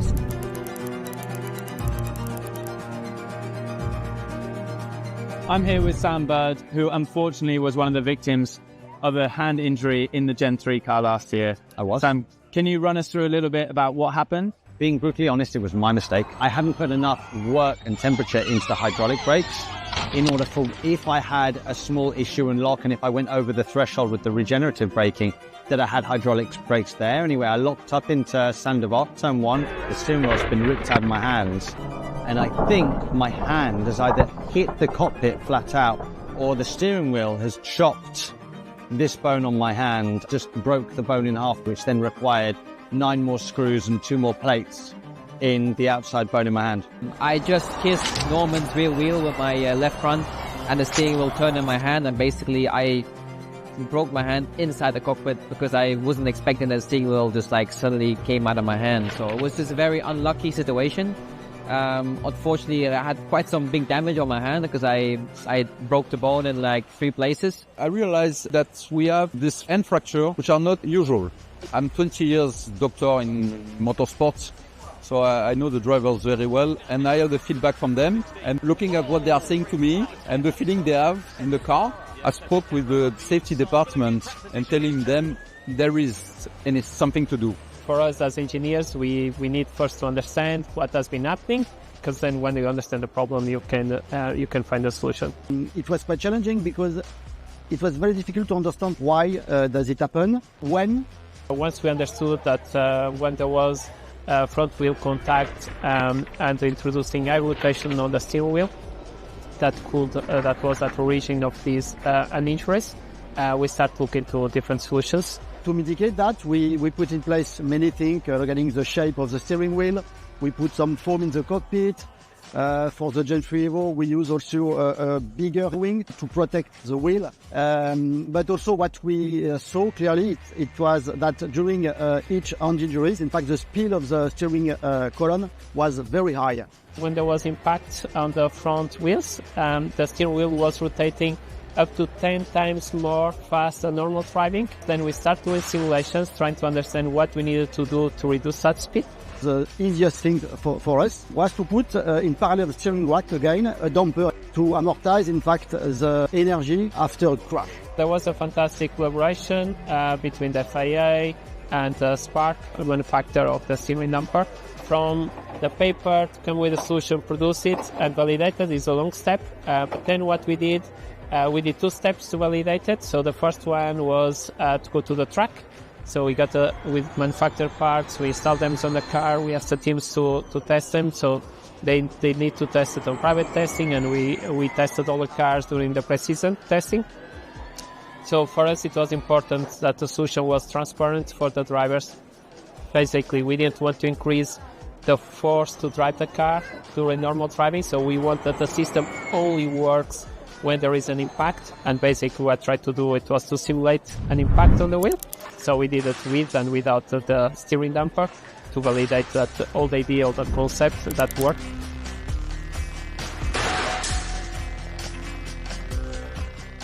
There were some crashes that were involving some hand injuries, but the FIA took note of this and actually have gone above and beyond in order to ensure that these kind of crashes and these things don't happen anymore. The steering damper has been the key deployment that has been helping and playing a key role on preventing this type of injuries. For sure, the FIA is pushing hard to make it for sure safer and for us, because obviously the injury was quite bad, and they made big steps from that moment onwards. The steering damper, I think, is a very good tool, not being tested yet on my side.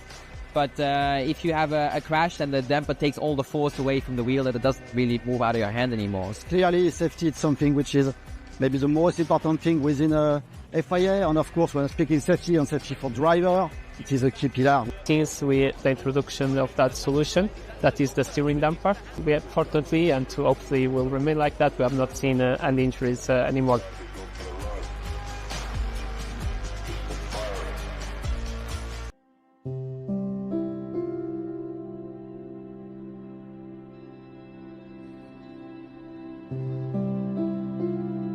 I'm Fabio, I'm 36 years old, and I am a karting driver. About karting, I have to say that this sport is fantastic. This sport is pure driving, pure racing, no electronics. The skill of the drivers are, in my opinion, the 70% of the performance, so you have to work a lot. I'm paraplegic since the age of 16 due to a road motorbike incident. Well, it was hard, especially at that age. But you know, life goes on, and step by step I had my life back. So I came back to school, I took the diploma, I took the driving license, and so on and so on and so on. 1 year and a half after my incident, I was at home with my best friend Giulio, and he told me, why don't you buy a go-kart? And I started my beautiful journey into this great sport. Well, family is very important. I am a karting driver thanks to my father, because he has ever been at my side. He was my first mechanic when I started, and is still my mechanic when I go at the track for training. My mom also has ever supported me, and also my wife Federica is every time at my side. Ciao Kimi! Ciao bello! Allora Fede, tutto a posto? Noi tutto bene, ti stiamo seguendo, vediamo i tempi eccetera e ci fa molto piacere che stiate andando così bene. Dai. Bravi tutti, bravo il team, bravo tu e mi raccomando oggi ancora di più. In karting, it is very important to establish a great relationship between you and your mechanic and your team, of course. The mechanic used to transfer your sensation into setup changes, and it's very important because in go-kart every little change makes a big difference. My mechanic today is Freddy. He's a very good guy, and we are doing a very good job. I think it's very important to have some passions in life, because if you are too concentrated all in work, it's not so good. It's better to have some passion to free your mind.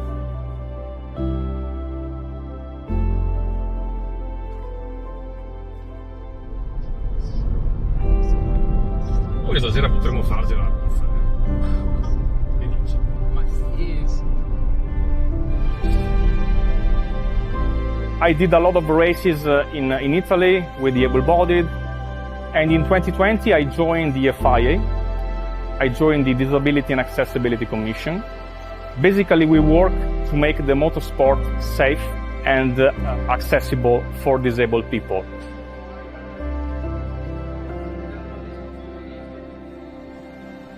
And so my message is for those who are disabled and who are passionate about motorsport is to buy a second-hand go-kart, to go to the nearest karting track to your house and start racing. You will have a lot of great emotion and what I think is the best sport in the world for a passionate about motorsports.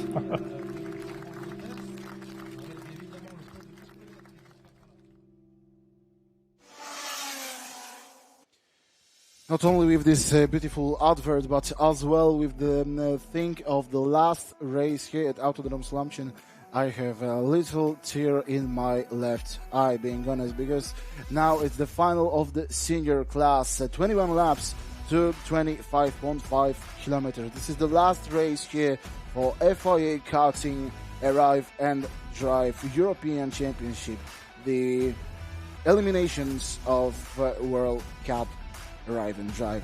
What a beautiful event this is. Not it was, because there is still one race to go. The one race with the most amount of laps during this all competition, as well as the biggest amount of the drivers. So let's hope that on this big grandstand there is going to be the biggest amount of spectators. Great emotions throughout all the weekend with senior class, with very great battles and many overtakes at the track, which is Autodrom Słomczyn.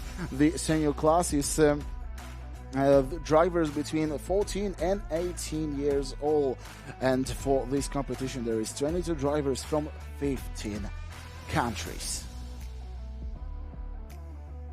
The pack is really competitive, and the competition is really good for everyone, because they are driving in the same chassis, same engine, and with the minimum weight of 152 kilograms for the kart and the driver combined. The engine is Vortex SV, which is unrestricted for what is interesting. The tires are dry and wet compound by Vega XH4 and W6, and the tire allocation is 2 sets of tires, one dry and one wet for the left.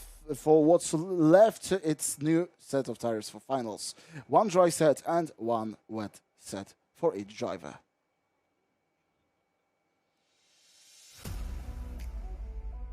We can see Mr. Mentos, as he had the nickname, and after that we can see the beautiful viewers here at the grandstand.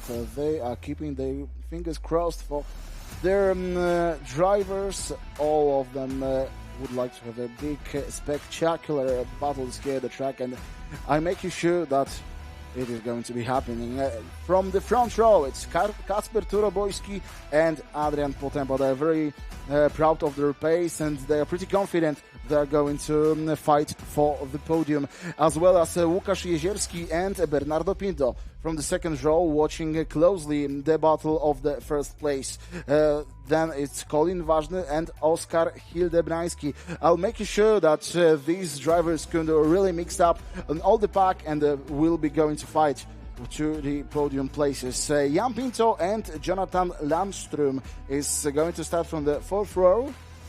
And heading to the row number 5, it's Mayan Patel with Licky Van Beckel. The second to 10 drivers is Nikodem Osiecki and Max Ollert, 11th and 12th place, and row 6 with Adriano Krajlic and Charlotte Tilley from row 7. Just behind them, they're going to start Oliver Kerg and David Konkas from row 8. And Kian Shah and Sheira Kojima from row 9. Just behind them will be starting Akos Madaras and Samuel Hambaraju-Mayan. And the 11th row is for Marcos de Dios Gutierrez with Roberto Albisketki.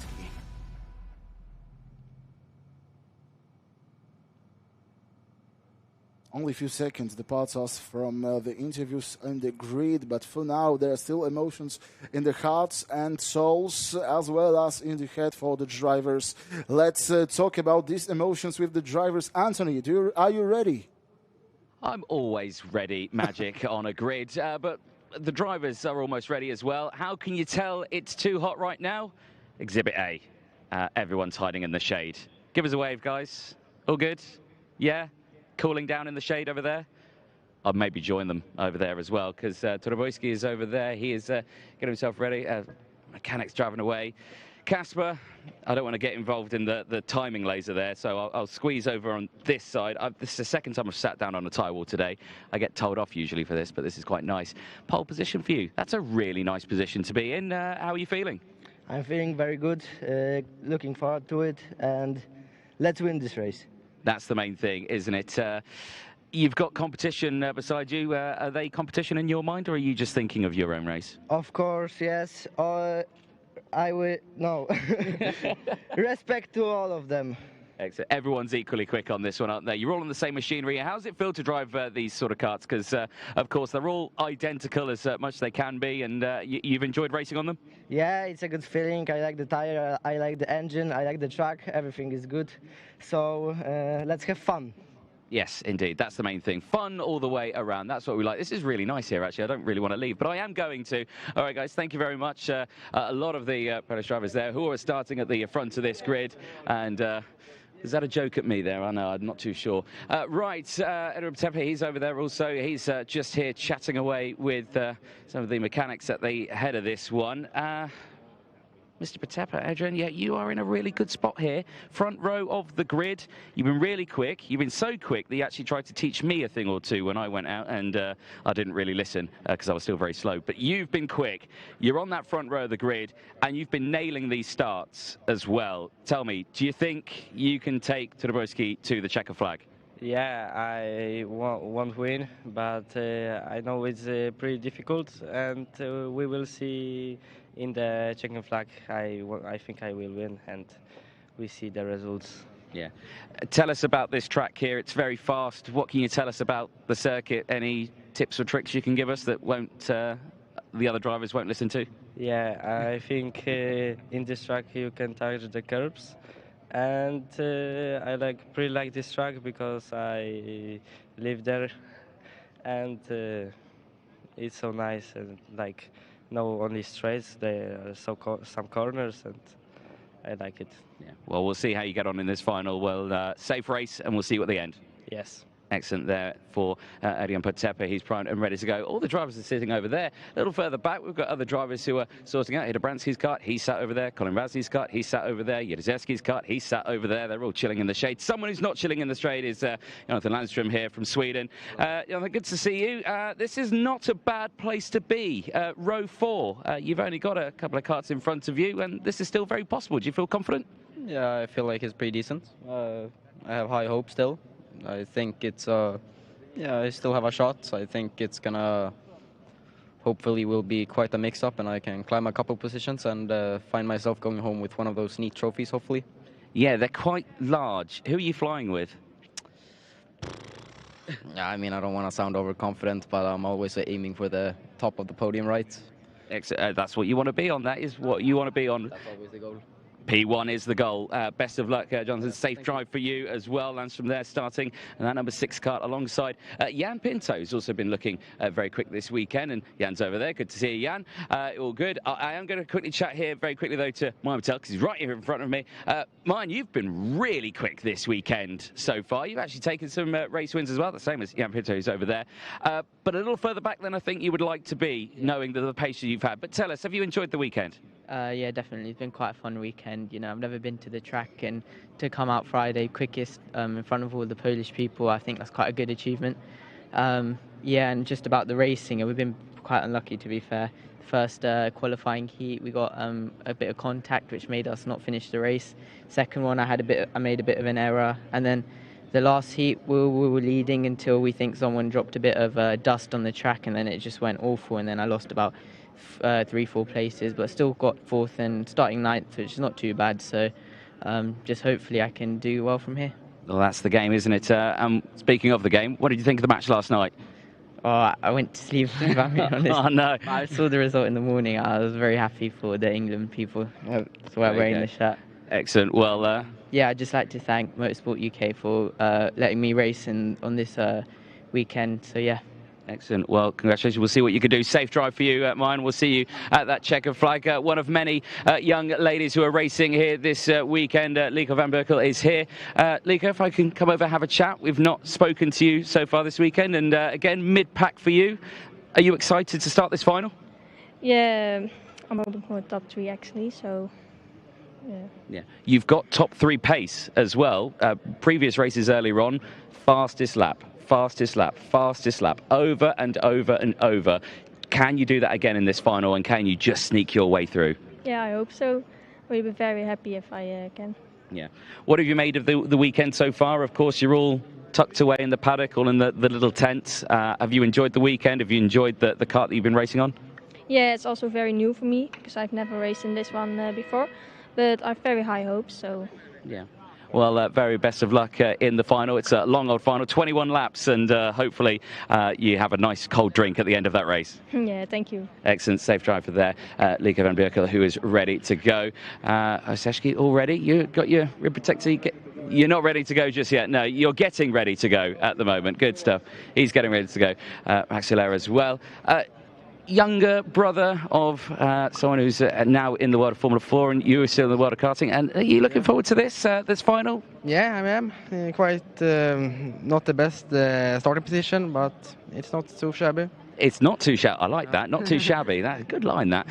But you, of course, you're on the outside line in towards turn 1. Means you're on technically the favourable part of the track. You've got the racing line here into turn 1, but you've also got karts on the inside. How challenging are those race starts here? Yeah, it depends a bit, but I prefer the inside, but it hasn't gone too bad yet this season. Yeah, well, very best of luck at the final, and safe drive. Yeah, thank you. Excellent stuff there. Right, enough from me, enough of the drivers. They're going to get themselves race ready to go for this final. 21 laps in this heat as the klaxon blows in the background. We're going to clear the grid. It is the senior final. It's coming up next. Thank you, Anthony. To all of the drivers, we wish you good luck, because these competitors are going to have a really tough competition here. 21 laps here, the Autodrom Słomczyn, 25 kilometers race is a really long and really challenging task to do, because of all of these corners. Only 2 straights, which are 120 meters long. There is no place to rest, being honest, because even if you're not turning on those 2 straights, you need to focus. You need to check the drivers behind you if they are going to attack, maybe in the corner, or maybe preparing for the next few corners to attack you in the place when you are not supposed to be in a dangerous situation.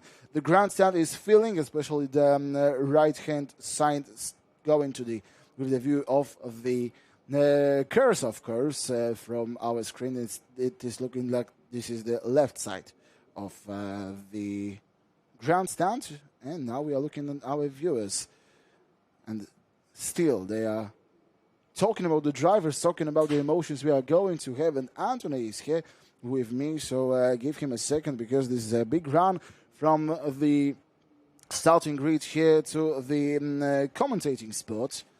But talking about our great marshals, they are going to have a very big job to do, because at the final nobody is going to let anybody down.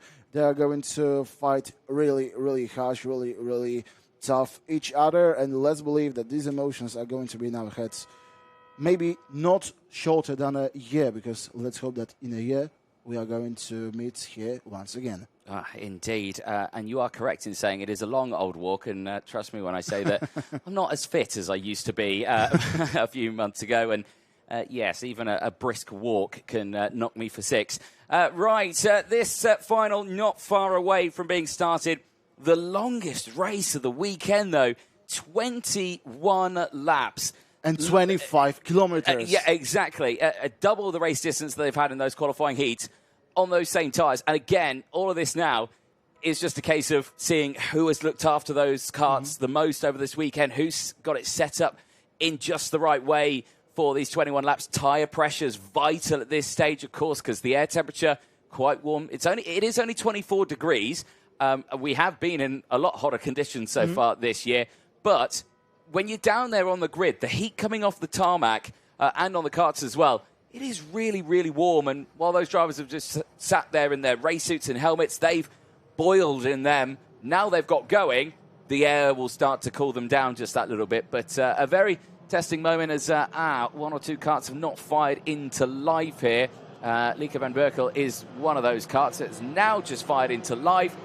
She's got going again, and she will be in this final. But yeah, this is going to be a really tense moment for them. Long, long race ahead. Especially with the track temperatures, that's why we were seeing the competitors sitting in the shadows over the starting. Nice to join them as well.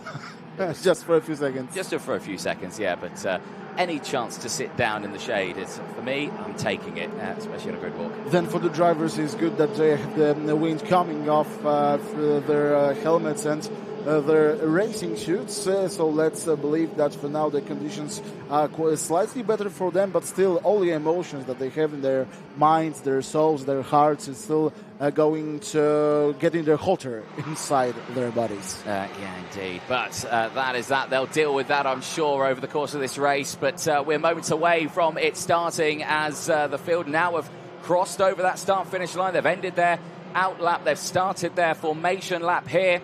Where, of course, Kasper Todorowski and Adrian Patepa will start the procedure on this one, of course. For Todorowski, he was pole at the end of sprint qualifying in that new format. Patepa was third in that, which means he was starting directly behind Todorowski. Now he's starting alongside Todorowski, and this is a very different situation for him to be in. He's not going to be able to follow him into the corner. He's got to go wheel to wheel with him. And as we were talking throughout the weekend, the Polish drivers are very, very confident about their pace here at the track, and as well as Todorowski and Potempa, they were talking they are going to win there. So let's have a look how the battle is going to be, because the eager of winning is so big in them. Yeah, it certainly is. These front two drivers have both won the qualifying heat, but we have had drivers win sprint qualifying as well, have shown great pace against these pilots. So let's see what happens here as the field bunches up very slowly and closely here round that final turn. It is the senior final here for the FIA Karting Arrive and Drive European Championship. It's lights out and away we go towards turn number one. Ooh. And I shouldn't have said that line. I meant something else as they go through. And it's a brilliant start at the front of this field. Everyone trying to get that inside line, but it's been a brilliant start for Todorowski. At the beginning of this race, he has swept into that lead, and he had no pressure from Patepa at the very start of that one. Jonathan Landstrom down the inside. He's going wheel to wheel with Patepa, who's now had this moment of falling back. Jan Pinto has closed in on this one as well. Remember, Jan Pinto had a DNF at the start of these qualifying heats race, which means he's effectively got a set of tyres which is one full race less used than the rest of the field. So there could be an advantage for there over the course of this final. But clearly a good breakaway at the sharp end. But we are seeing defensive postures at the front of this one, because down the inside, here comes Lukas Jezerski. He's going to try and go down the inside of his fellow countryman. Here comes Colin Razny, now into the race lead. Absolutely superb. And this is the confidence they have in their minds. Now Colin Razny is really eager to win at least one race. But what race is it? This is the final of FIA Arriving and Driving Karting Championship. Now Colin Razny is leading. Just behind him is Łukasz Jezierski, and then is Kasper Todorowski. But just behind them, this is a group of a big amount of drivers trying to reach the battle of first. For now, there's the three drivers that can do battle in this battle for first. Yes, indeed. Side-by-side action there. And that is Sera Kojima trying to get those moves done. And she has done that now. She pushes forward now into 18th place. So still having a good run. There is your top three over the line. There's the battle for fourth place raging on. Hilda Bransky and Landstrom throwing the dummy there. Absolutely superb. Jan Pinto around the outside is going to get involved in that one. Maya Patel there hands going up, and that's a lot of rear end damage there, unfortunately, to the number 19 machine, and that is Roberto Albastegui of Mexico, who started at the back of the grid. That is heavy damage. He is gesticulating wildly over the start-finish line to another driver. He is not happy, but unfortunately his race is over, and that car very, very damaged. Action still at the front. Colin Masny still leading the way. Jaruzelski still there, and Taraboyski still holding on to third place, but they are in a 1-2-3 locked-in battles. Speaking of locked-in battles, there's one right here.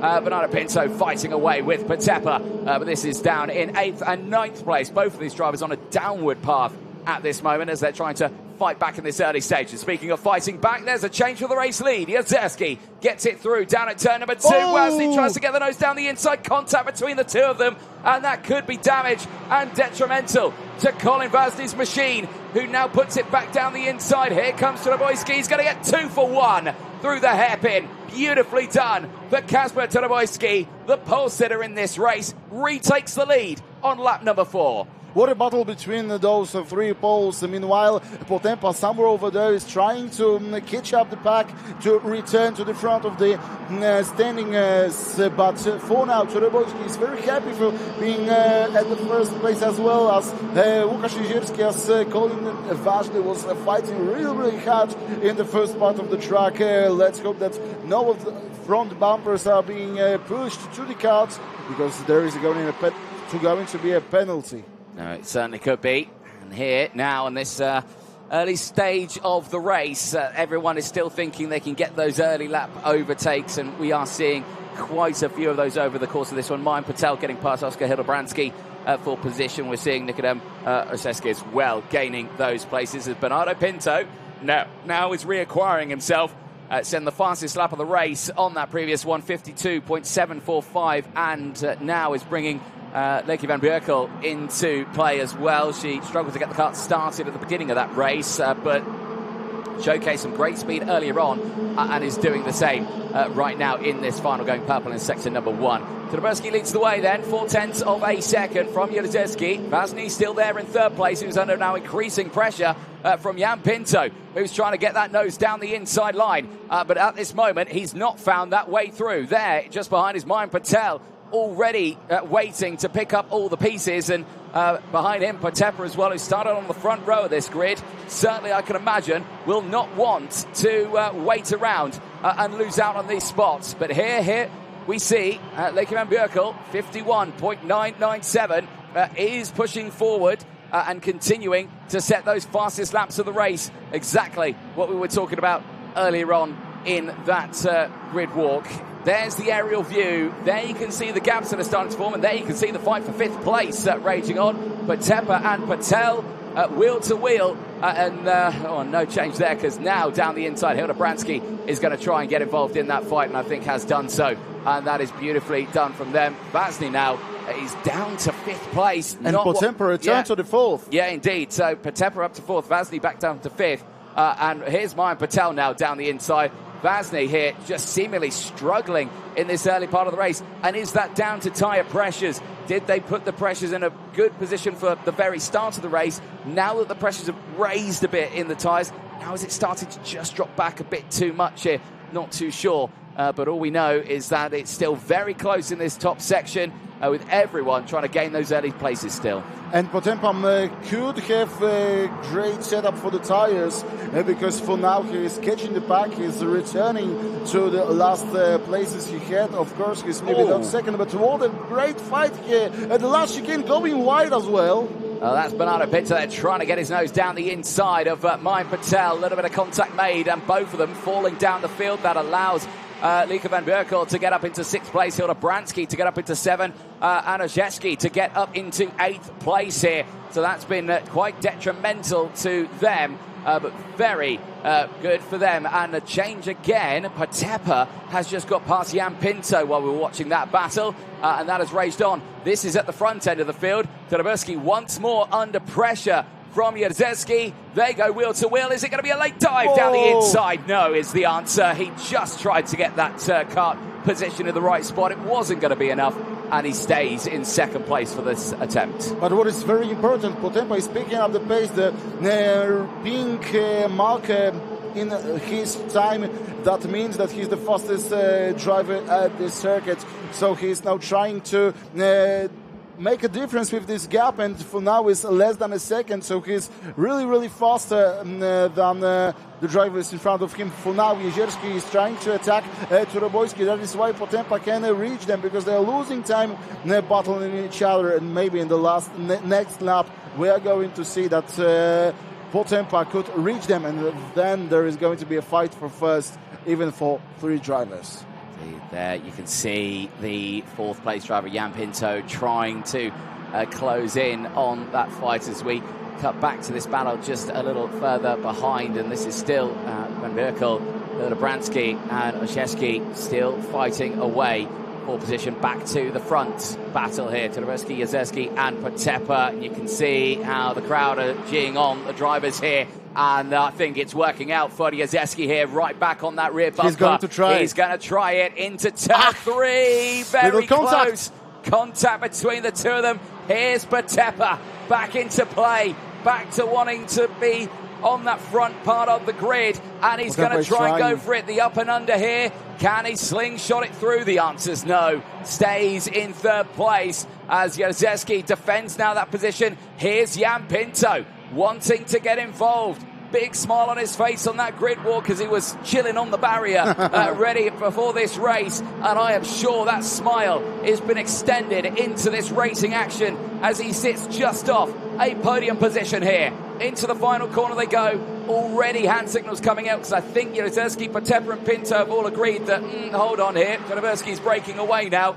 We're only lap number 11 now of this race of 21. There's still a long way to go. But what a great view that Pinto is joining to this fight, because as many drivers as going to fight for the first place, the race is going to be much more fun for us to watch as well, because the emotions are going to reach the maximum level as there is a half race behind us. There is only 10 laps to go, so 10 laps, last 10 laps of FIA Karting Arrive and Drive here and Autodrom Słomczyn. This weekend is still getting on the max level of emotions, and our heart should beat faster because the drivers are making so good overtakes and actions here, just like in the chicane, while the Potempa is overtaking Jezierski with great success and trying to maintain the pace to catch Kacper Turobojski.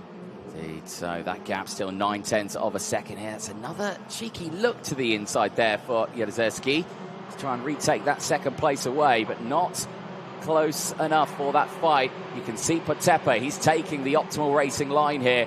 He's kind of like exposing that inside attacking line to Jezierski in the hopes that he's not going to send it down the inside, and he hasn't. It's allowed Potempa to open up that gap now, and he's going to try and close it, and he is closing it. It's gone from 0.9 of a second down to 0.7 of a second, so this is certainly not over just yet for the field. But there, the rest of them all trying to keep involved. Drivers in the background then as well, trying to push forward in this.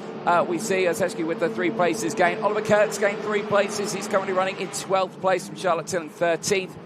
Sera Kojima just squeezing inside the top 17. She's fighting away at the moment with the drivers in front, but she's got about a second gap between herself and Kian Shah just ahead, and a bit of a 3-second gap from Maxwell just behind. There is that fight a little further down in the field. Vazny just ahead of this battle. This is the Oshesky and Hilda Bransky battle with Mayan Patel currently holding on to 9th place. And what did you spot there that made you giggle? Pinto just shown with his hand to Jezierski. Jezierski was looking back for Pinto, and Pinto just waved him, go ahead, we need to catch Potempa. And it's very important because let's remind that Potempa was 8th place after he dropped from the second, and now he's saying once again he has a really great tempo, as well as he's now the fastest man at the track, so he is really fighting for taking the first place in Turobojski. And Jezierski and Pinto know that if they are not going to be in the best pace to catch Potempa, the fight for first place could be out of their range. Emergency sweeping happening there from the hard-working marshals. Mayan Patel down the inside there. takes that position away on Hilda Bransky, but both of them are going to lose out on that one because Osechki has gained a position on both of them. Jonathan Lansdom there as well. It's also trying to get involved, and a little bit of wheel banging there between the two of them, but the driver from Sweden sends it down the inside of the entrant from Great Britain as they continue to fight on in this one. And Hilda Bransky is back, so is Pinto, all wanting to get involved, but they are fighting just inside the top 10 right now. They are scrapping away, but not thinking of the bigger picture, which is right here on your screen. Todoroboyski and Potepa have closed in. 1/10 of a second is the gap. Are we going to see an attempt here for the race lead? And I believe that Jezierski is also going to fight for the first place in maybe 2 or 1 lap, because if Todoroboyski would go with a very defensive line, then Jezierski and Pinto would be able to catch them here at the front, and we can see that they are closer and closer. Adrian Potempa has a very good pace throughout the last 4 laps. And they are much That's more Oliver gravel. Kerg off the road there, and that is down at turn number 10, just where those marshals swept up the debris. I'm afraid they might have to do another run of sweeping there on the circuit. This, though, is your race lead. It is still heating up now because it's not just 1, it's not just 2, it's not just 3, 4 of them there in a chance of standing on that top spot of the podium. But at this moment, it is Kasper Todoroboyski who still maintains this lead. We are lap 16 of 21, and defensive posture is starting to kick in now. And Potepa smacks into the back of Todoroboyski's machine to make him aware that, trust me, I am here and I am ready to take this lead away from you. But the question is, where will he be able to do it? It's not here in towards 13 and 14. We won't probably see it in towards turn 15 here. We have seen 1 or 2 attempts at an overtake that didn't really end too well, but this could change things. Jezierski to the inside for second place. He's going to take that one away from Potepa, and it releases Todoroboyski again. So just as quickly as they've gained the ground on him, they've now opened it back up, but it is holding still at about 0.2 of a second. But if they continue to fight,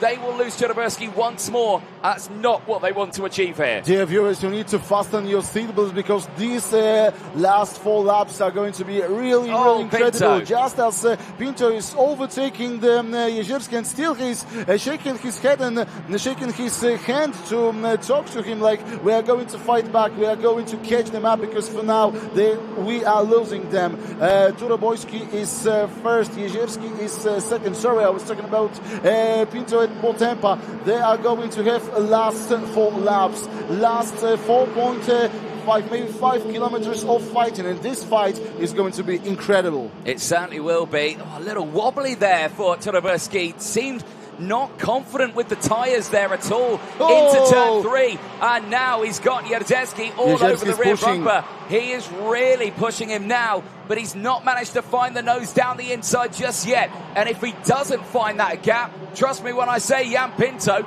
will try it in 3rd place. Now looks to the inside, can't quite do it. Look at these top 4, nothing between them. 0.3 of a second separate these drivers, as now here's Potepa down the inside for 3rd place. He's got that move done on Pinto, but now you've got Lieke van Berkel who's closed in. She's closed in. Colin Vasney is wanting to get involved just as quickly as it was only 2 of them. Now it's 6 of them as they go through, and Lieke van Berkel gets that move done on Jan Pinto and steps up into 4th place. But Pinto fights that one back, but she's wise to it.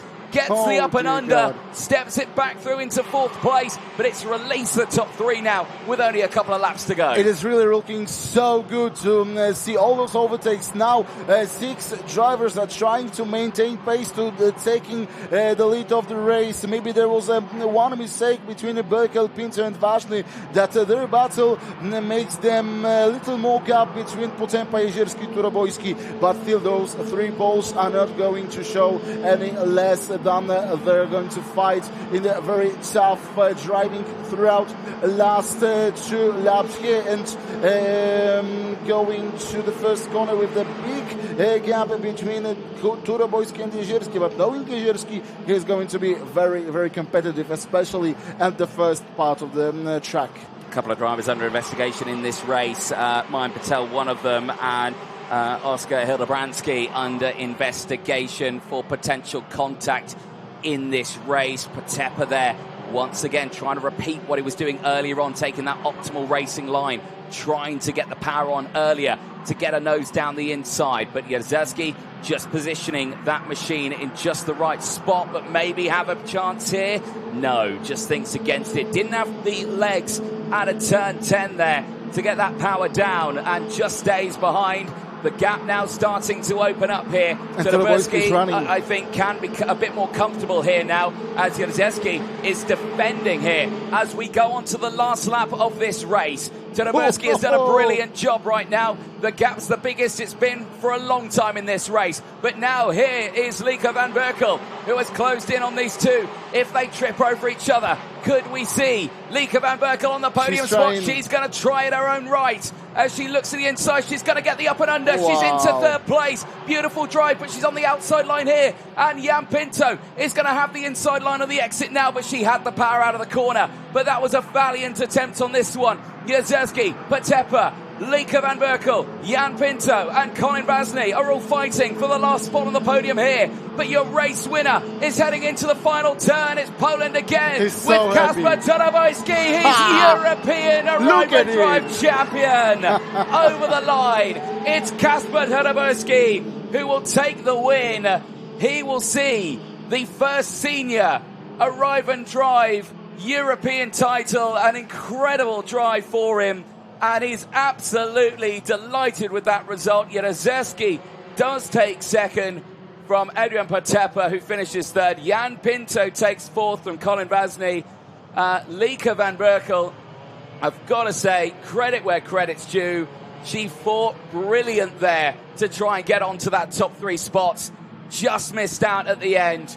But there, Kasper Tadeuszki is, I'm sure, absolutely delighted. Pole in sprint qualifying, pole for the qualifying heats. He was pole for the final, and he's only went to go on to take that final win and is crowned European Arrive and Drive champion. Let's have a look how happy he was, and certainly it's fully understandable as his race was really, really great for him. The winner of the senior class from FIA Karting Arrive and Drive European Championship is Kasper Tadeuszki. What a great race this was. All the fighting in the front was really impressive. It certainly was, and the fighting all the way throughout the field was very impressive.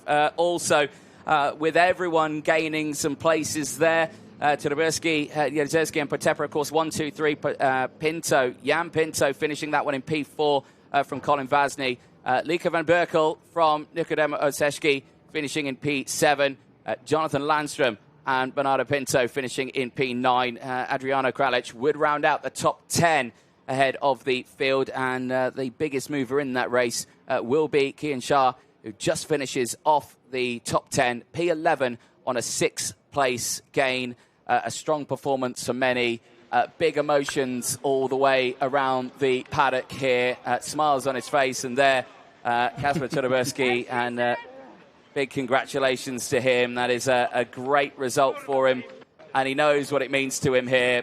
He will, of course, represent Poland in Malaysia, and there's the celebrations going through, and already, oh dear me, we haven't even started the podium yet, and he's already absolutely doused. But a great drive there, and that's what it's all about, isn't it? And you know, a driver who races in Poland, you know, he's running quick. He's been a Polish national champion in senior rock, and has had great titles in the world of Rotax racing in Poland as well, and in Minimax. He's a champion in his own right here in Poland, but to now come away with an international title in FIA Karting is a great result, and this is the highlights from it.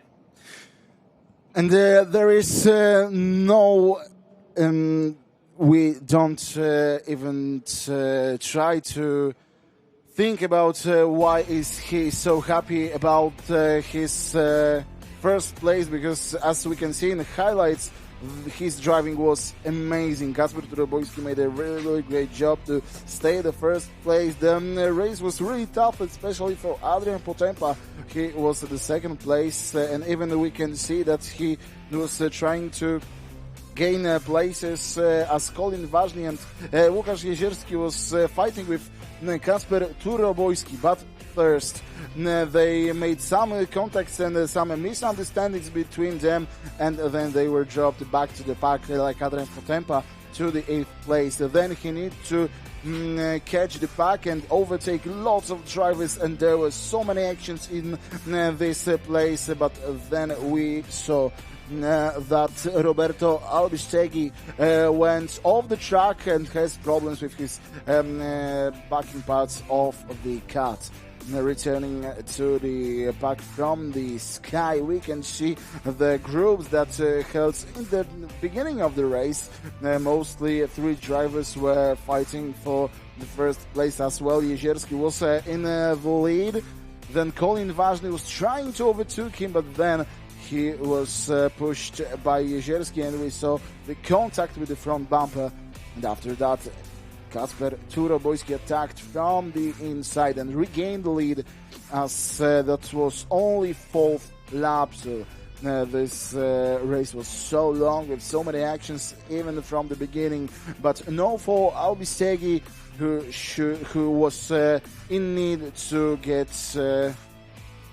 to end this race and this moment.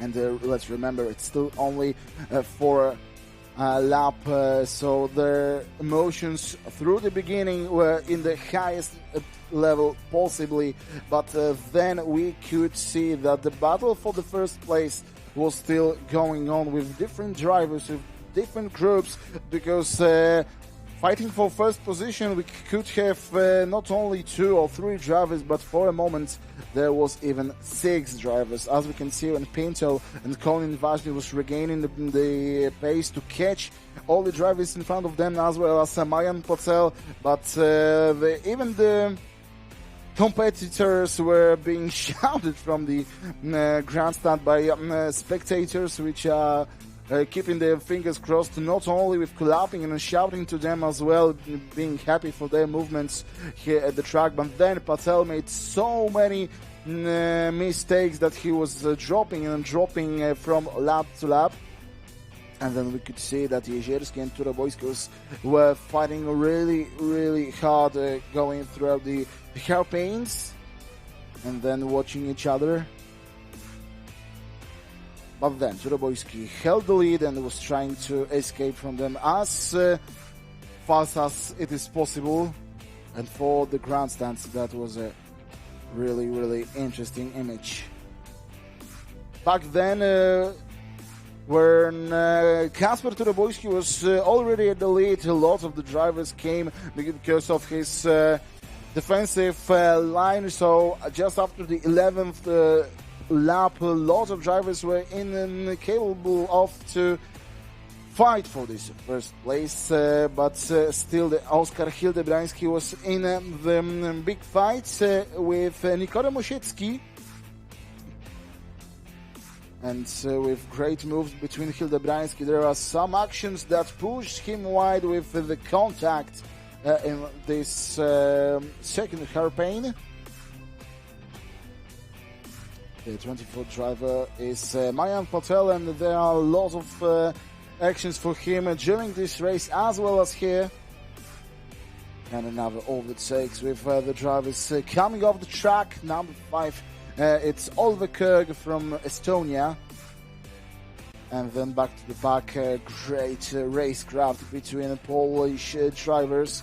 With the big emotions in the grandstand, they were still trying to make them sure that they are watching, and they wanted all of the actions to be in the max level. And that was for sure here at Autodrom Słomczyn, as we can see.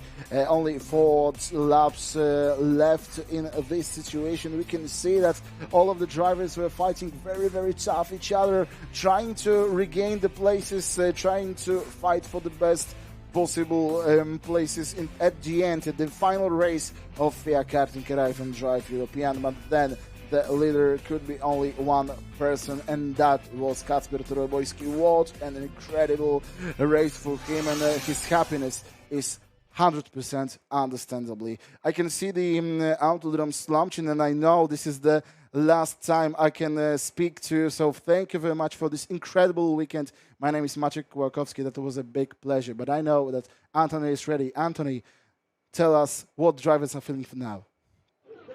Thank you very much, Maciek. Yes, well, what a final that was, all the way to the very end, and third position at the end of this one for Poland. Adrian Potepa. Adrian, what a grace, what a final. Action-packed from the word go, and for all right in saying this is only your fourth race in a senior kart, which is an incredible achievement. But tell us, how are you feeling after that race? Yeah, I'm feeling pretty good. I'm very fast in the race. We fight a lot. After the start in first corner I made, and I fight to second position. In the last 4 laps I lose it and I finished third. I'm very happy for the results, and what can I say?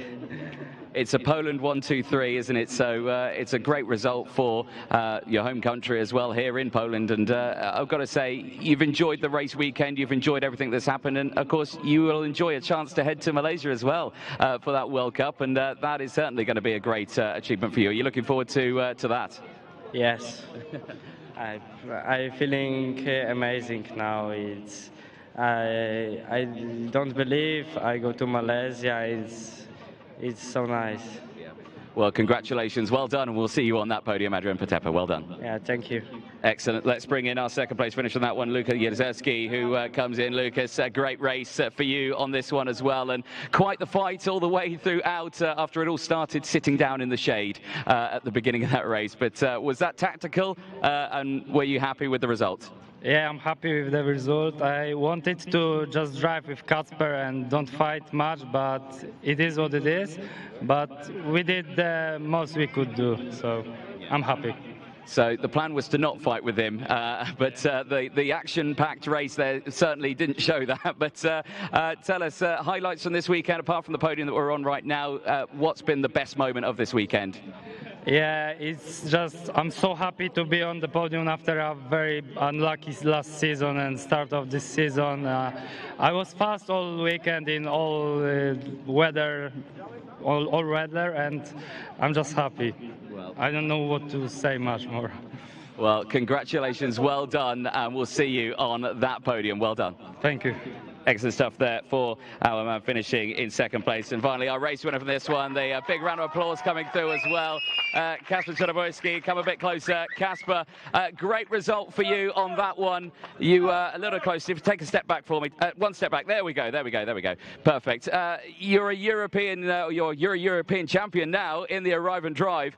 But of course, you've been a national champion in Poland many, many times. Now you're an Arrive and Drive European champion. Tell us, how does that feel? It feels very good. I just want to say thank you to my friends, my teammates, my team, my mechanic, and everybody here who is for me.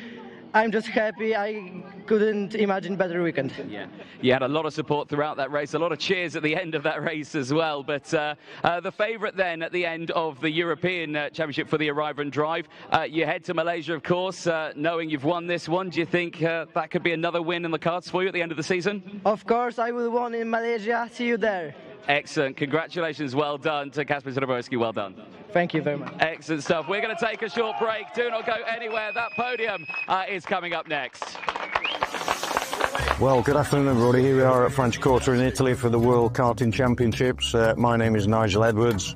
I'm the race director for this event with Pasquale Lupoli from Italy. I've been doing this role now for 15 years for the FIA, but I've been a clerk of the course race director for about 25 years, which sounds like a hell of a long time. Stopping under investigation, please, Pasquale. We're a team game. Obviously, as a race director, the important bits for us are two things, really. One is safety and one is fairness for the competitor. So we need to be making sure that we train and encourage young, new people into our sport.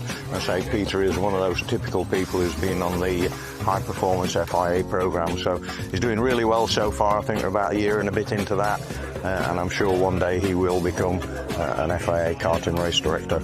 My name is Piotr Mika and I come from Poland.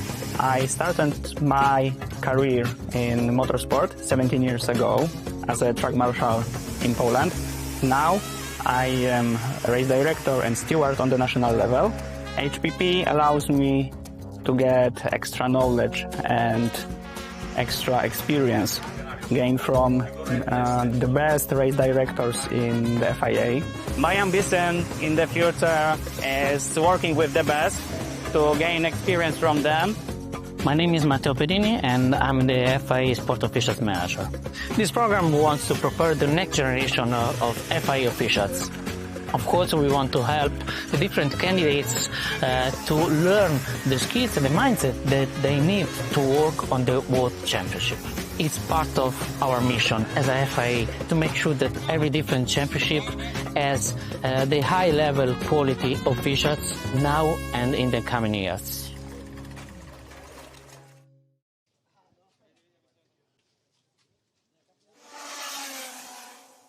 Welcome back, ladies and gentlemen, to the live coverage here of the FIA Karting Arrive and Drive European Championship. The podium presentations are ready for our top three. So please make a huge cheer for your top three drivers. Finishing in third place, representing Poland, it's Adrian Patepa.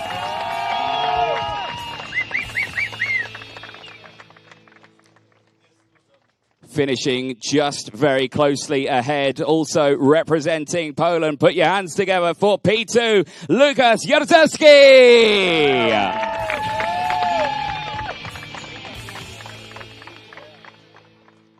And your final winner for the 2026 FIA Karting Arrive and Drive European Championship for Kasper Todobojski.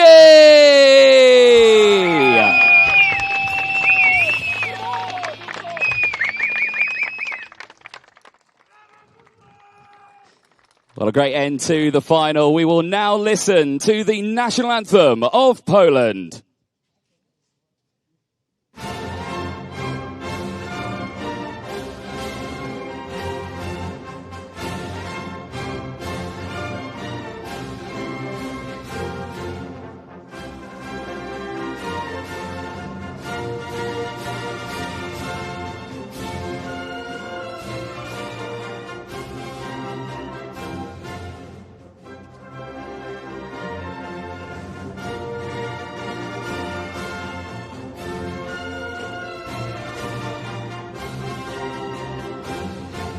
Big round of applause for your finalists in the senior category here at the Autodrom Słomczyn circuit.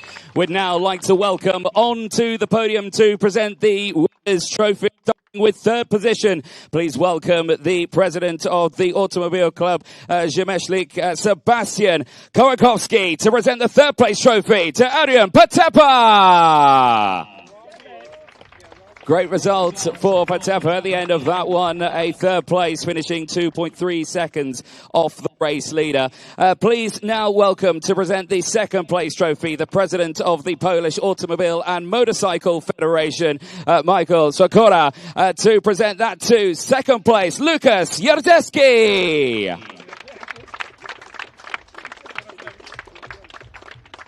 And finally, please welcome the FIA Karting Commission Vice President John Ryan to present the Winners' Trophy, heading to Poland's Kasper Todobojski.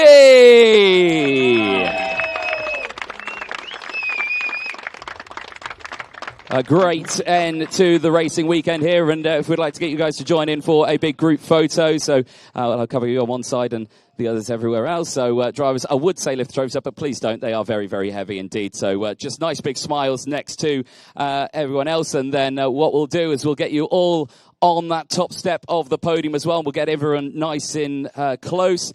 So if you want to stand on that top step of the podium for me, please squeeze in if we can. There we go, guys. Yeah, all on the top step for me. There we go. And everyone squeeze in for a nice big group photo at the end of that one. It's a Polish 1, 2, 3 here at the Autodrom Słomczyn circuit, and a great end to the racing weekend here for the first ever FIA Karting Arrive and Drive European Championship, which will see all of these drivers head to Malaysia. Right, at this point, we'll ask our dignitaries in nice clothing to duck and cover. Right, drivers, wait for it with the champagne. Not too soon just yet. Are we ready? 3, 2, 1, champagne! There we have it in the Academy. And in the arrive and drive here, absolutely superb for our top three. And these drivers will represent Poland in Malaysia in the arrive and drive World Cup in Malaysia later on this year. Ladies and gentlemen, give a huge round of applause to your top three in this one of Kasper Todobojski, Lukas Jaruzelski and Adrian Patepa. Well, the racing action here done and dusted from myself, Anthony Jordan, and a big thank you to Magic, who joined me in the commentary box this weekend. A big thank you to everyone watching, with the next arrive and drive heading, of course, to Macau, and then, of course, to Brazil for that third before we head to Malaysia for the final. But the next stop on the FIA Karting calendar, we head to Sweden for the European Championships. We look forward to that one. For myself, Anthony Jordan, goodbye for now, and we'll see you next time.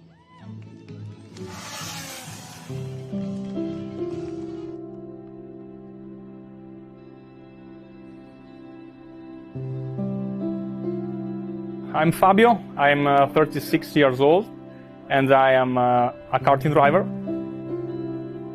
About karting, I have to say that this sport is fantastic.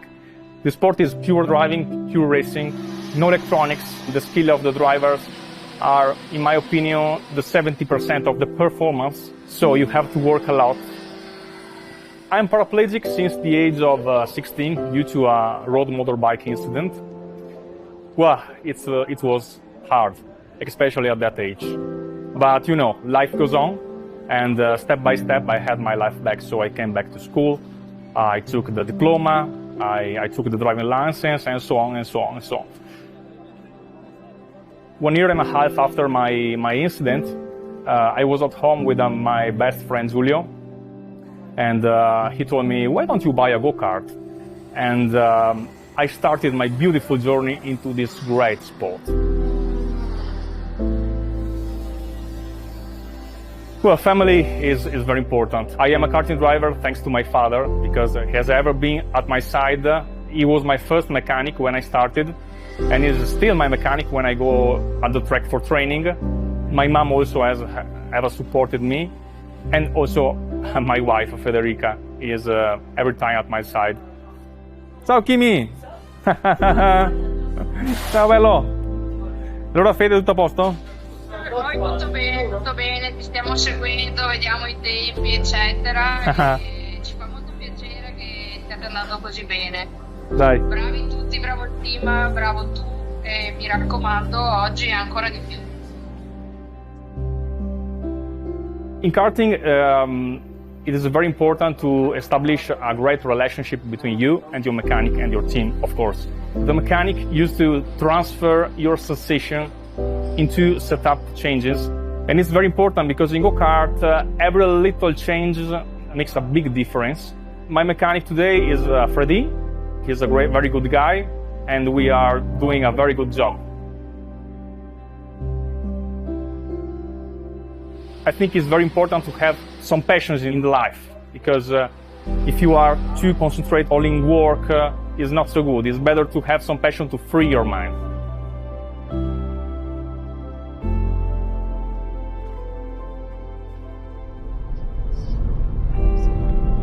Poi stasera potremmo farcela.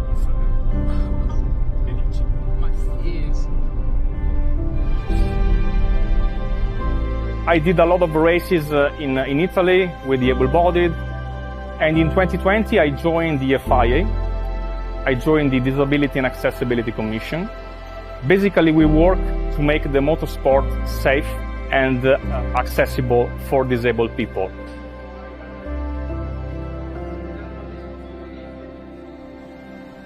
And so my message is for those who are disabled and who are passionate about motorsport is to buy a second-hand go-kart, to go to the nearest karting track to your house and start racing. You will have a lot of great emotion, and what I think it's the best sport in the world for a passionate about motorsports.